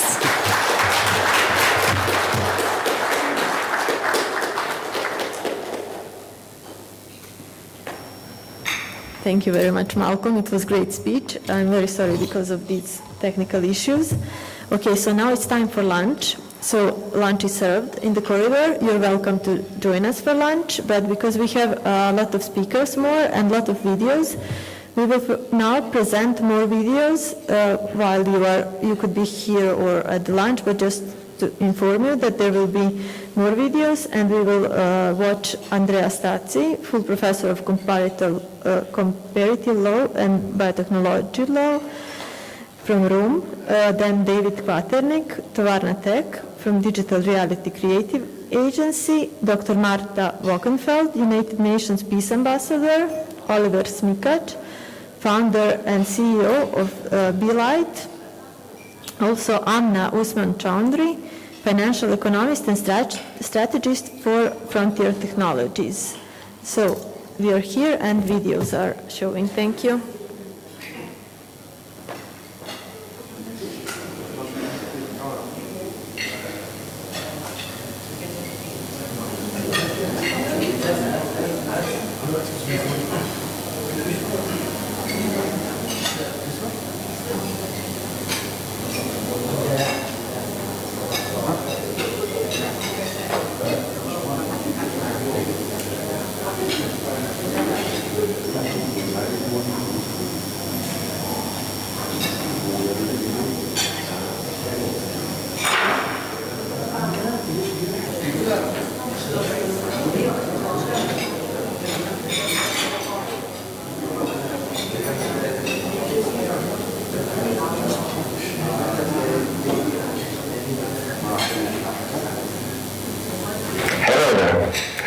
Today, I'd like to talk about beginnings. Human civilization began with a story. It's how, for the first time, knowledge has been transferred from one generation to the next. Tens of thousands of years later, a story is still the base building block of every society. I love stories, so much so that no endeavor interests me more than history. I've been dreaming my whole life about building a time machine. In 2012, I decided to build one, eventually. This pursuit shaped my career path, as it has brought digital realities into my life. Ever since putting an Oculus developer kit 1 for the first time, I was hooked. That was it. Virtual reality, the ultimate final medium. I spent almost 3 years building it. During that time, I've largely by myself back then, virtually recreated ancient sites such as Acropolis, Athens, Theater at the Pidaus, and Mona, the ancient Roman precursor to Ljubljana. After running out of my savings and then some, after spending half a year in London raising more capital, I failed. Years later, I figured out why. My product catered to a tiny niche. The virtual reconstructions were great for the standards of the day, but to the vast majority of people, they were just nice buildings, empty buildings, devoid of life, devoid of stories, devoid of meaning behind them. Who built them and why? How were they able to finance them, engineer them, what motivated them? How did they think? I realized my approach was just as broken as history class in school is today, right? Historical facts, meaningless, well, I should say unrelatable, devoid of context, facts, dates, names, useful stuff, useless stuff, right? I figured out why so many people have said to me, visiting ancient monuments, are you going to look at some old stones again? My mother back then had some story embedded. I even opted for the old Twitter posted length for the content, right? I thought only visuals were missing, animated characters, and while implementing that, I got my first client and left my dreams unfinished, stuck for many years till today. Although I have then built a successful company in the meantime, based on the knowledge I've gained of virtual reality and 3D tools and techniques.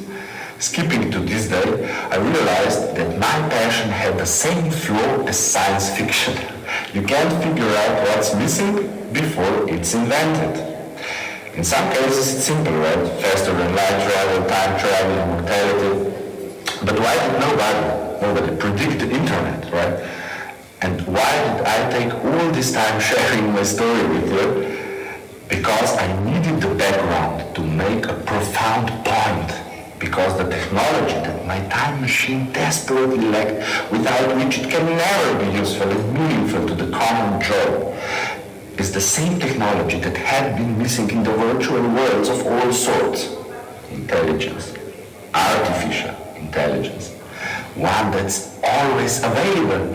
One that will always share in your experience. Be scalable, be affordable. Without it, 3D worlds are empty. 3D learning experiences, 3D tourist experiences. Come to think of it, the greatest need for AI have the experiences where people have the ability to curate visual content by themselves. New beginnings, right? 3D and especially XR technologies were the first to give us a real, meaningful choice of the content we consume. What, how much, of what? Okay, TV, cable TV, VHS, Netflix, YouTube. Did you notice the pattern? We start with zero choice and end up with maximum choice that we know at this time, right? Let's do computing. DOS, Amiga, Windows, Internet, App Store, VRR, MR, spatial computing now. Did you notice the addition to the previous pattern? Now we have the freedom of choice and every new visual capabilities. Black and white, dots and patterns to colors, depth, spaces. But to this day, they remain largely empty. Why? We had tons of content.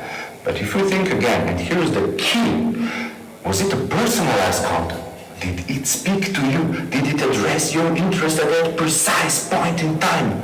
Learning experiences, tourist experiences, come to think of it, the greatest need for AI have the experiences where people have the ability to curate content by themselves. 3D worlds.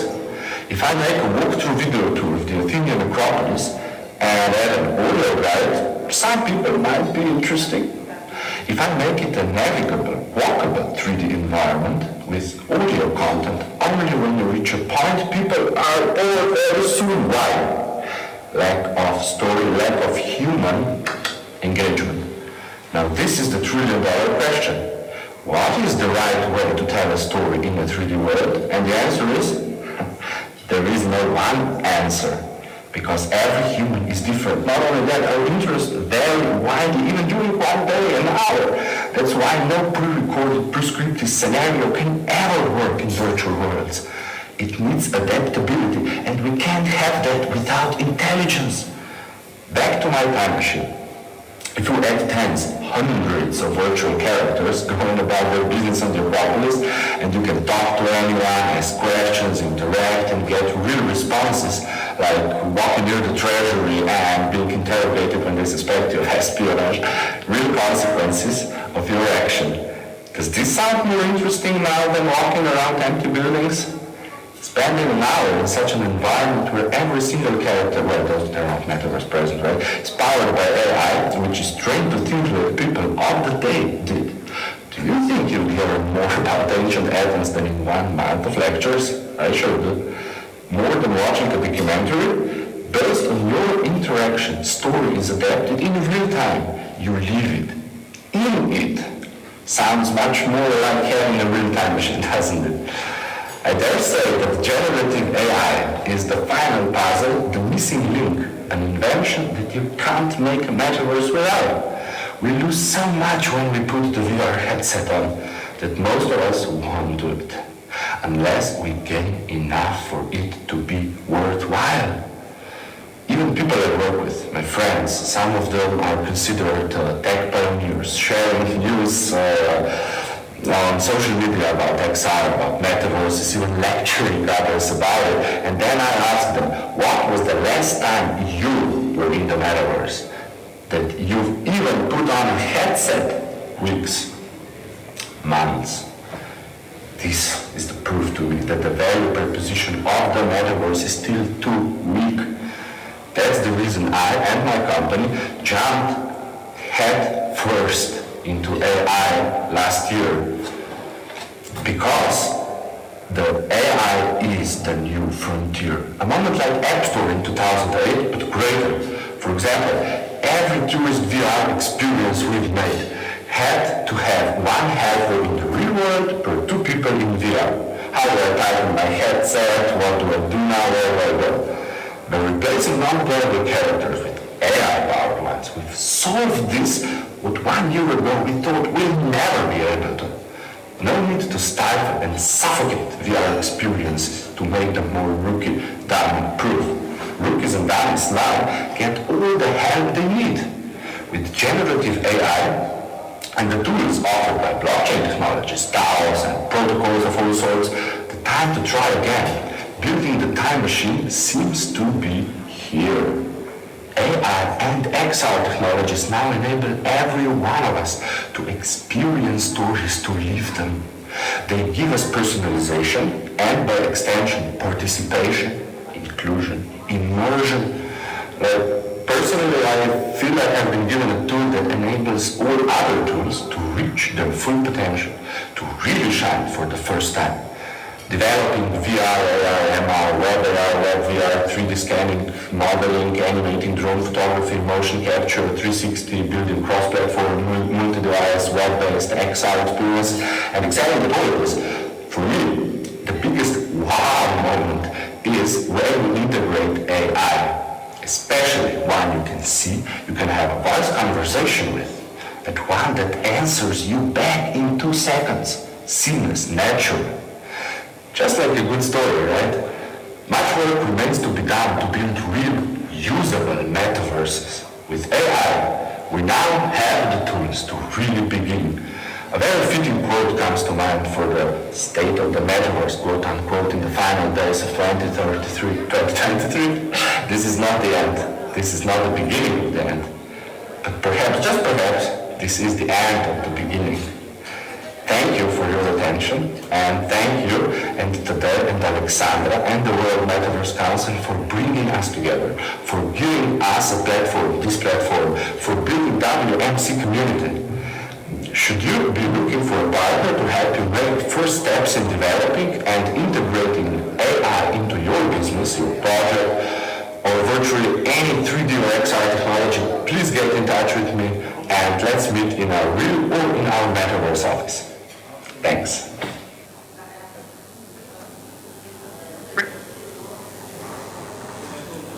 My name is Martha Buttenford. I'm a Web3 advisor and investor. I have over 20 years of financial services experiences, in particular in digital transformation and innovation. I've been very fortunate to be always an executive and a senior executive in a company or on a board to drive strategy and execution at companies like UniCredit, BlackRock, UBS, and AXA. Today, we venture into a new topic. For some of us, it's new. For others, it's not new. It's Web3, arena, AI, and the Metaverse. And I'm really excited to share this with you today at the World Metaverse Council. I've been recently nominated as our United Nations Ambassador for Peace, and you will find that a lot of my topics are around humanity and technology and how we can use it for humanity. Eyes to the future, AI convergence in Web3. So this is a very big topic. I have 10 minutes to guide you through this and get you on a journey. So what's very close to my heart, and I think everyone can connect with this, is nature.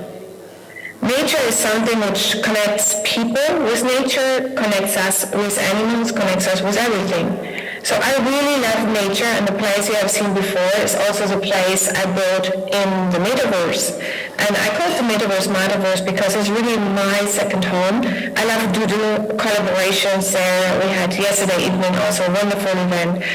So there are lots of things you can do, and maybe more you can explore than you can expect now.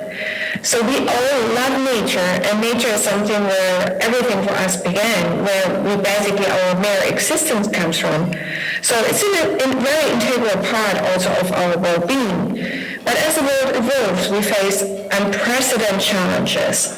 And the challenges are in particular around nature in the sense of what is at risk. And I've been shocked seeing all these numbers. As you know, I come from a finance background, so I also love numbers and to support the analytics for people to understand where we are heading. We have $44 trillion at risk.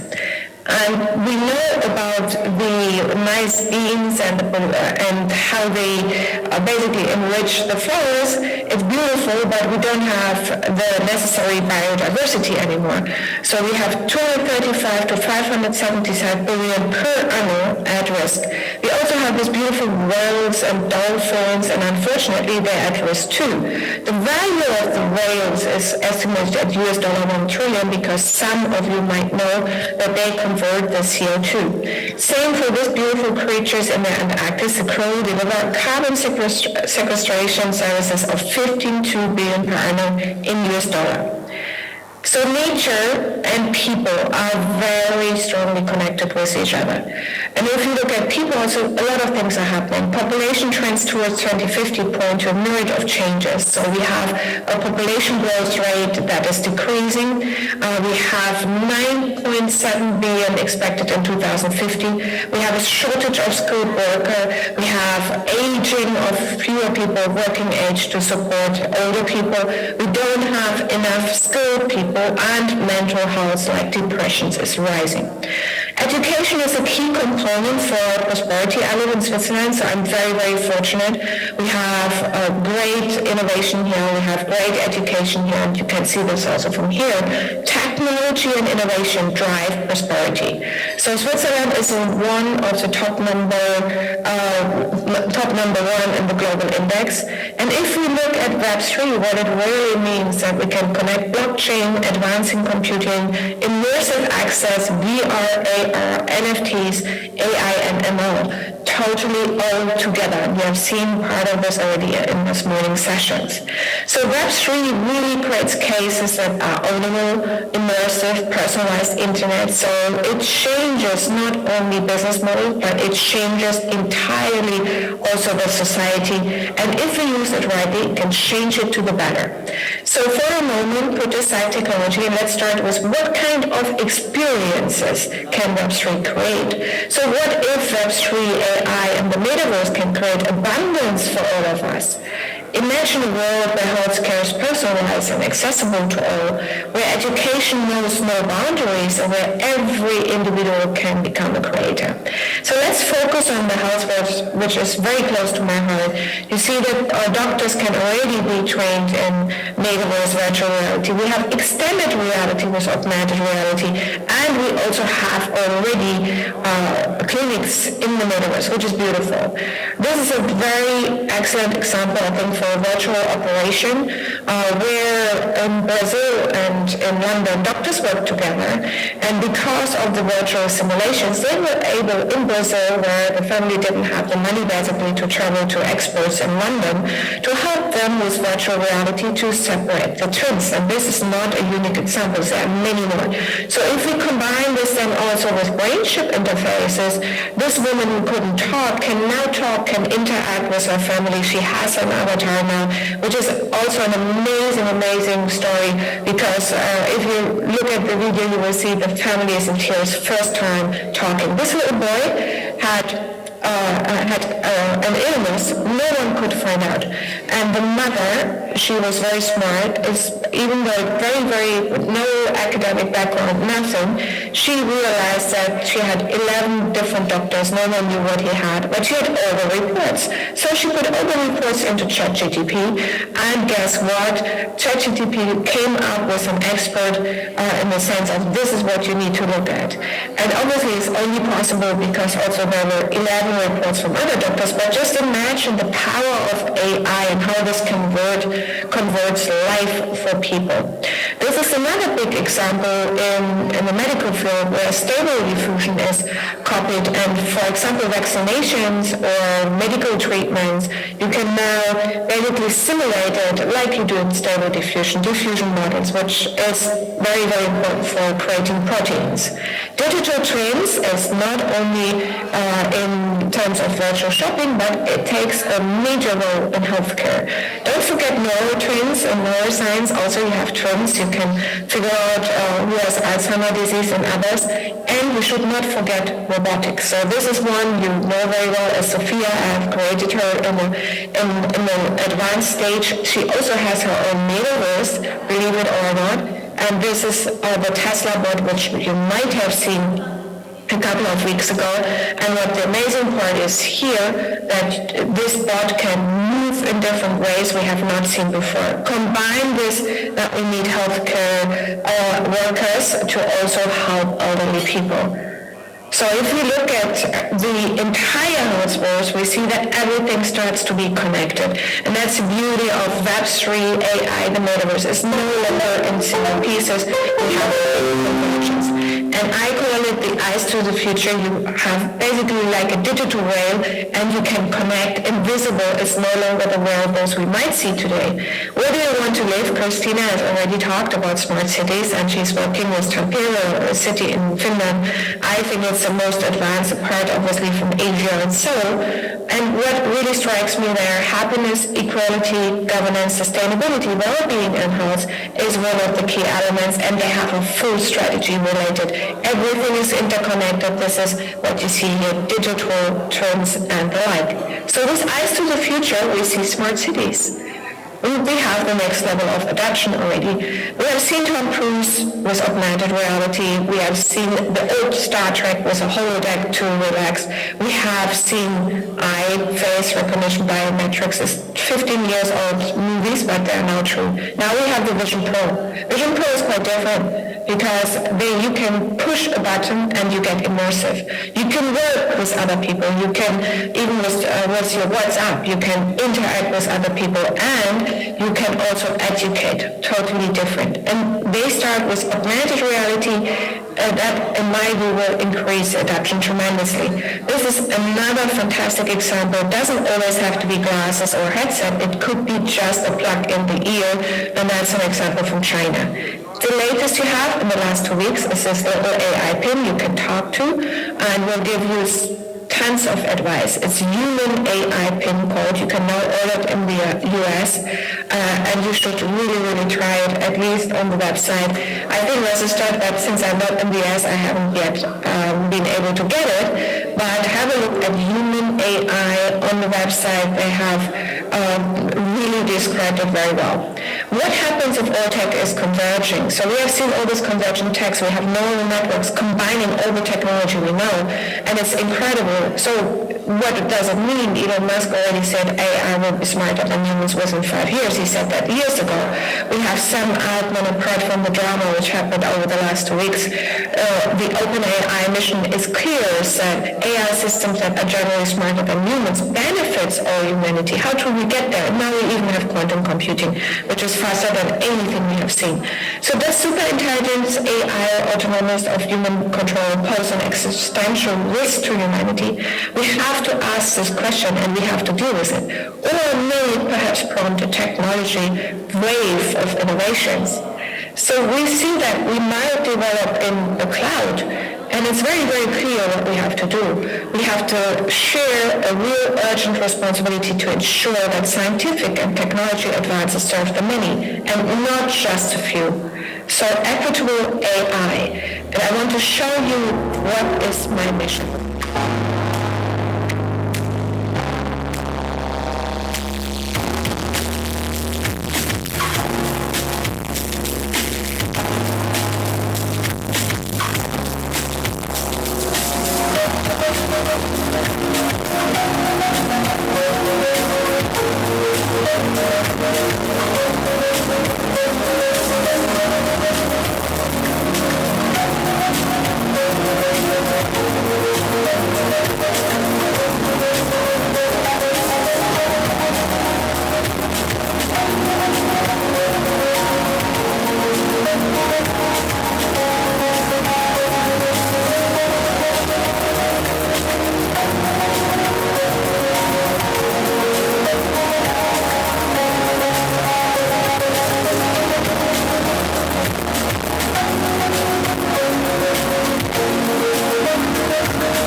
Metaverse. Let's create a better future for all of us.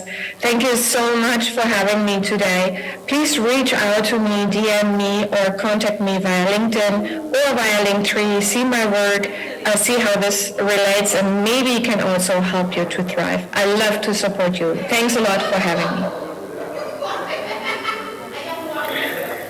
Hello everybody. Are you ready to become the hero of your life? Are you ready to become the hero of your mental health? And wouldn't it be great to have a magical wand to turn stress into positive energy and to relax your mind within minutes? That is what we are doing with Light. So we help companies and individuals to manage stress and find balance again with ease and fun.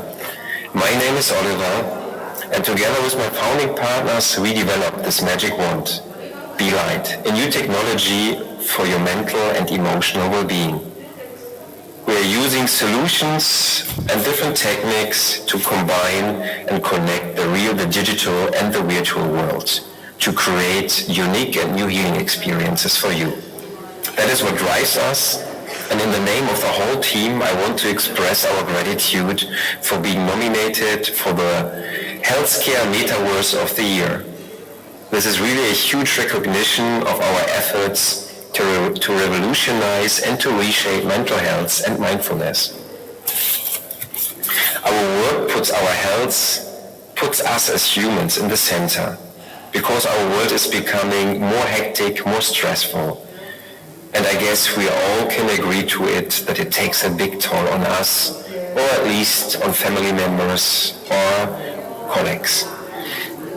In our workshops with companies and thousands of people, we figured out that the majority of people, and also the majority of people from the tech and Web3 industry, are already overwhelmed with the speed of life, the speed of information, and the speed of technological developments.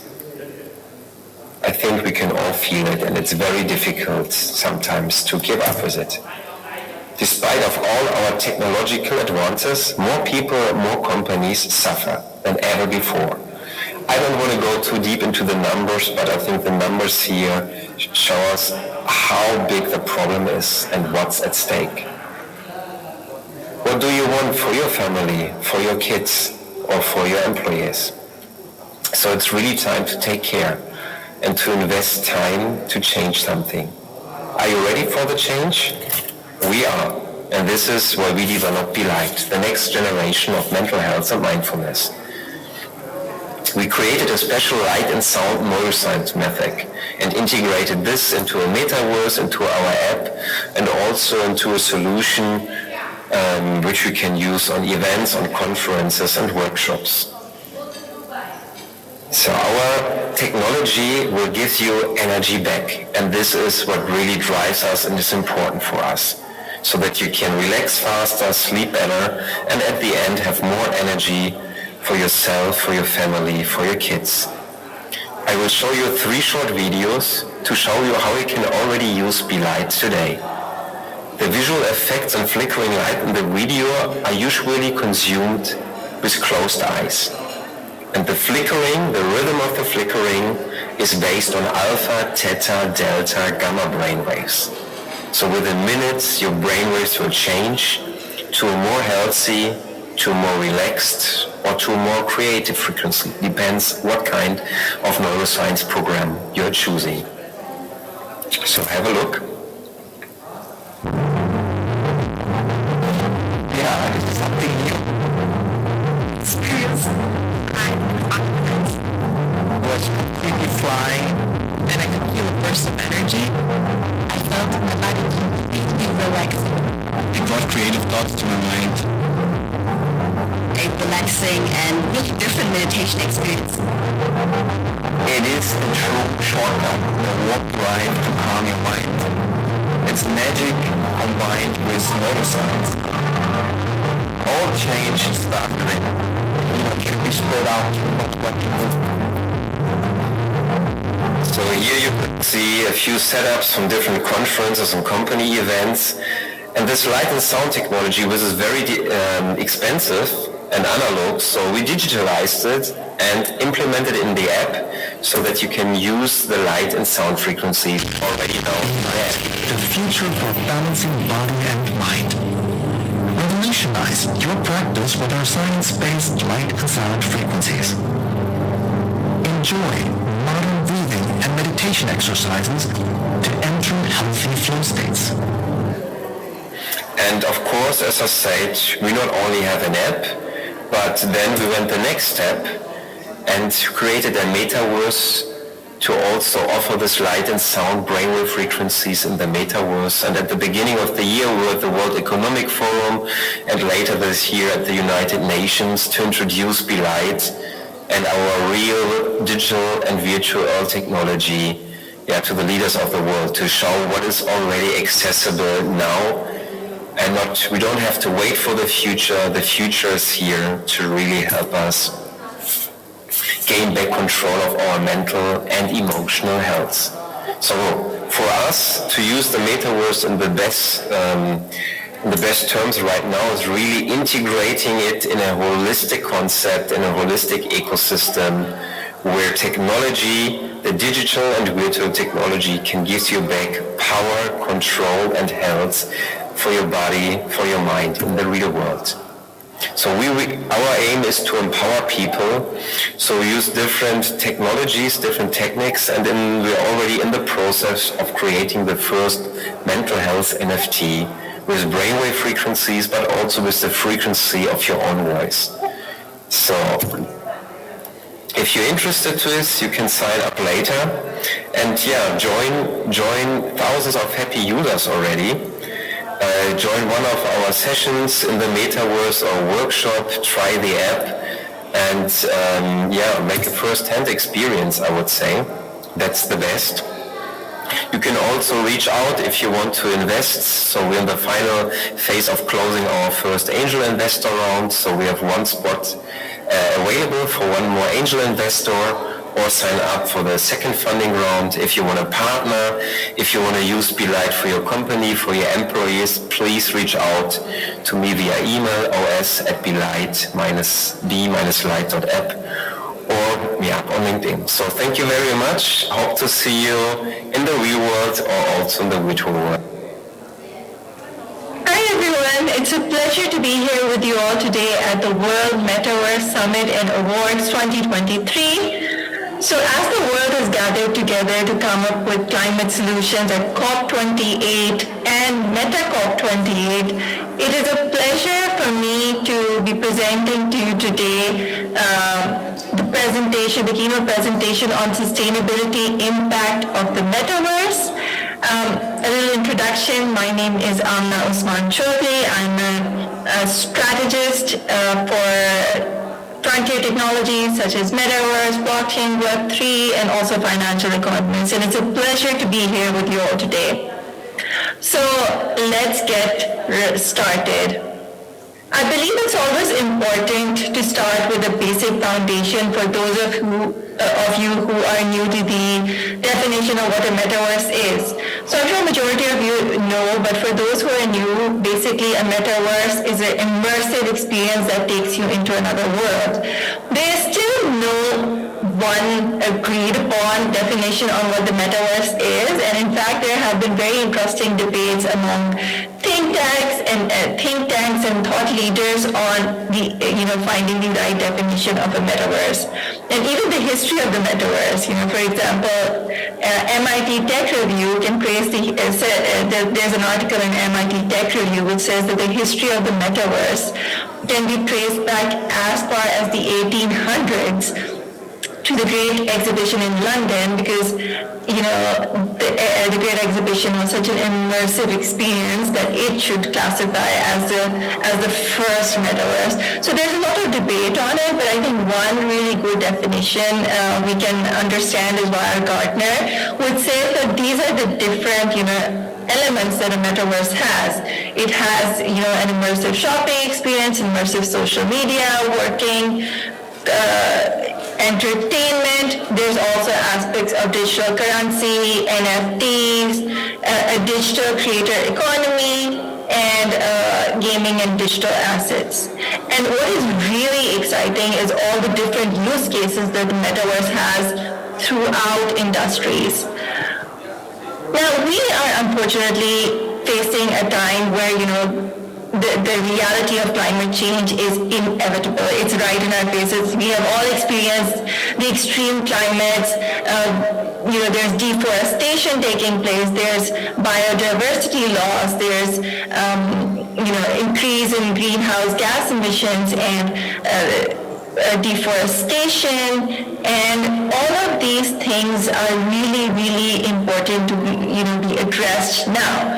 And it is important to come up with responsible solutions that tackle climate change, ensure that we are building a better world for our future generations, and also, it helps with preserving biodiversity, ensuring resources are kept for the future, and also it helps with social equity issues because certain elements of the society, such as women and children, are the most adversely affected by climate change. So it is our global responsibility, and it also plays an important part in achieving the UN SDGs for embracing the need for sustainability and the collective responsibility as well. And the Metaverse has very, very, surprising ways in which it can address this need and play an important and pivotal role in climate change mitigation. So there are many benefits of using the Metaverse in the fight against climate change. There's a study done by professor in Cornell University who said that using Metaverse can reduce greenhouse gas emissions by 10 gigatons, and it actually has the potential to lower global surface climate by 0.02 degrees Celsius by the end of the century. And we know how important each 0.0 degrees Celsius is, keeping in mind the Paris Agreement. So these are really, really massive figures, and the study goes on to show that by 2050, using the Metaverse can lower atmospheric carbon dioxide concentration by 4 parts per million and lower U.S. domestic energy consumption by 92 EG. So there's a lot of benefits, and this is just a study of one benefit. So I'm sure if there's more studies done, we will find even more benefits of application of the Metaverse towards environmental, the fight against climate change and sustainability efforts. Not only is it, does it have many advantages across various industries, which we will discuss in a bit, but also in helping adapt and helping people understand the importance of embracing sustainability and embracing the fight against climate change. So a study was done by PwC that if you're training for behavioral change, or if you're training people, if you use virtual reality for this, the possibility of them actually implementing what they have learned increases by 275%. And there was another study done a few years ago by on social media actors. So many people are so used to scrolling over social media, and if there's a sensitive note or a sensitive post on climate change, they have become desensitized. But if you use virtual reality or Metaverse or augmented reality, etc., for these types of learnings of showing how climate change is affecting the planet and biodiversity and the ecosystems, that plays a much, much bigger impact in change in behavior. So there are many various industries in which we can observe the environmental and sustainable benefits of using the Metaverse. I will discuss a few key of them. One of them being fashion. Now, fast fashion is an unfortunate reality, which is why it's very important to embrace, more sustainable fashion and circular economy. So 100 billion items of clothing are produced each year, of which 92 million tons end up in landfills. And if you use, VR, virtual reality, augmented reality, extended reality, it actually really helps in reduction of wastage via fashion industry. And virtual reality can actually help save 3,300 liters of water per item. So that's big per item, 3,300 liters of item. And DressX did a study which says that the production of digital clothing emits 97% less carbon dioxide than physical clothing. And similarly, the Fabricant has also published a whole study which says that brands should embrace Metaverse fashion because they can reduce their carbon footprint by 30%. If only, the sampling part, they converted from digital samples, from physical samples to digital samples. Now, another aspect that comes into play is the need of, the possibility that digital twins in the Metaverse play for sustainability. So, digital twin technology in real estate alone can reduce operating costs up to 35%. And this was, these are figures according to a study by Ernst & Young, which also revealed that digital twins can reduce a building's carbon emissions by up to 50%. And we've seen digital twin technology being used in various smart city initiatives around the world, ranging from Dubai to Singapore to Boston. And smart city, digital twins for smart cities is extremely reliable, a way to help with sustainable efforts, because cities can deploy digital twin technology to understand and predict the different outcomes of carbon emissions, traffic congestion, and take the right mitigations to prevent these things. And wastage caused during project development process is also reduced using digital twins.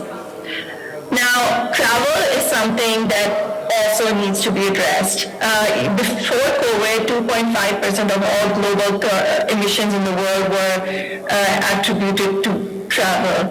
And as the world is gathered in Dubai,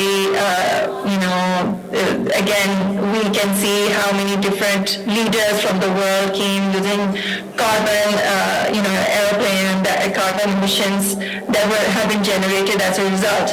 And while we totally understand the need of being in presence to address climate change, etc., these efforts to mitigate climate change can be much better handled if done via the Metaverse as well. So, for example, for the first time this year, we are having MetaCop 28, which we are really excited to be a part of. And eventually, if these global gatherings, or at least starting from business travel, takes place in the Metaverse, there can be an increased decrease in carbon emissions, which are attributed to air travel. And an example of this can be seen by the Dubai government, which last year in 2022 showed their Dubai Metaverse, which they developed, which was developed and they showcased this at the Dubai Metaverse Assembly, which is developed in such a way that leaders or business people from around the world could join the Metaverse and sign agreements which are legally binding. So these kind of efforts can really play a part towards reduction of carbon emissions, climate change mitigation, and sustainability. So, there are various showcases, but we have a packed agenda today and limited time, so I'm going to end my presentation with this. I want to discuss before signing off that, there's this great study done by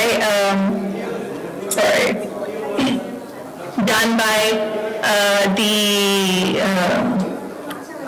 University of Cambridge, which says that there are 10 principles published by the University of Cambridge that says there are 10 principles when designing a good metaverse. And I know so many of these people are watching or building metaverse as well. So it is important to understand that all these points are taken into consideration, and number 5 is sustainability. So it's very important these are addressed, and using Metaverse can really, specifically strategically using the Metaverse can really play a pivotal part in our fight against climate change and our efforts towards sustainability, and that is why we should all join hands together to make sure that we, first of all, design and advocate for a good Metaverse, which is sustainable and has all these different principles for designing a good Metaverse, and then use these Metaverses for different industry highlights to create a better and greener world. That is all for my presentation today. Thank you so much.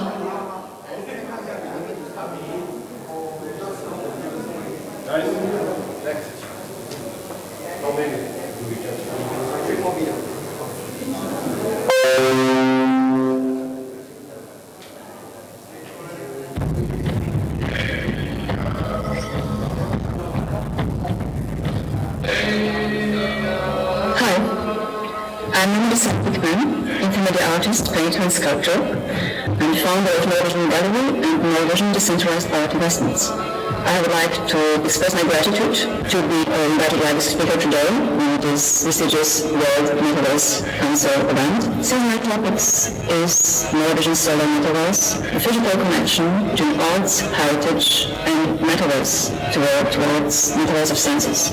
If we are looking back to the time when the NFT were in big hype, and those big players like Sotheby's, Christie's were entering the space, and there were millions put into digital works of Bocca, of digital reproduction of Michelangelo original oil painting. So there were millions put into only digitally packed images in blockchain, as if it was kind of proof of uniqueness, ownership. But after this hype of NFT a bit settled down, we are witnessing now the idea of digitality, of this connection between physical element, which can be painting, sculpture, building, heritage, edifice, and this digital reproduction, digital, let's say digital twin of the same object, building, painting, aquarelle, also music. So basically, this connection between physical and digital is becoming very precious. The real painting and the real object is being now considered almost like a proof, like we had before the gold, to be backed for the value of evaluation of money. So now this physical object is kind of back end of the evaluation of this digital twin, digital level. Or the same thing, or vice versa. The physical object is much more compactly, transparently owned and visibly evaluated and packed on the blockchain. So we have this mixed and doubled value of both physical and digital identity. So this of paintings and objects performances using it as a specification very sold. And the full kind of generalization back and transparent application. So now we have which is a project of all paintings and solar panels. This is a sustainable project, which is employing very classical medium of oil paintings. We have portraits, we have landscapes, we have buildings like Venice, and we have some personal stories, which are linked with historical stories. And buildings in the Metaverse are kinds of digital galleries in which we can put paintings, sculptures, digital elements, the first galleries, which is actually spatial. The same platform the Metaverse Council has now its presentation of visual arts. Represents a homage to plein air painting, classical oil technique, with an impressionistic and expressive gestural approach, combined with thick and transparent layers. A bridge to the latest technologies and trends. So we are on the NFT. I was there speaking amazing and the best of the Leonardo da Vinci sketches. They made Batman on Metaverse. So I was just thinking how beautiful it will be to link our project, Norwegian Solar Metaverse, with them. as we are envisioning to scan and to put in the metaverse castles of Goldenstein, Lerna Castle and Vaduz Castle, and to put them inside the artworks, the NFTs, and also we can manage events inside those digital twins of castles. Envision Solar Metaverse Spatial Gallery, in which we can move to a listening of NFTs, which are videos of combined sculptures, processes of creation. There are also performances, there are also innovation sculptures, and they're actually surrounded in the rest of in real dimension. So the special human real dimension, the virtual and real dimension, which were narration on the tiles, but here in the they change their dimensions, and so with this changing of dimensions, so they're much bigger. So we can play like Alice in Wonderland with dimensions. This play is even more evident in another gallery, which is Northern Solar Metaverse, the Garden of Eden, which was combined from the scans of Bogensberg Castle, and it was exhibition this May. So we can move there, we can move through the scans of rooms, and there are combination of other scans of the place of sculptured processes, which is combined with this tradition, with this heritage edifice, with some paintings dedicated to the story of the Castle of San Manuel de Puebla. And there was also one another exhibition which was already there, and there was another exhibition which is more linked with Valvasor and his starting artist with graphics. So we can move, we are very small in this life, but it can go over the process, has the outputs, which is what is and to getting the whole and the more version protocol display.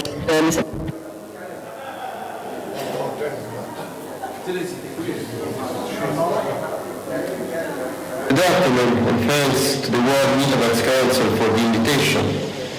Metaverses have existed for decades in the form of multiplayer online games, but, as is well known here, we may soon enter an age of immersive experience hardly distinguishable from our real world, fostering new modes of interaction for gamers and non-gamers. Metaverses, such as, for example, Decentraland, Sony Space, or The Street, already show the beginnings of true society, with individuals set to learn, interacting socially, exchanging news, or asserting ownership rights. A typical day in the Metaverse may closely resemble the familiar world we live in. We are visiting shopping centers, driving across town, meeting friends in cafes, and exchanging contacts in ways that seem strikingly real, thanks to the rapid advances in virtual reality and 5G communications. However, any society needs a functional economy, and in the Metaverse, the economy depends on the authentication of digital properties, such as one's Metaverse home, car, farm, books, clothing, or furniture. To flourish, it also needs the ability to travel or trade freely between realms that may have different laws or rules. Non-fungible tokens, that are records of digital ownership stored in the blockchain, will be the linchpin of the Metaverse economy by enabling authentication of possessions, property, and even identity. Since each NFT is secured by a cryptographic key that cannot be deleted, copied, or destroyed, it enables the robust, decentralized verification of one's virtual identity and digital possessions necessary for Metaverse society to succeed and interact with other Metaverse societies. Beyond the hype of multi-million-dollar digital art sales, the significance of NFTs may lie in enabling the beginning of something resembling genuine human society, based on free markets for goods, services, or ideas, independent ownership, and social contracts to flourish in the Metaverse. NFTs enable the property transaction that drive the Metaverse. These tokens provide indisputable proof of ownership that is more secure than any loan deed. NFTs are digital assets like cryptocurrencies, can only be owned by one person at a time.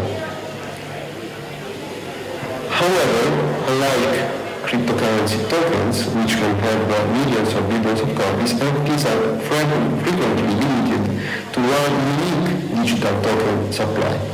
The asset's unique token ID and metadata are proof of ownership for the person who purchases the NFT. With regard to non-fungible tokens, smart contracts are used in the mounting of NFTs and to assign token ownership. When an NFT is created, the smart contract automatically gives rights to the creator.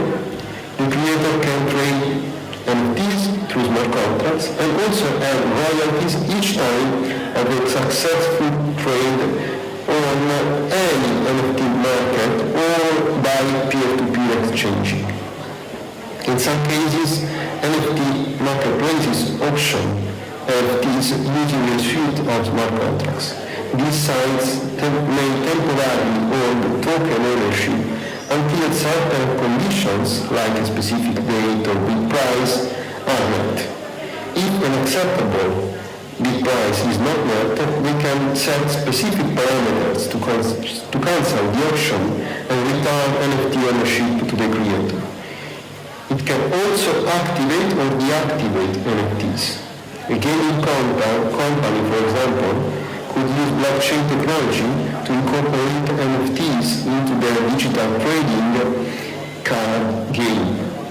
They could allow players to create debts out of NFT trading cards and compete in online tournaments. Moreover, game developers can use smart contracts to reward their players with limited edition NFT cards, for example. Someone could also create NFT series with Tamagotchi-style pet NFTs that were cared for or even died when neglected. But again, the nature of these interactive NFTs could be altered using smart contracts. However, it's important to note that smart contracts are only sometimes legally binding. If through them an economic function recognized by the legal system in which they are intended to carry out their effects is pursued, they allow the drafting and possible automation of the agreements.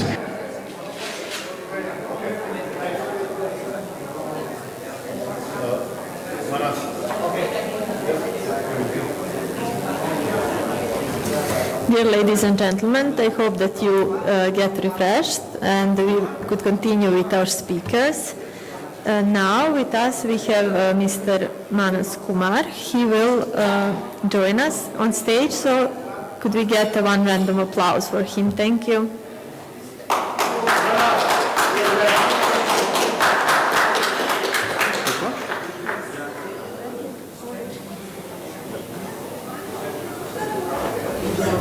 Hello. Hello everyone. I'm very good. Hello everyone. Hello Dubai.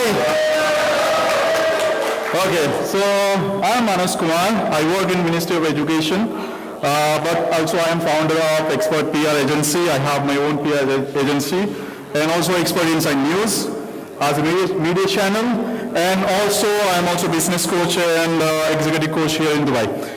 But before, today I would like to thank everyone for being here, and also like to thank to WMZ for giving me this opportunity to speak about the topic that I'm going to discuss here in the session. But before starting, let me tell you, okay, I can use this one. So before starting, let me tell you something about the pandemic that happened last time, and we know that it happened with all the businesses, especially in all over the world. And there were like so much uncertainty. So now my questions will be for anyone who would like to answer, just raise your hand, okay? So what do you mean by uncertainty in a business? Anyone? Because I would like to start with interactive way. I expect all the audience just to try to participate because it's very important to understand the topic. And by the end of the session, I can assure you will get the first step towards the plan to how you can make your business sustainable. Or you already have experience about how to make sustainable business, but different strategies we can use. And I will give you that first step. And then it will help you to align with your proper plans. So just first question, what do you mean by uncertainty in a business? Anyone? Please. Is there anyone? Yes. Please. Yeah, please. Anyone, can you answer what is? So, unsustainable business is a business that impacts the resources available for future generations. Exactly. Like, for example, we understand. Thank you so much. So, we know that, like, uncertainty in a business, that means we cannot predict the outcomes which is coming for the future. Also, in the same way, it's very difficult to measure the performance of any kind of business. Can you have, okay, this one? How I will go to the next slide? Right.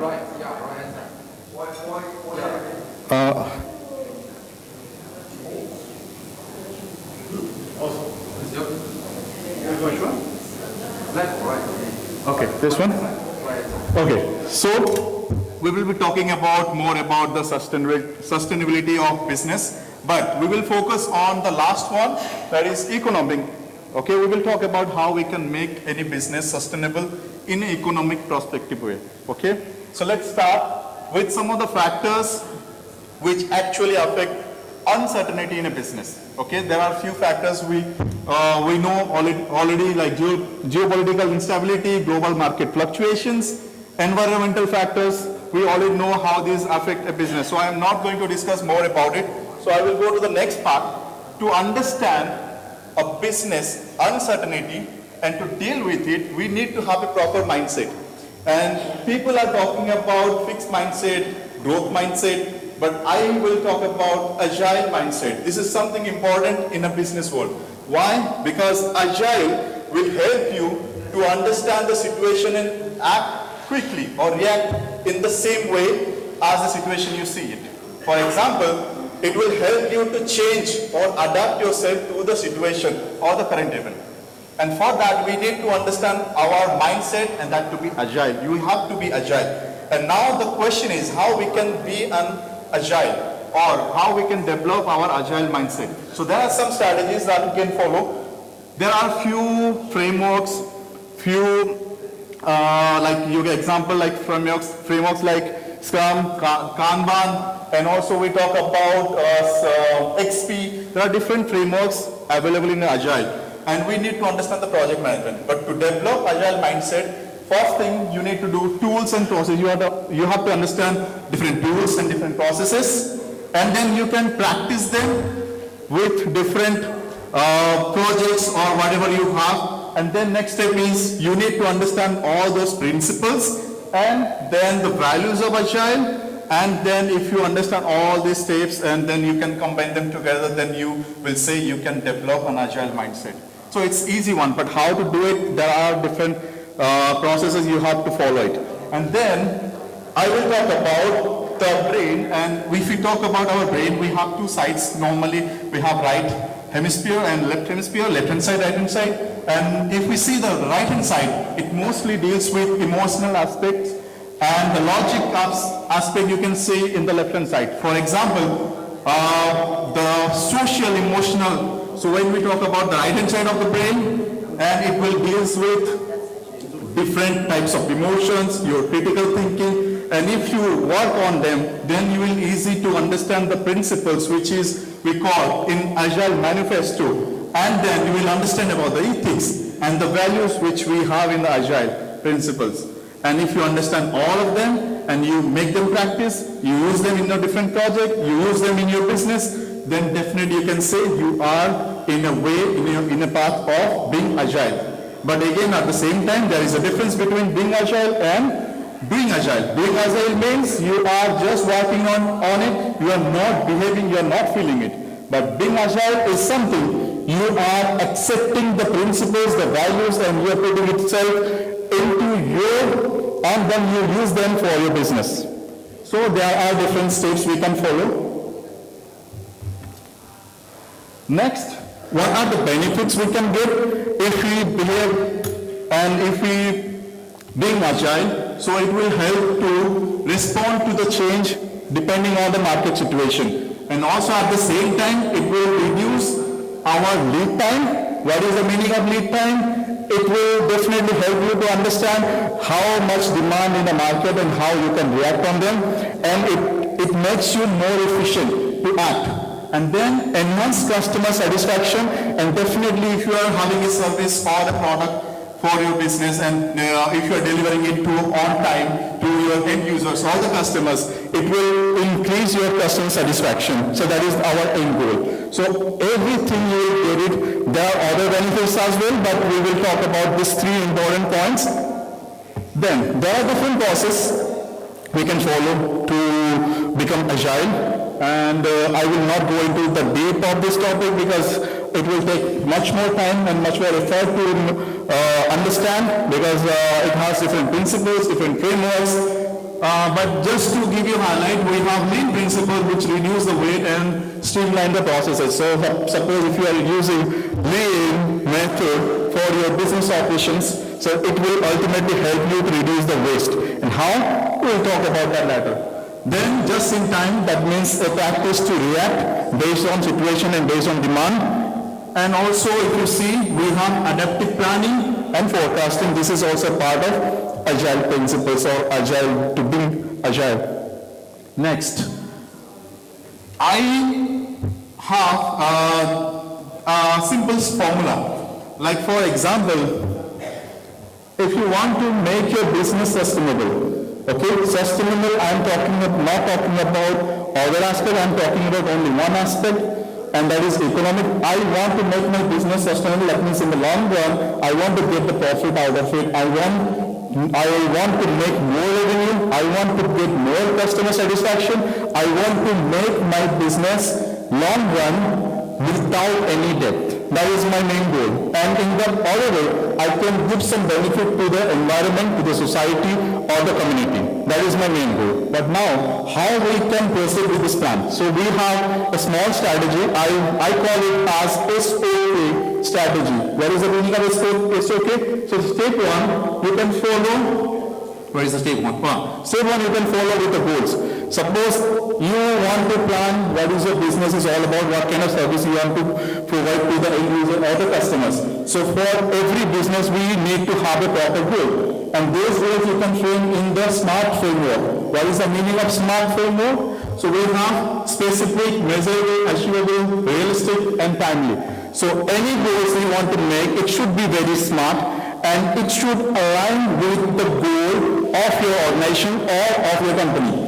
And also at the same time, the overall team, the team who are working for this goal, they should proceed. Maybe 2-3 minutes more. And then second step, we have to follow the OKR of your, suppose you already have your plans, you already have your goals, so you need to understand about the OKR. What is your objective? What is the key result you want to achieve from each of the objectives? And then the third step, you need to understand the KPIs, because the OKR is one measurement tool, but the KPI will give you the OKR is the management tool, and the KPI will give you the measurement, how much performance you can measure based on your plans or goals that you have.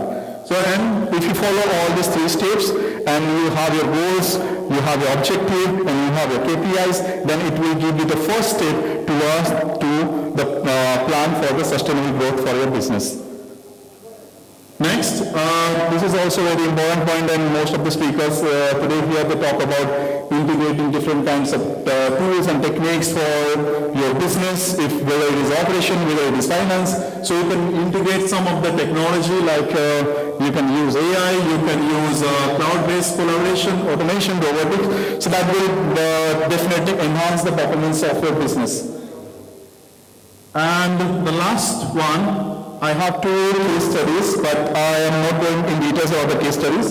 And just you have a look. This is for Amazon, which use their agile principle, agile methods, and also they follow this strategy and some of the different strategy, and they establish themselves as one of the leader in the market. And because of this, I put this example. There is one more case study I have. The last one, sorry. Last one is for Zara. Also they did in the same way, but they approached in a different way. So you can have a look, just this one, if you want to discuss more about it, you can connect with me after the session. And thank you so much. Any questions? You can ask me after this. And this is my Instagram. You can connect with me. My WhatsApp group, expert community, you can scan it and you can connect with me. The last one is my LinkedIn profile. Thank you so much.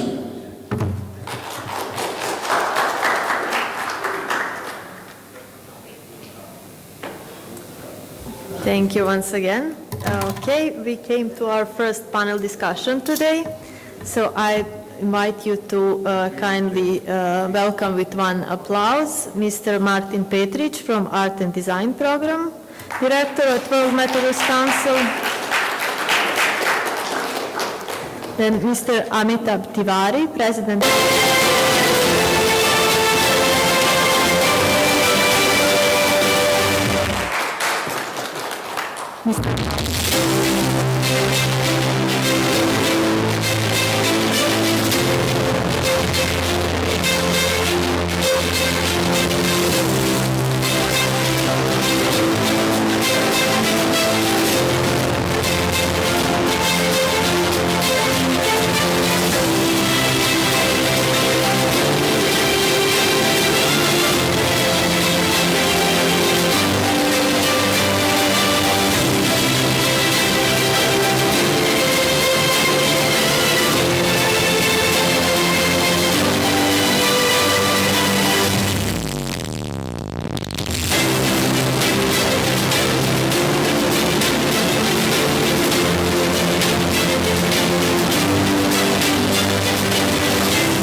He's mostly active in gaming plus Metaverse. So, Kevin, the question that I want to ask you is that how Metaverse is going to reflect itself in gaming and what social impacts it's going to bring for the future generation. Because as we were talking about on stage, you know, we are still doing the gaming, but I doubt that most of you people are huge gamers, right?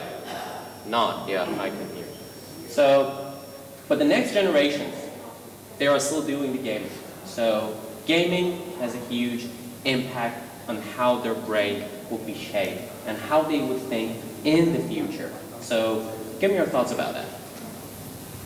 Thank you, everybody. The reason why I think what I'm about to say is true, not just biasly, but by way of statistics, numbers, market caps, money, flow, is that if you look at what's happening in the metaverse currently, it's failed miserably because it was built by non-gamers.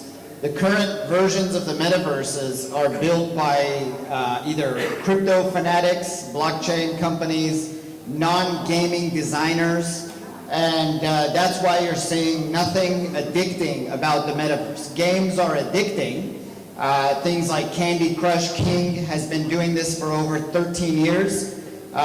Companies like Epic Games and AAA game companies don't need to release a game every year because the game is so addicting for tens of years.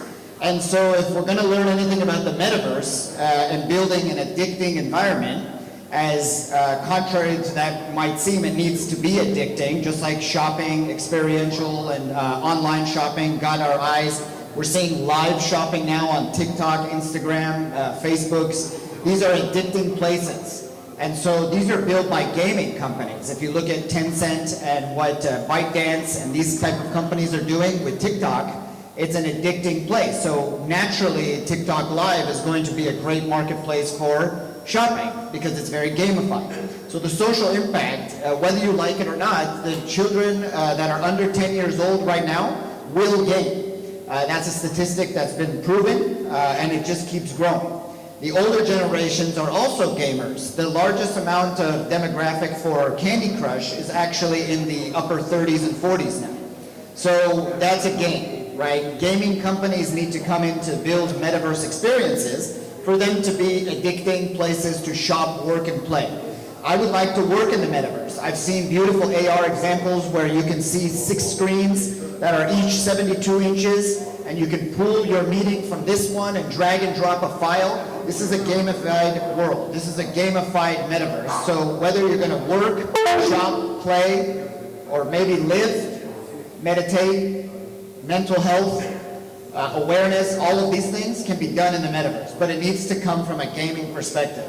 If anybody has a statistic otherwise, I'm here to listen. But this is why the metaverse has failed miserably. And I'm a designer myself. We have designers on this panel. We have people trying to attack the problem. And I always said, UI is great. Anyone here with the great knowledge for Unreal Engine 5.1 and 2 coming up soon can build a really great metaverse. That's great. But if you don't know how to make it a great user experience, integrate payments, integrate government entities because they run the show, KYC, AML, banking, these type of things. And if you look at the main, in this region, digital banks are taking over. These are gamified banking solutions, so find a way to make the user experience better. So if it's going to have a social impact that's negative, gaming is not so negative. We're teaching kids how to be leaders by building guilds and clans. They're designers by nature because they're building in Roblox, Minecraft, Fortnite. And we're creating future engineers, financially literate young people who are going to have to learn token economies or in-game currency economies. Give me a better example in any other industry that's going to make a well-rounded child, hopefully a well-rounded engineer or otherwise. So I'll always go back to gaming and its benefits to the metaverse.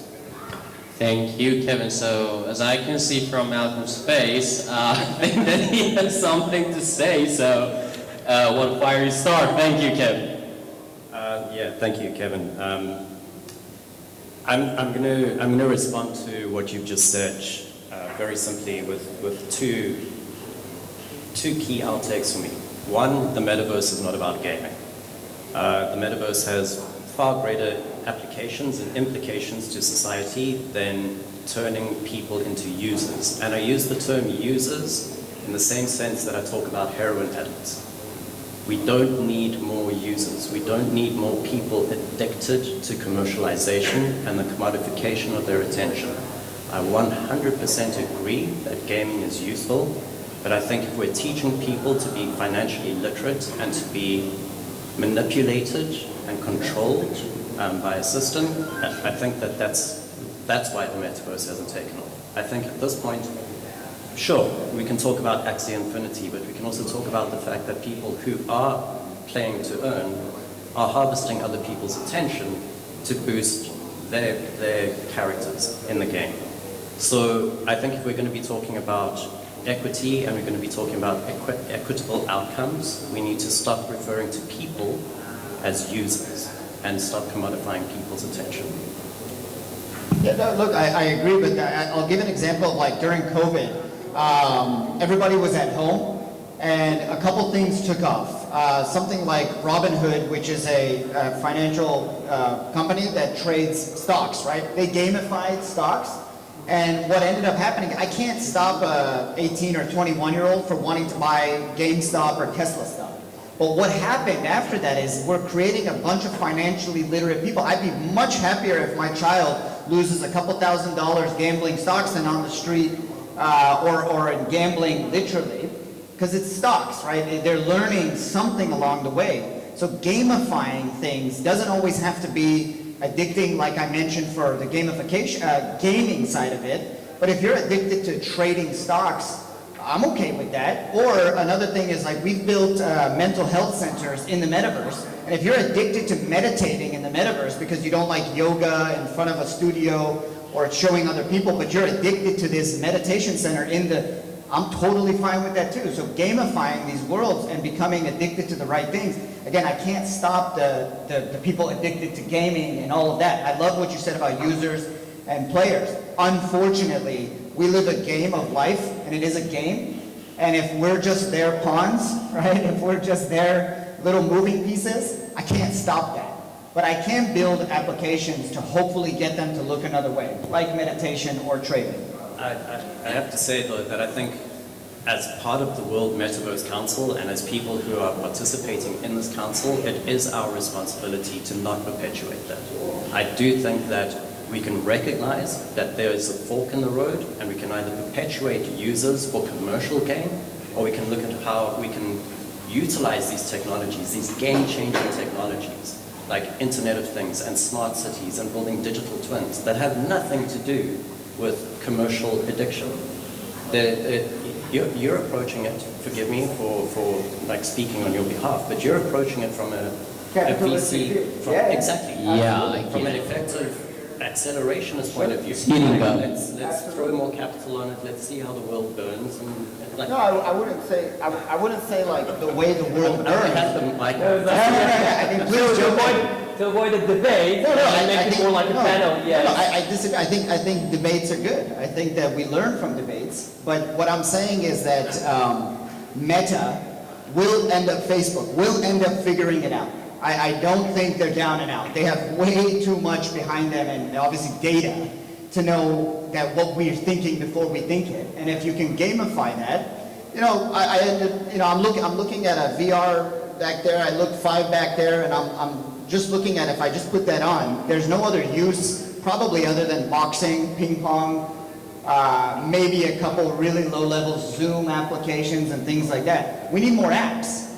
We need more apps. But the driver to the app market on our iPhones was more apps, right? And usually it's not the best apps. Gambling takes over, bad types of streaming, which I don't want to name names, and we all know what they are. Unfortunately, these things end up winning, and that's out of my hands. I'm not building those personally, but someone is. Someone's going to do that. Now, if we can incentivize the good stuff, I just talked about experiential shopping. I think that is absolutely very capitalistic, but it's also pretty amazing to get to the Dubai Mall from your home in Tokyo and to have that same exact experience of touching a Gucci bag with haptic technology that's coming, or sit in a movie or in a rock concert all the way in Saudi that's happening in LA with haptics and AR, VR. That's going to transition us into that. Yes, I'm going to sell tickets. I'm probably going to sell 100 times more tickets. But what was so bad about that example of those users, if we want to go users versus people? So don't mistake that the gamification or the gaming is, when I'm saying addicting, rock can be addicting. Shopping can be addicting. I can't stop people from shopping. I can't stop people from going to rock concerts. So why not give them more? Why not open it up to 100,000 concert goers instead of 10? And why not open Dubai Mall up to the world? I think we, as an artist, artists usually solve problems that others don't see, right? And showcase them to the public. So what I see here is a big conflict between fintech building the metaverse as an incentive tool to bring more public in, and the new medium that is growing as the metaverse, as we've defined it a couple of times, that is, let's say, somehow socially responsible, safe environment that we want it to be in the future, that we want it to have some regulations, want it to have some level of mutual respect, which is the base of this event also, right? So if you put a hyper-capitalistic idea and transform it into something that could potentially go in the better direction, I don't see a problem of gamification in it. But the gamification itself is dangerous because it creates addicts, right? So where to go right now? We're in the middle of... So, just a quick question. So you're suggesting that if we are making people addicted to something, even if it goes the right way and it improves the humanity, it's right? You're not right or not wrong or left. I think we have to bring the consensus into place. So where exactly we are trying to go? It's organic growth, of course, that will show us the path. We cannot predict the future. We're not crypto billionaires, right? But in a sense of having some kind of a social responsibility towards the medium, I would really, really suggest including much less of hyper-capitalistic powers in the play and much more of people's voice. No, I completely disagree. I'm sorry, because applications of like industrial, right? I can help water well drilling without ever touching the water well. I can make an application on that and send it from LA all the way to a very poor part of Africa, wherever. It doesn't need to be Africa. South America, and I can teach someone just with a $200 device, cheaper now, of how to drill a well and industrialize their entire city, whereas it took 100 years and an American or a UK or a one of us or whoever to go with $30,000 or less and actually pick and shovel it. No, that's I'd rather them be addicted to that application, have water wells everywhere. Opposite to that, education. We've built education for medical schools that now you can peel back 7 layers of skin, heart, ventricles, everything, twist it, turn it, look at it, say, okay, operation room, client, this is where we're going to do surgery. So now you're helping the mind stress pre-op, helping them, get to that operation room and no scare by the time they get in there. And this can all happen from across the world. So why aren't we talking about that? Or like my example of meditation. We build meditation centers for even Deepak Chopra, one of the most famous, meditators in the world, but he's now doing 10x his people and his reach. That's beautiful. And we call it, and it's for suicide prevention and things like that. Things like that. So maybe you do see my words as capitalistic, but everything has to start with capital. There has to be a risk taker, the entrepreneur. There has to be the artist, the producer, and there has to be a manager in between managing the capital to the artist. So again, I'm not saying this one's better than that. We all three have to work together to solve these problems. So if we take it away from just capital, let's just talk about oil drilling. That's another application for Saudi Aramco that we did, but water well drilling, right? So let's keep it positive, and I'm with you 100%, but I can't change the kids' minds if they're addicted to Fortnite and now GTA 6. But what can I implement in GTA 6 to help them with, because I don't see a meditation center there. Sorry, I want to say something. I just want to say that exactly what you started with was this is why the metaverse has failed. You've just given us at least 3 examples of where the metaverse has succeeded. Sure, or can do better. And can do better. So these are examples of the metaverse that aren't 3D rendered worlds and people running around and gaming and harvesting their attention. So the metaverse, real world stuff. Right. So I'm just saying that you've given examples to yourself about what you were talking about, and you hit the nail on the head. Yeah, I totally agree with it you. goes both ways though, right? Absolutely. It goes both Absolutely. ways. I just say, I can't stop them. No, sorry, I was listening to and sorry, it's interesting, but this exactly, it disturbs people who we probably, I consider myself an industry senior, and it disturbs us to listen to this kind of argument, right? Let us keep the technology aside. I'm a psychologist as well. I'm a practicing psychologist and criminal psychologist to that. And take addiction in any which way you want to. It is a disease. Whatever you want, whatever argument you want to have a support. If you say I'm addicted to something, then you need a doctor to help you out. Right? Now, my colleague just told that, okay, the kids have to be addicted. Or we want them to be addicted. Oh, please, God save you. Or rather, God bless you. Please don't do that. Why do you want your kids to be addicted to something, to technology? We don't want them to be technology geeks. You know, intelligence is something else, IQ is something else. You're reading maybe 10 books is okay, is intelligence, but are you able to interpret that? Are you able to implement that? You know, your children today, we say, okay, we are a smart generation. Bullshit. Take the phone away and they don't even know how to talk to their parents. You are having a dinner table, father is on another phone, mother is on another phone, children are doing something and they don't even know what are they eating. Are you think this is addiction? Do you want this kind of world? No, this is not at all metaverse. I'm sorry, gaming has got nothing to do with metaverse, and this is what from our ecosystem we are gonna come for you. We are gonna come after you. I'm sorry, I'm saying, but we are gonna come after you. Right? I'm probably very, very passionate. We from other system we are working. You said metaverse has failed. No, metaverse hasn't failed. Can you give me an example? I will give you. Wait for me. Or three. Oh, wait. There are tons of examples. E-commerce failed in 1999. You probably weren't born or you were still a kid by that time, right? Anybody in this room who was investing in 1999 on e-commerce? .com businesses? I was 8. .com businesses crashed, and they were 10 times bigger than the Bitcoin economy, which is now. Go back to the archives and see, 1999-2000, the global recession was triggered by one technological aspect, which was called .com businesses. It crashed that time. What .com was that? Metaverse is today at that stage. Because at that time, we did not have infrastructure. And today, the whole world, whatever you want to say, Amazon.com, Alibaba.com, this.com, that.com.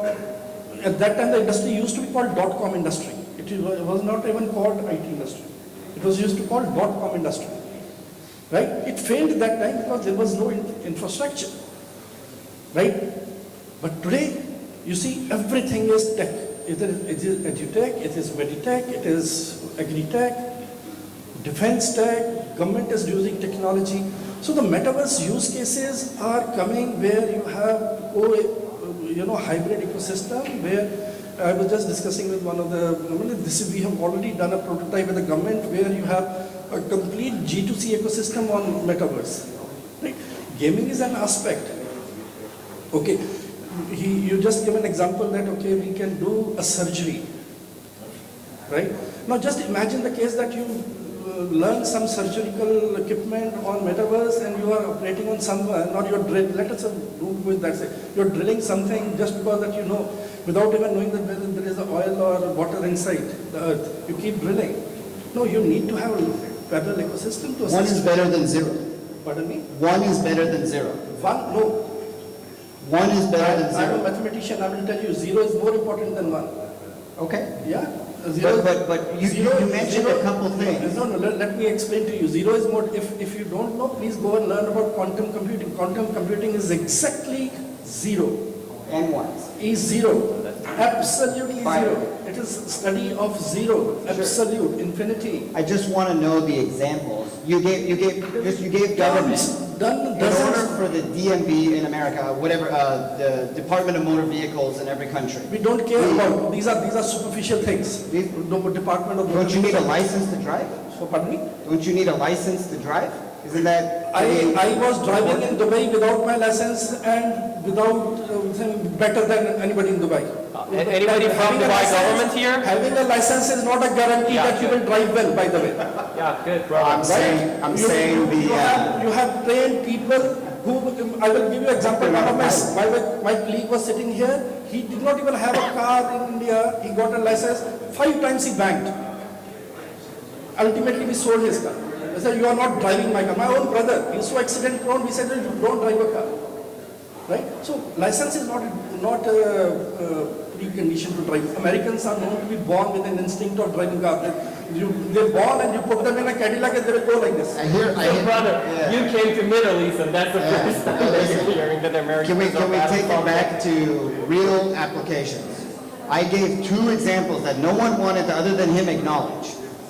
Water well drilling, which is pretty important, I think, not materialistic, would you say? I'm a UNFCCC guy. I get it. And we don't even use Metaverse in water drilling. okay, but I gave an example which... I'm a farmer myself, right? Okay. So we don't consider that. My problem is that gaming, when you say no, addiction and gaming is the only, no, gaming will be the last thing on Metaverse going forward. Last thing, and I'll let you attack me some more on non-important issues. Not attack. This is not about attack. No, but you haven't answered anything logical. It troubles us when we, in fact, today morning only I was saying that when people we see around us, Metaverse is about gaming. No, it is not at all about gaming. By the way, Metaverse is part of a larger theory called multiverse. One of the panelists, one of the speakers just today told that whether there is only one Metaverse or something, there will be many Metaverses. How do you cohabit yourself within various Metaverses using your intellectual quotient? So there might be a medical metaverse? Pardon me? There might be an agricultural metaverse. When we started drones, there is already Metaverse. When we did drones, the first applications that were useful were to check an agricultural land that was too large for a truck to drive around, just to heat map it to see where water wasn't reaching. Yes. Now we're shooting people in the sky with drones and hurting people. Okay? So there's a good application for everything, and there's a bad application for everything. You did not want to acknowledge anything good. I talked about meditation. Is it bad for someone to get addicted to meditation? No, not But you didn't want to acknowledge mental health awareness, suicide prevention. I will invite you to one of the largest meditation session happening day after tomorrow with Sadhguru. I'm Isha Foundation. That's amazing. I'm Isha Foundation, India's largest meditation ecosystem, and please don't tell me what meditation is about if you have to use technology. Give yourself a break. You need a doctor. Simple. I need a psychologist. Can I jump in? Very good. Very awesome. I think we have to conclude very fast, but to come to the point, I think my personal opinion is that we really lack the definition of the metaverse, what it is. So we came to the point that we were just talking, we hadn't started with why. Actually, that was the problem. We always started with how and what, and we never started with why. So maybe that's the problem that we are facing today in Metaverse, back there in .com bubble, or even in, I don't know, with MBS as a 2008, 2007, depression in the United States. So the thing is that I guess that we hadn't started with why, and we need more philosophers, we need more artists, and we need more people to help us start with why. Am I right? Yeah, I totally agree with you, and I think building on what you were saying about the .com bubble, I think we've seen this with financial bubbles, and we're seeing this currently happening with the VC bubble. 10xing anything ends up becoming a problem, because eventually somebody wants a return on their investment. They want a 10 times return on their investment. And we're seeing Airbnb, we're seeing Uber changing their business models, changing their terms of usage, because they have to satisfy shareholder accountability. And that's what happened with the .com era. There were so many people throwing good money and bad money and free money at ideas that had no why behind them. And it collapsed. It's the same with NFTs. It's the same with blockchain. The usefulness and where we are right now with the Metaverse is we've gone through that hype cycle. We've seen the bubble burst. And the same with .com. Once it burst, what was left behind was what was useful. It's going to be the same with NFTs. Utility is going to be useful. The metaverse, we will find what it will be useful for, rather than trying to impose it from a financial point of view. Thank you. Yeah, sure. We have just I delivered, and you will I see wanna like avoid in fights. 2024 in UAE, where government of UAE or government of Dubai, I'm sorry if there is a government of Dubai official here because I'm not supposed to tell this, is going to be the first government in the world which will be working 24/7 by 365 days a year. There will be no more holidays for government of Dubai. There will be no more Eid holidays, Sunday holidays, Friday holidays, this time. You want to access a governmental service, you want to talk to a governmental officer, 24/7 available, and that is your metaverse, by the way. Those will be digital government employees available to you. That is your metaverse ecosystem. Digital doctors available to you for your first aid, by the way, not primary aid, first aid, right? So digital officers, that is your metaverse ecosystem. You have a G2C system, you have a G2B system, which has been totally already incubated, tested, done and delivered. We are just waiting for His Highness to choose the right appropriate time to announce it, and that you will see the metaverse ecosystem coming your way. You will have metaverse system in schools, which are already implemented, but they are only facilitators. They are not the ecosystem. They are one tiny part where when you are giving examples of COVID. The moment COVID happened, the world ran out like this. Send us somewhere. No, if they were so entwined, I will ask, and there are many mothers sitting, parents, fathers don't relate to the children. Many mothers sitting, do they love their children sitting like this on the platform like this? Mothers here? Any mothers here? Yeah, fathers? No, you too? Oh, I don't know. Or fathers, right? Do you really appreciate your children like this? Sitting and they don't even know? No, that is not the game. Please, if you are doing so, don't either have children or at least, take yourself to a doctor so that he can tell you, don't do this. Thank you. Thank you, everyone. Ladies and gentlemen, give a huge round of applause for every single person on this panel. Thank you. I hope that also enjoyed it. Let's take a picture and very friendly. One picture.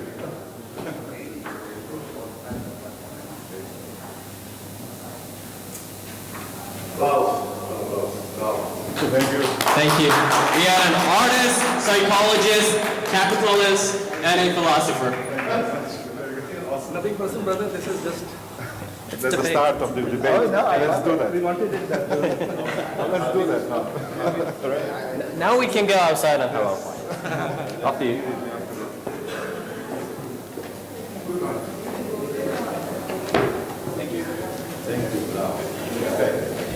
Wow, what a great discussion. Okay, we will have more discussions later, but now I would like to invite on stage Mr. Alvin Tan, founder of MetaX project, to present MetaX project.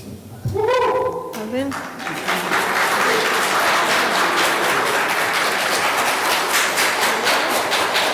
Thank you, Alessandro.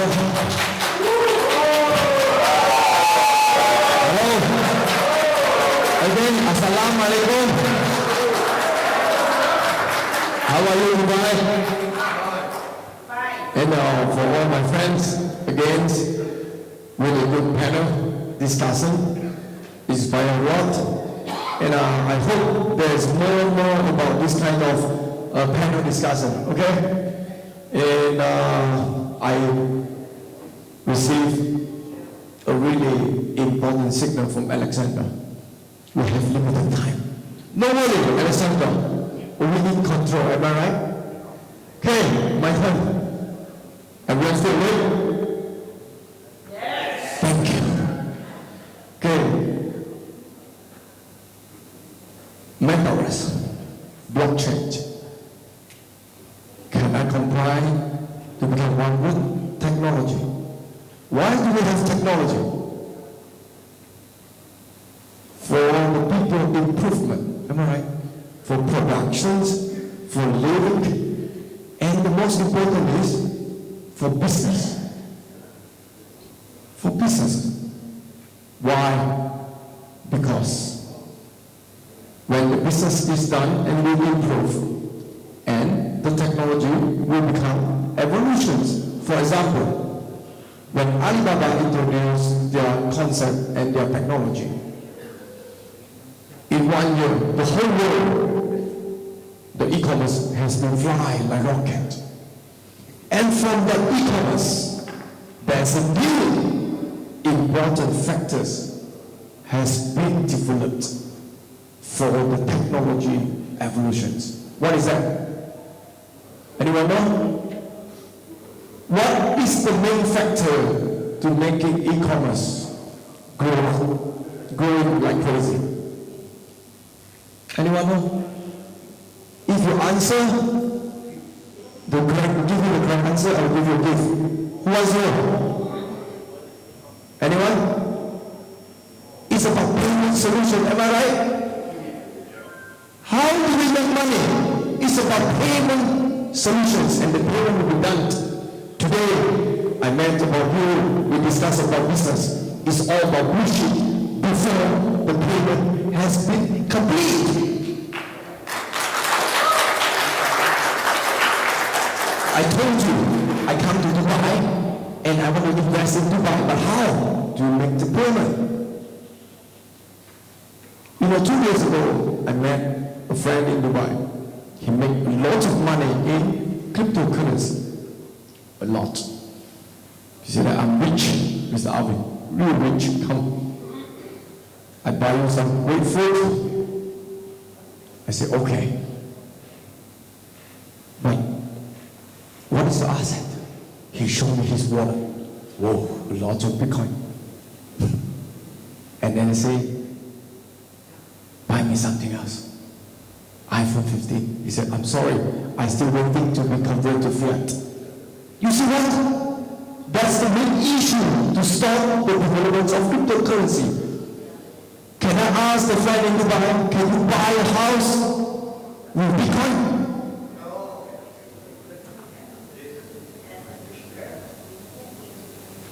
Second question, what is the most biggest bank in Dubai? Anyone else? Give me the answer. Or Abu Dhabi? MBD. Now I walk into the MBD bank. The reception. I told the receptionist, I have Bitcoin or USDT. Can I pay you USDT? You pay me down? Is that possible? No. So what is the answer? The cryptocurrency is not ready yet. But the Metaverse, the technology, has been in front. If we talk about sustained, we must have the business activity in the technology. If you talk about sustained, people are going to make money. Without sustain, without making money, how do Metaverse can be continued developed? Am I right, my friend? So today, I saw the main issue of the blockchain development, especially in cryptocurrency. People have been talking about for many years how to turn the cryptocurrency into fiat. And let me introduce my little bit tokens today in Dubai. We call it Meta Exco Digital Tokens. Can I have a clap? What is this token about? The first world financial digital tokens. The first token who developed with hybrid blockchain. And the first digital token who used the Web 4.0. Do you guys know what is Web 4.0? I've been just returned from Silicon Valley, Google, 2 months ago. All of them is discussing about 4.0. Guys, the new generation 4.0 has been arrived. Check with all about. You Google it, there were a lot of information. Start with 2024. 4.0 is coming. So I'm the first token who using the Google AI blockchain technology. And what is that? As I say, most of the cryptocurrency, or I can say like a digital asset, we no longer call a tokens or cryptocurrency. Most of the government has defined this kind of asset living as digital asset. So as I mentioned, my friend in Dubai want to buy me a pizza, but he can't. He needs to find somewhere else, self-community, to change their Bitcoin to the Fed. And today,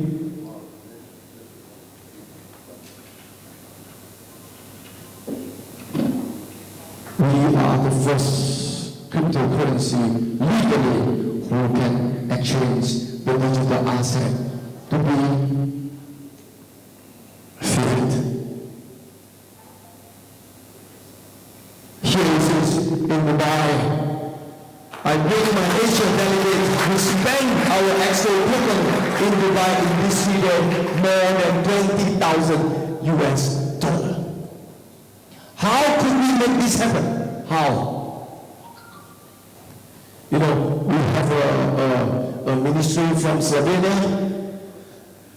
Okay, he knows what government wants. We have our friend from Abu Dhabi who represent government. What do the government want? When we talk about blockchain, what is the highlight of blockchain? Decentralized. But I can tell you, if you go on this decentralized, you will get government to be recognized and approved of you. Why? Now you tell the government you have to develop something else without the government authorities to monitor it. You tell your government, I develop a cryptocurrency, a stable coin, what else? And it is run by decentralized, which means all our transactions is without authority. Do you think the government will approve it? All the governments need to know just one simple policy. Where is the money come? Where is the money? Go. Am I right? Am I right? Am I right? This is not the government. This is why in the year 2024, the new developments of blockchains and metaverse will be called hybrid blockchain. Or can you Google it? Let me show you. It is not developed by me.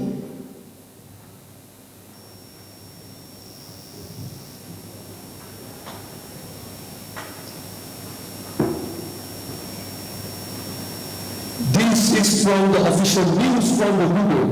What they say? Building a hybrid blockchain cloud application with Ethereum and Google Cloud. Why? Because the blockchain is using one languages, and the actual world financial system is using another language. So we need the middle language to be connected. Okay. So what is the technology that Google has been using for smart contract and the normal database that connect to the bank system or our financial system?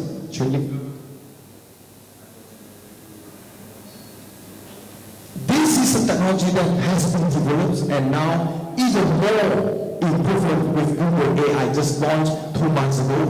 With the chain link, you can connect your smart contract and your cloud platform or your application platform. For example, Abu Dhabi bank system with the chain link technology, you can connect the blockchain technology, which is we call hybrid. When you need the decentralized activities, you go for decentralized. But when we come to transactions, which is what the government needs, we go for chain link and we go for centralized. So, which is balances for the people who want to develop the digital asset and also for the authority can be developed in the crypto market. As we know, crypto market has been increased. For 5 years ago, Mr. Tane has been spent the first Bitcoin to buy the coffee for the Prime Minister. Am I right? Yeah. So would you spend the coffee for me next time? Okay, deal. Okay, Hoàng kêu anh bỏ mày. Bỏ mày. Because of time, I cannot share more.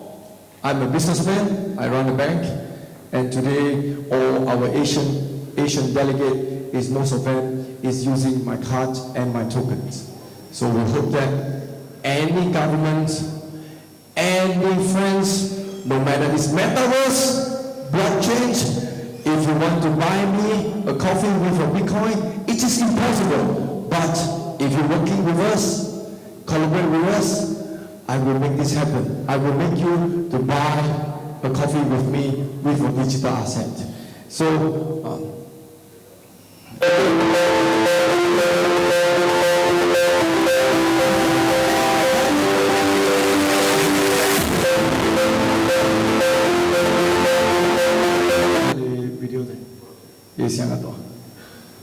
which is what we and our teams, what we do in Silicon Valley and what we brought to the 4.0 to Dubai.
是2023年8月31号，我们金元宝在谷歌展厅直接展示我们金元宝的价值和及使用。今天我们陈总在介绍的同时，谷歌展厅人山人海，所有的都是精英来出席我们本次的谷歌大会，也敬请大家期待。Okay, thank you very much. Is that okay? This is the Web 4.0 I bring back from Google Cloud to our friend in Dubai. And we are the only blockchain developments, applications will be invited by Google to be presented in the Google Cloud Next. And in the next year, 2024, Google Cloud Next has been inviting us in the Las Vegas as a business partner. And for this, thank you very much. Thank you for all people staying. And for my friend who stayed in the hall, I have a really good gift for you guys before ending of the show. So thank you very much. And if you got anything more, please come to me. Okay, and thank you my team, and thank you everyone for coming. Thank you. Awesome.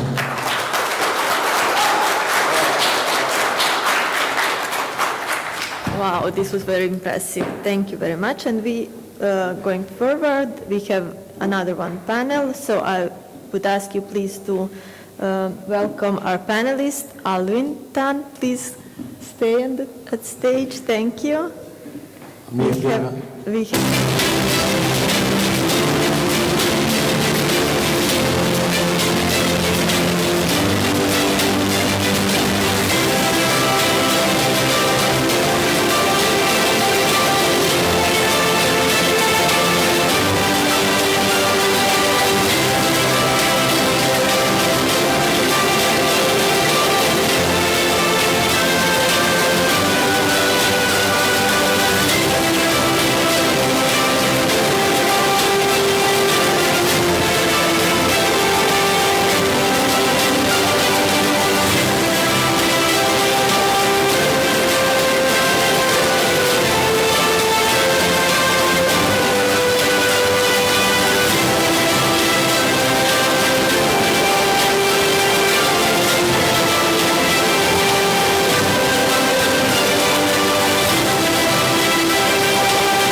Yes.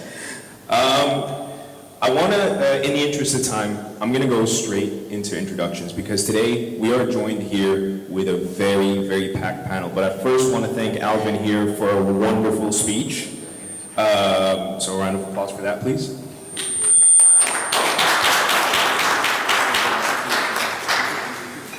So to get into introductions, I'll first introduce myself. My name is Yusuf Al-Alami, and today the Bitcoin price is around $44,000. Around 330 days ago, it was around $16,000. We've come a long way since then. I first bought my first Bitcoin when it was $1,500. And since then, I've worked in companies like Noon.com, Deloitte, and now work as an advisor for governments and key clients at Luna Media Corporation under Nikita Sachdev. I regularly work with lawmakers at universities like the American University of Sharjah, where I got my degrees. And today I'm joined here with a panel full of leaders from all over the world. So what I first want to do is a quick introduction of each and every one of the esteemed panel guests here. Okay. Hello, I think everyone know me just now. And then again, I introduce myself. I used to be working in Google, Silicon Valley, when I was young. So now I'm still young. So now I run a bank and my business. So I'm Alvin Tan. Nice to meet you again.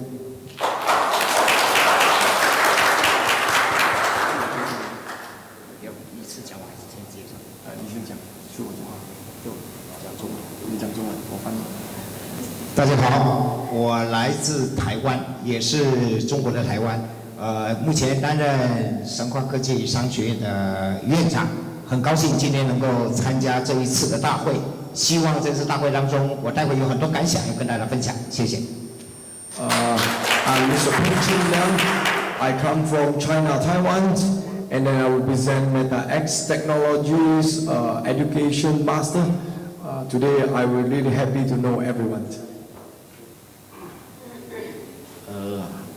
Hi everybody, how are you? I am Andy Wiranata from Indonesia. I am consultant for Metaverse technology for Asia. Thank you very much. They can meet us in this forum. So I am very happy. Thank you.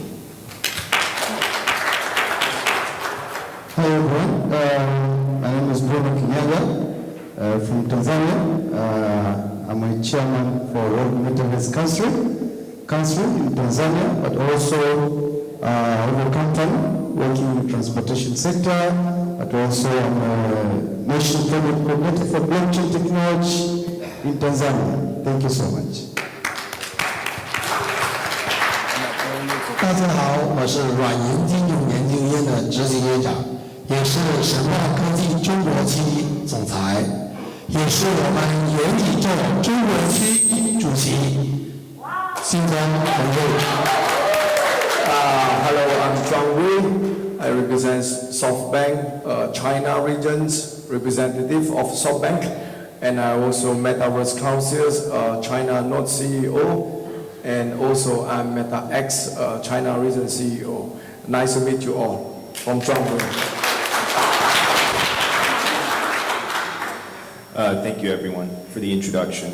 Now in the interest of time, but also in the interest of myself, I have one question and I want to dedicate the rest of the time for this panel in this one question because we have a unique opportunity here with your experience and your titles here in one place here in Dubai to talk about your experience in engaging and marketing for the communities in your respective regions. Because here we have representatives from all around the world in one place, kind of in the middle of the world, that's why it's called the Middle East, right? And I want to get your insights on how you build your community for your companies and for crypto, Web3, and the Metaverse.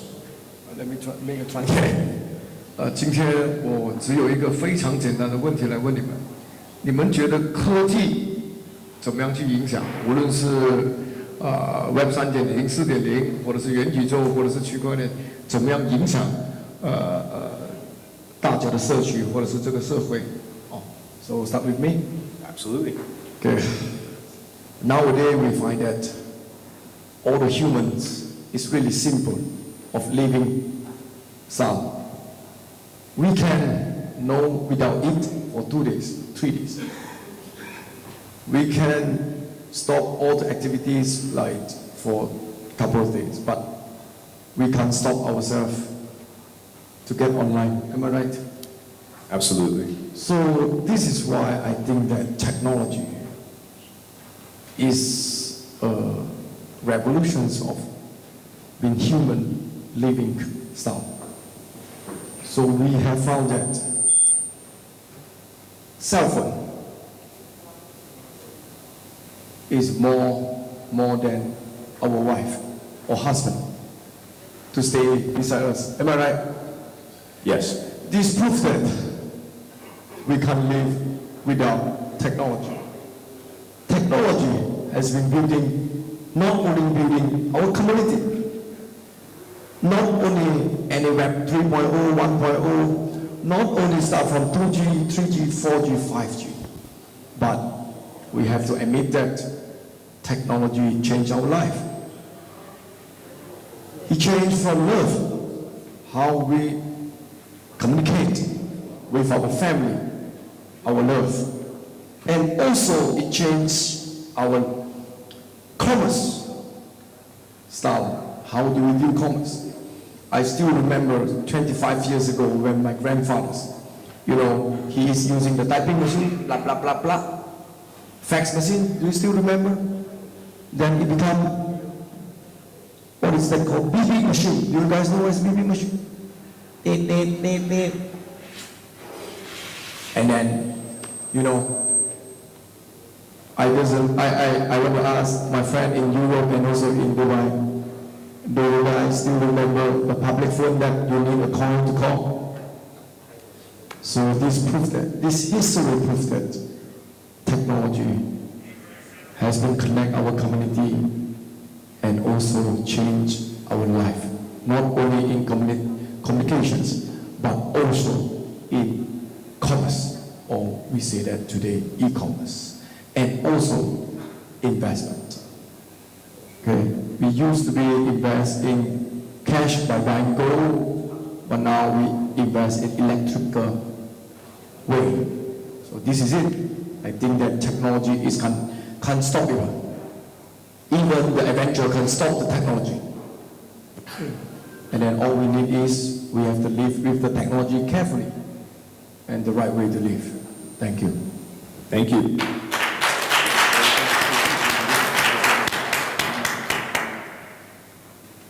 大家好，很高兴能够参加这一次这么一个高峰的会议。我觉得科技可以改变命运，科技可以创造未来，但是我觉得科技最重要的条件是要发现怎么去应用这个科技。Hello, I really honor that today I will have this forum with all the people around the world. I would like to tell everyone, technology is very important. It not only changes our life, but it also brings a big effect to our life. 谷歌 Web 4.0，万事达卡如何解决世界虚拟区块链数字货币的通兑问题？数字领域的发展以及数字经济带给我们的期待。谢谢大家。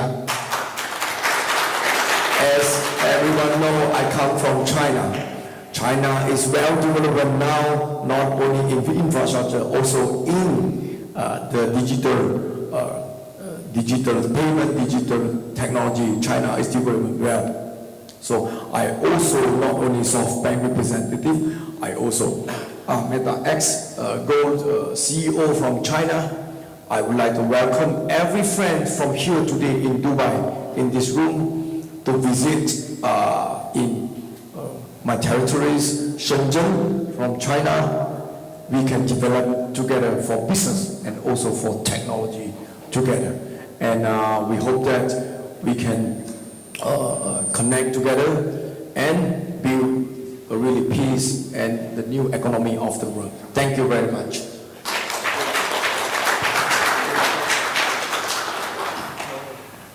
Thank you, everyone, for your answers. I have a closing remark. So the original question was, how is this Web3 and Web4 technology going to take on the world?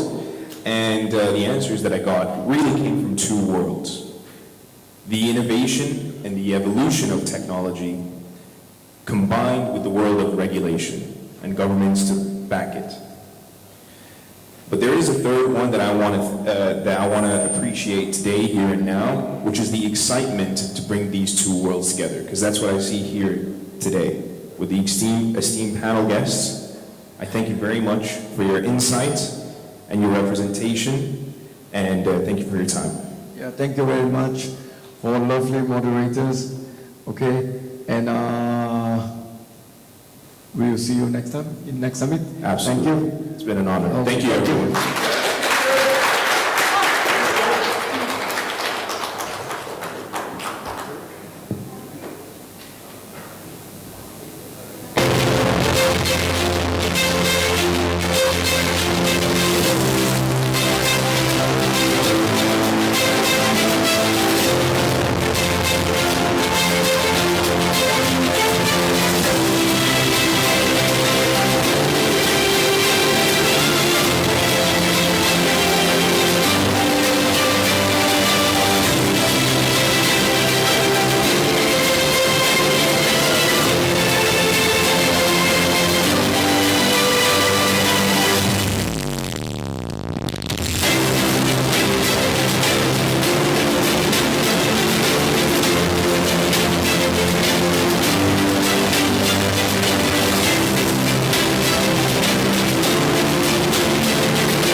The states give them 20,000.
With us is all our companies.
what you want more to...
Here today, that for the next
Before I start, let's talk about what Metaverse is. Metaverse is a special computing platform that provides digital experiences as an alternative to or a replica of the real world, along with its key civilizational aspects like social interactions, currency, trade, economy, and property ownership.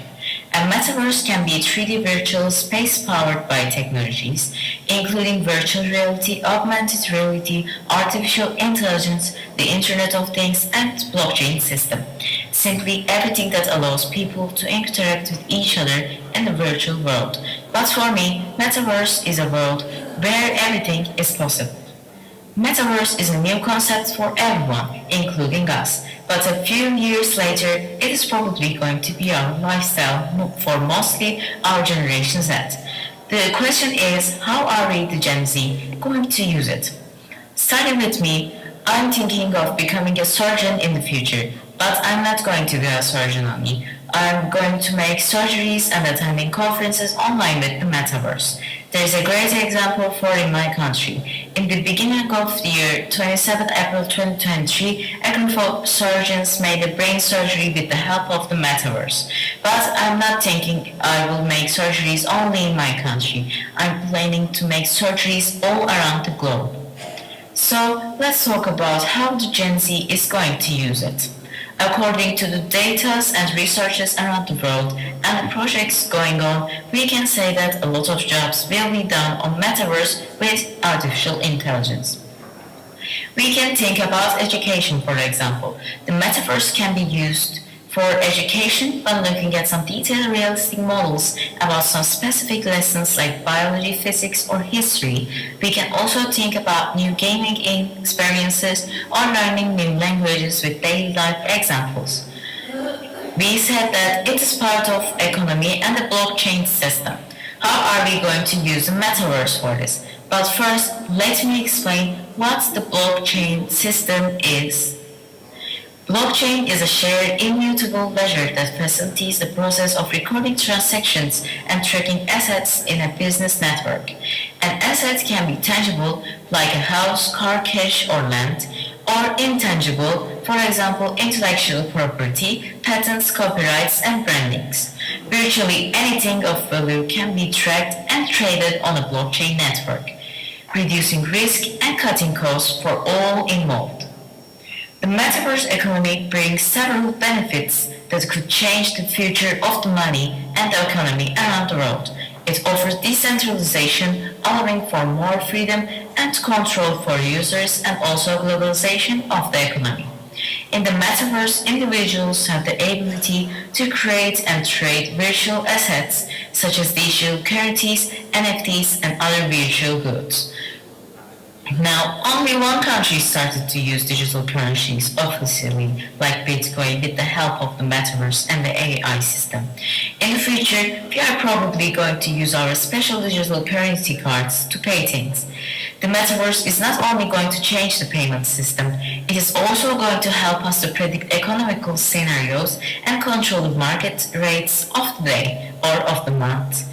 Metaverse is also connected with property ownership, including now people are taking properties on Metaverse to create or design and to open shops online. Some luxury brands like Gucci or Louis Vuitton have their own virtual online shops in Metaverse, and in that system you can look at the product, choose it, and buy it all on Metaverse system. And in the future for Gen Z, it is going to be a normal lifestyle. Last but not least, Metaverse is connected with socializing with people too, including now people can socialize with new people online in Metaverse virtual worlds. It can help everyone that wants to make new friends, and it can solve the socializing difficulty problems of my generation, the Generation Z.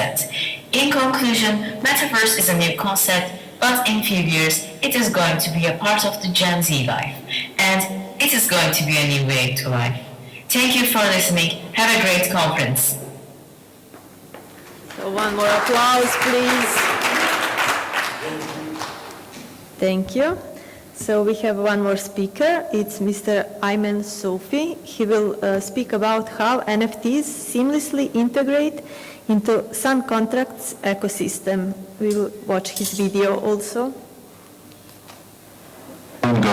Hello, my name is Ayman Sofi. I'm the Strategic Director of Sun Contract, and today I'm going to talk to you how we are reshaping the future of the renewable energy through blockchain technology and our SNC token.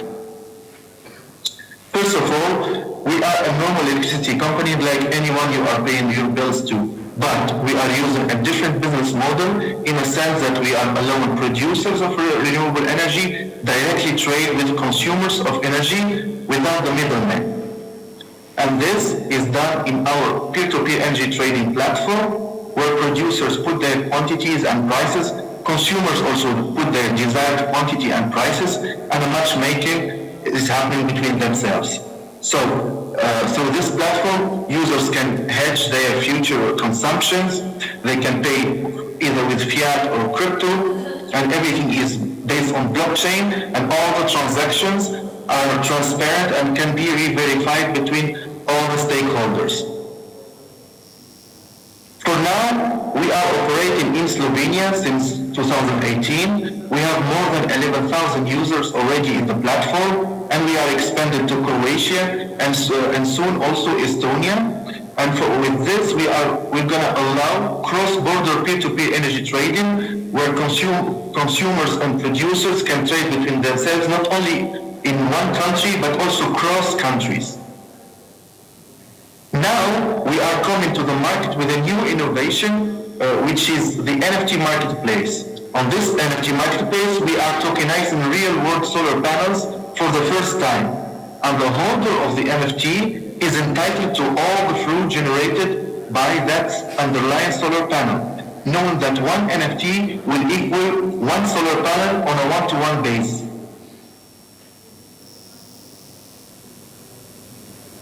As a start, since the project is new to the world, we are only tokenizing 2,112 panels, which equal to 2,112 NFTs. And the holder of these NFTs is entitled to whatever the underlying solar panel is producing. So, if the holder of the NFT lives in a country where we are electricity provider, which means Slovenia, Estonia, or Croatia, he can use that energy in his house. Imagine that you are living in an apartment in Slovenia, for example, and you cannot install solar panels on your roof. You just buy those NFTs, and now, boom, you can use that energy on your house. But if you are not living in a country where we are electricity provider, you can still buy those NFTs, and that electricity produced by the underlying solar panel is sold in our peer-to-peer energy trading platform, which here shows the synergy between the two platforms, and the revenue is put in your wallet in SNC token.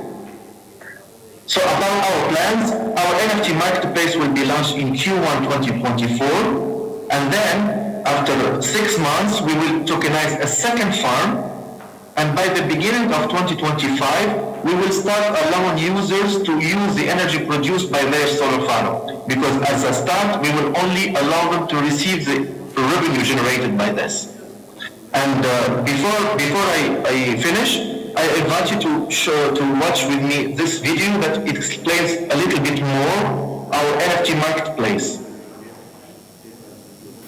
We are introducing a groundbreaking concept that democratizes renewable energy and makes it available for everyone.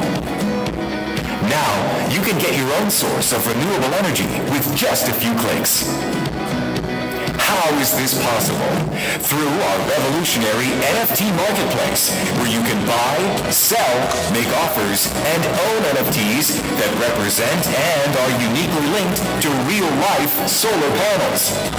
Each NFT represents one solar panel that actively generates clean, renewable energy just for you every single day. The energy your NFT generates is sold on the Sun Contract Energy Marketplace. The revenue is then deposited directly into your digital wallet in the form of SNC tokens. With SNC tokens, you gain access to a world of possibilities. Use them to buy more NFTs, pay your electricity bills in supported countries, or access a range of services on our platform. You can also withdraw the SNCs and cash out, or you can hold on to them for future benefits. By building a collection of NFTs, you create your very own personal power plant, ensuring a long-term source of energy, whether it's for 5, 10, or even 15 years. On the other hand, if you need liquidity, you can sell some or all of the NFTs whenever you need funds. Rest easy knowing that all the underlying solar panels are maintained and insured for an optimal performance of your NFTs on the Sun Contract Energy Marketplace. If any replacement is required, it will be taken care of. Now is the time to secure your very own renewable energy source. Visit our NFT marketplace and start building your own personal power plant by buying your NFTs today. Thank you very much for your time. I invite you to subscribe to our website nft.suncontract.org and learn more about our NFT marketplace. Thank you to Mr. Ayman Sufi, and I would invite one more time Mr. Tadej Slapnik to present World Metaverse Council project Meta COP28, together with Daniel Rupnerin, Borut Sochan, Dilek Sezen, and Liana Adams. Welcome. Thank you. As you know, we choose the venue of the summit here in Dubai because from the start of December till the next of this week, here the COP conference is taking place. All the leaders from all the world, together with companies, with technology providers, are gathering once per year in order to find a solution about the most crucial problem that we are facing in Earth. This is climate change. Last year, World Metaverse Council developed the first Metaverse for COP conference. It was a pioneering project, and for one day, we call it Slovenian Day, we hosted many speakers in the Metaverse that we called MetaCop. This year, with an amazing team of many members of World Metaverse Council, but 4 of them, they're really working on it under the coordination of our Mr. Petric. They've prepared the MetaCop 28 Metaverse that from already few days ago it's up and running, and also today conference that we have here, it was streamed to 3 of the galleries of MetaCop Metaverse that were developed by this wonderful team of World Metaverse Council. Now we will play the short video where they are actually explaining what they developed, but what is also really important and interesting is what is ahead of us. And also I have to announce the really important high-level event that it will take place in the framework of our summit after tomorrow, where the high-level roundtable will be organized completely in the MetaCop Metaverse, and we will gather 9 representatives from 3 continents, 3 from Asia, 3 from Middle East, and 3 from Europe, that they will be coordinated by our colleagues from Warsaw, and it's actually the team working together with Meta to organize the roundtable about the potentials of Metaverse in our respective continents and the collaboration that we can do on that path. So thank you a lot. Now we will have 2 short videos explaining MetaCop 27 and 28. Thank you a lot.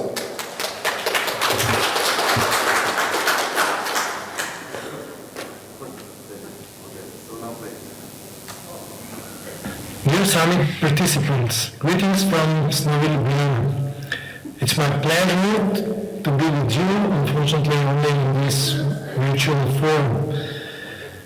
I will present you MetaCop 27 and some thoughts on how the Metaverse can contribute to major international events such as COP conferences in the future.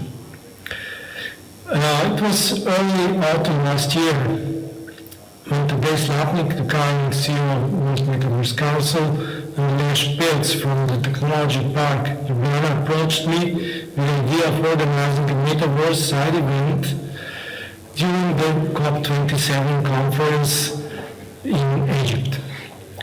In MetaXR, we had technology and experience from similar virtual events, so we took up the idea and created a virtual platform for it. For the first time in the history of COP conferences, a Metaverse solution was launched. MetaCop 27, virtual pavilion, which in the form of digital presentation, enabled presentations of the companies and organizations, and also the interaction of individuals in the real time. Visitors from 23 countries visited the virtual event. The project was supported financially and in terms of content by the Slovenian government, the Prime Minister Office, and the Ministry of Economic Affairs and the government agencies. It also hosted a World Metaverse Council meeting. Now I would like to share with you a short video about the MetaCop 27.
Symposium to define what would be a human-centric, decentralized metaverse, and what that would mean in the continuation of the travel and progress and journey of mankind. This experience is just being here to me makes me so happy. It's nice that suddenly we meet again in a simulated reality.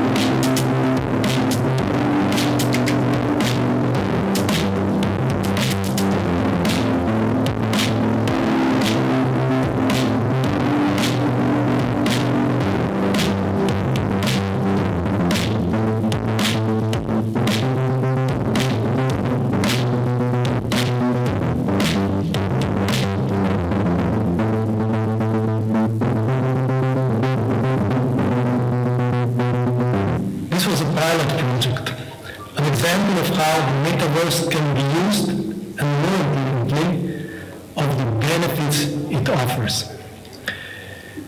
To name just a few, which are in a way interrelated. One is the reduction in travel and therefore the reduction in carbon footprint of major international events. The other is the increased level of involvement and immediate reach. In this way, we can enable the active or passive participation of participants who, for various reasons, are unable to attend physical events.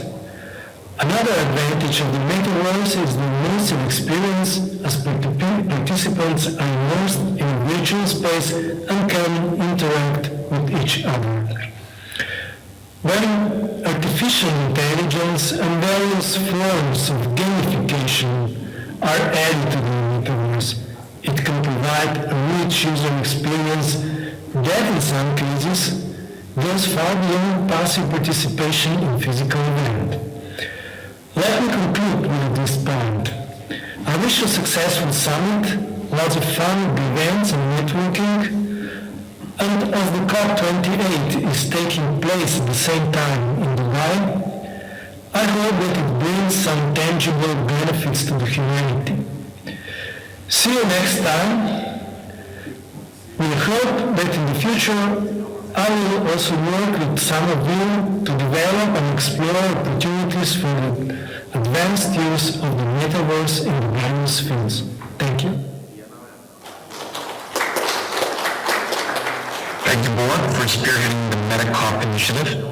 With you and others, we will continue to grow the features and advantages of our Metaverse presence.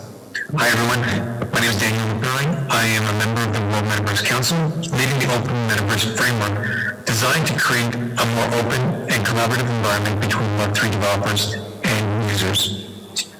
We're going to take a look at our initiatives for 2024 and what the next few years will bring. It started with an idea: create a campus for our members to be able to promote and market their Web3 initiatives. It was to showcase what the Metaverse can offer to offset carbon footprints of traveling to conferences, meetings, and holding events around the world. But it grew into something more. Attracting a user to an unknown platform has its obstacle, attracting millions even more. So here's how we're pivoting. We're engaging with university students. We're bringing in local young entertainers and entrepreneurs and artists. We're engaging with the business community inside the university's city area. What this means is we're going directly to the audience that we know will use the Metaverse, and we're getting them involved in creating the environment that they will participate in. When a university class agrees to work with us, we import their local city as a digital twin. We then provide them a framework to enhance the visual qualities and engagement factors of that city. We next work with local young talents, bring them into the Metaverse, and provide them the tools to interact with their fans and followers. We all know just because we build it doesn't necessarily mean people will come. But engaging with groups that have fans and followers, we give them a tool set that differentiate themselves from other people, allowing them to engage with their fans and followers in a unique way. We give them the ability to generate revenue and to stand out. Once the first two are accomplished, we then connect with our local business community and give them a way to benefit from an ecosystem of younger, captivated audience. Finally, integration with AI models, smart city sensors, XR, AR enhancements will allow for other development companies to take advantage of the ecosystem and build out a world that is not owned by just one or few companies, but by the many. In 2024, we will be launching the first pilot project with the University of Bari, Italy. Working with their graduate program, we will transform the historic city into the world's first student-led Metaverse and AI environment. It will be designed to bring tourism, new revenue from local businesses, and a place where a new generation of entrepreneurs can grow and prosper. Our Metaverse initiative is to be able to create a framework to fund projects that tackle climate issues. Working with the younger generation to create a digital world that takes care of our real world is one of our primary goals. In 2026, we will launch the Climate Funding Initiative through our Metaverse ecosystem.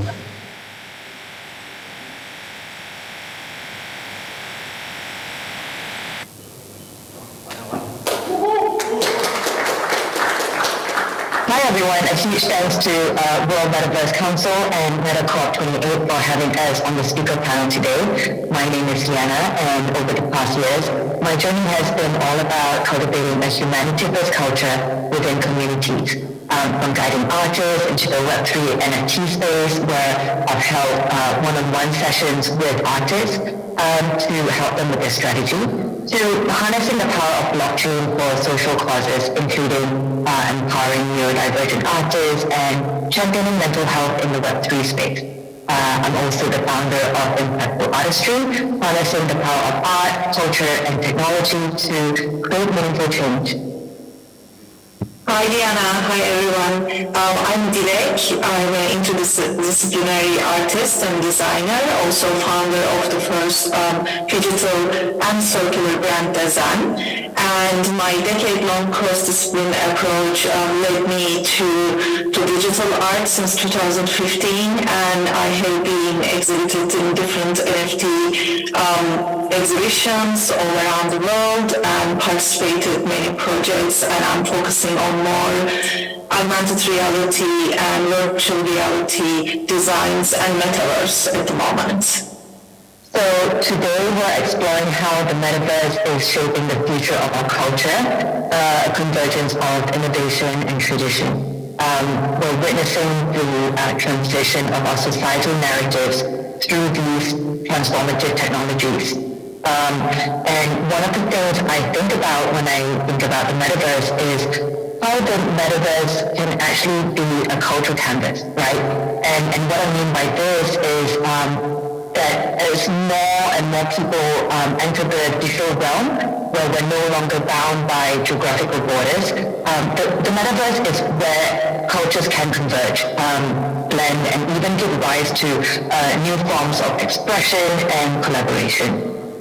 What do you think, Juliet? I cannot agree more because we already experiencing this last few years, and how we met with you is also through Web3 and metaverses in a way.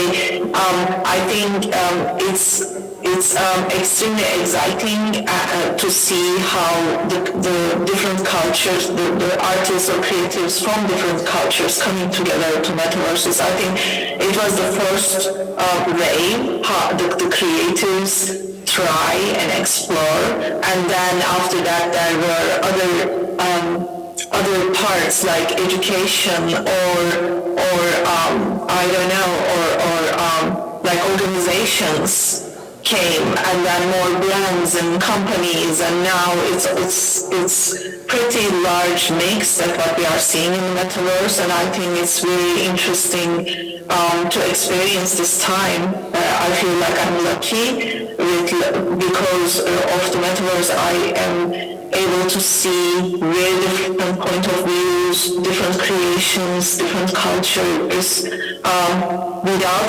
actually leaving my home. So that's all Yeah, you're right. I mean, I think about like how there are more concerts and festivals being held in the metaverse. Even educational programs, right, that are being held in the metaverse, and it's really exciting where this technology can go, and I think especially with like a cultural exchange, it really promotes like this bridge that we can use for understanding each other, and promote empathy, right? Exactly, because otherwise or everybody is actually, you listen and hear certain narratives, and Metaverse Without Borders can give us the opportunity to discover what's the other side of the story, what you can discover more, how you can grow yourself to understanding better, learn more, experience more. I think this is just really inclusive environment, although we need to make sure it stays that way. And I think also like to truly harness the metaverse potential, we need to think about the challenges that we need to overcome, which are scalability and interoperability, to really ensure seamless interaction between one metaverse platform to another, right? And I think also about addressing the digital divide. A third of the world's population is still without power and connection. That could be more difficult for them to access, and more, it's kind of like if you hear metaverse from news only, that gives you one perspective, but if you experience without physical barriers, then that gives you a completely different perspective on the metaverse.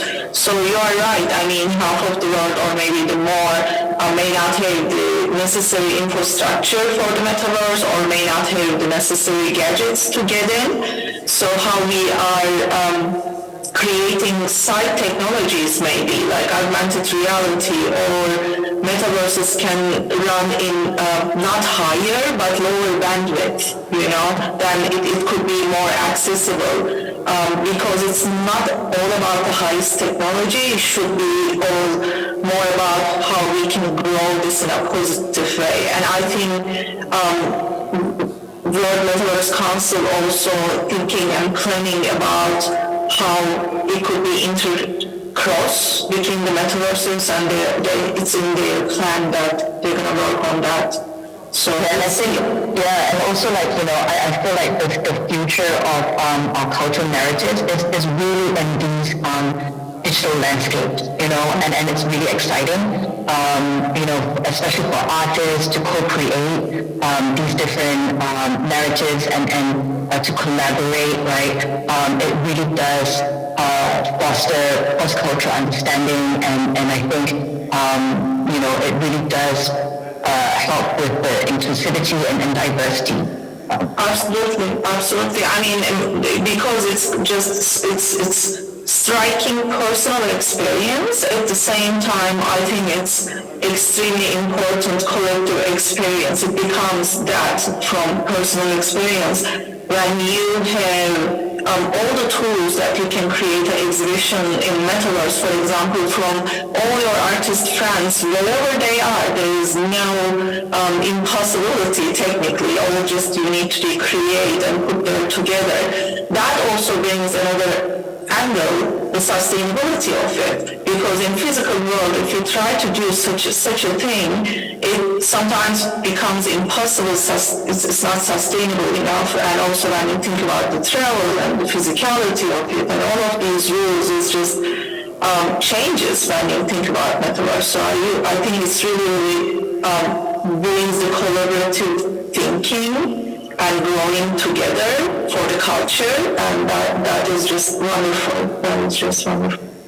Yes, I'm really excited about the Metaverse, and I feel like, it will enrich and celebrate our cultural heritage in this evolving technology, right? Yeah, me too. I agree with you, and I'm really excited about the possibilities of building more understanding or different understandings inside the Metaverse. So we don't feel alone. At the same time, we feel more culturally flourish together, and I think it's a wonderful opportunity. Definitely. Thanks, Diana. Thank you.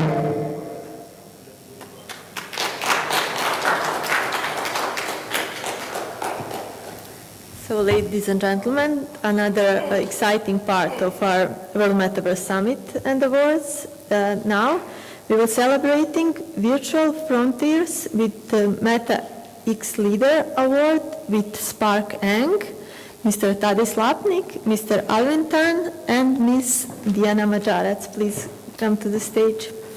Lights on.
Next is Wei Dezhong.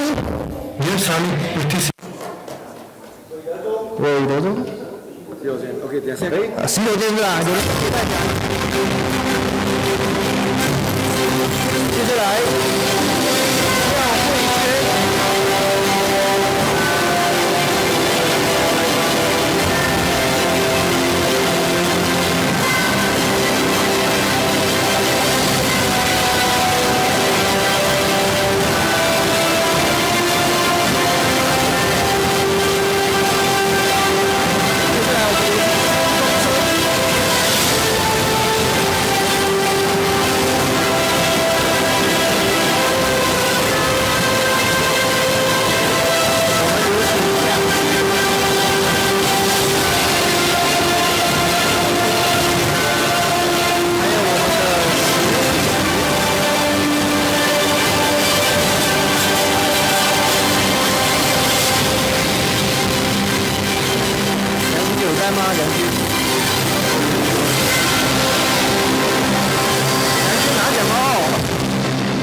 汉。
我们来一张合照。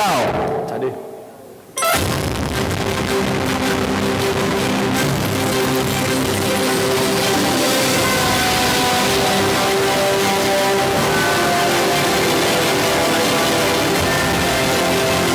好的，谢谢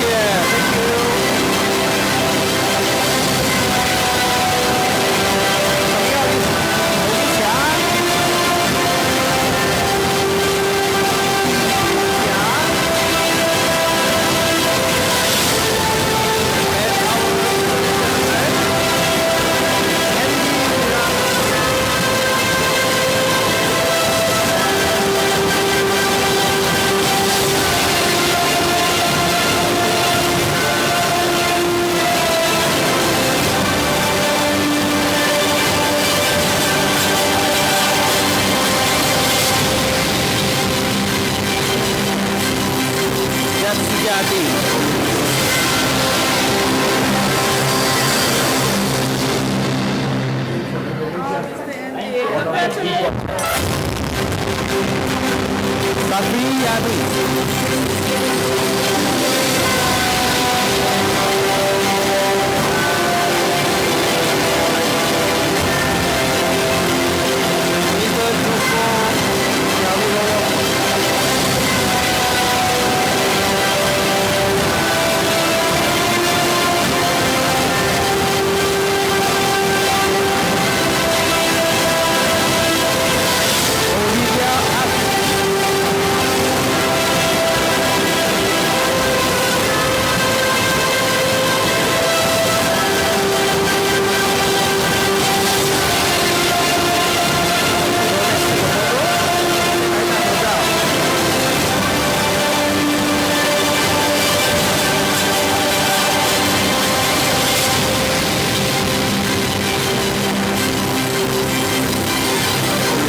question.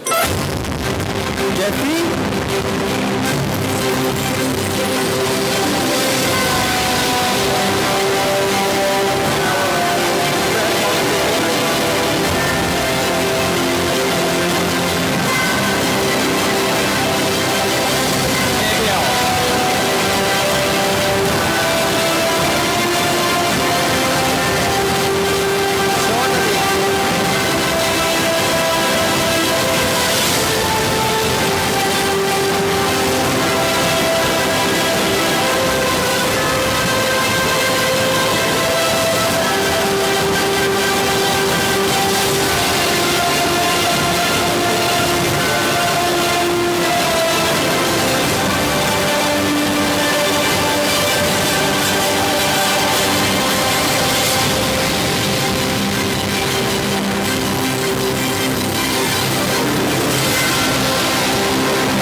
奖项，有请我们的庄卫先生。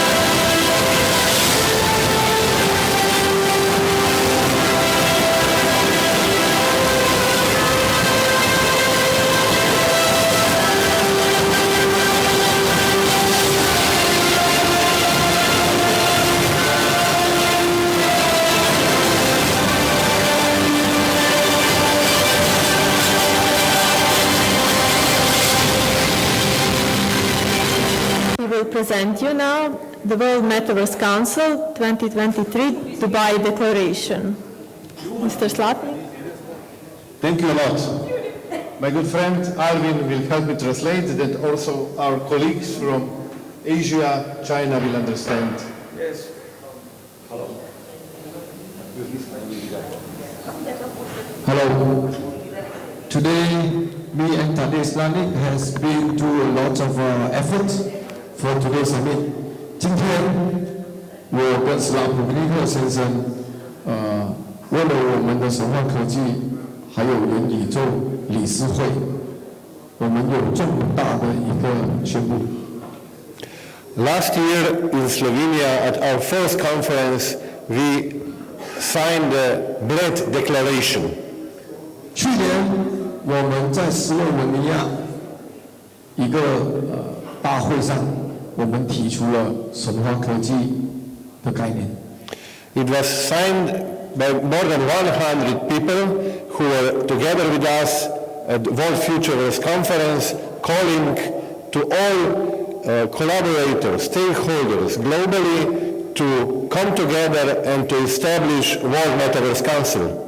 去年我们有超过100个全球有影响力的伙伴同意我们神话科技的概念以及元宇宙理事会的结合。We defined our mission, our values, our goals, and we call to all globally individuals to join us to collaborate, and amazing, in 1 year here we are from more than 90 countries collaborating and celebrating second year with the summit that we just have and with the Dubai Declaration that I will introduce you shortly to summarize what actually it happened in the world of Metaverse and what we did together in last year. 经过1年的努力，在元宇宙理事会的带领下，结合了神话科技的概念。今天经过1年的努力，不仅仅是我们的元宇宙理事会做出了许多贡献，包括我们签署了超过90个国家的同意书，让我们把神话科技、我们的金元宝、元宝卡的概念、支付概念带到90多个国家。经过1年的努力，我们终于把这个事项完成了。So I will read it a little bit and then to summarize it. The Dubai Metaverse Declaration, advancing the vision of the united digital world. On the occasion of the World Metaverse Summit and Awards held here in Dubai on 6th of December, we are proud to present the Dubai Metaverse Declaration. This declaration builds upon the fundamental principles established in the Bled Declaration of 2022 and reflects a year of active collaboration, development and growth within the World Metaverse Council. 经过1年的努力，我昨天中午抵达的时候，已经立马跟中东迪拜的官方代表协调，我们已经初步和中东迪拜官方达成协议，来接受我们的神话科技。Main points of the Dubai Metaverse Declarations are reaffirmation of fundamental values, human rights and rule of law, fostering inter-metaverse relations, commitment to social progress and equality, evolving standards and collaboration, rewarding innovation and creation, comprehensive guidelines for rights and well-being, advancing data security and consumer protection, addressing health and informed consent, child safety in the metaverse, inclusive and equitable metaverse development, and global innovation for collaboration. Are you sure I'm going to translate this? Just for you. Okay. 我不是律师啊。以下是由中东迪拜官方政府按照当地的条例需要我们遵守的。如果说我们元宇宙神话科技要在中东这里落地，首先我们必须符合原有中东文化的利益基础之下。第二，我们必须符合中东的当地条例以及中东的这个科技的保护。还有就是我总结中东政府提供了我们一个试用区，在中东迪拜政府的条例之下，我们元宇宙神话科技可以正式在这里运行运作。And now we will invite all of you to join us here on the stage, left and right. And here on it, we will start and sign it personally that express our, let's say, intent to collaborate in the following year, and of course, calling also to others to join our values, our activities. Okay. We would like to invite representatives from each country, from Asia delegate. First, we invite our Mabel from represent Philippines. We invite Pak Andi.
Povadi sve. Povadam sve.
对对对，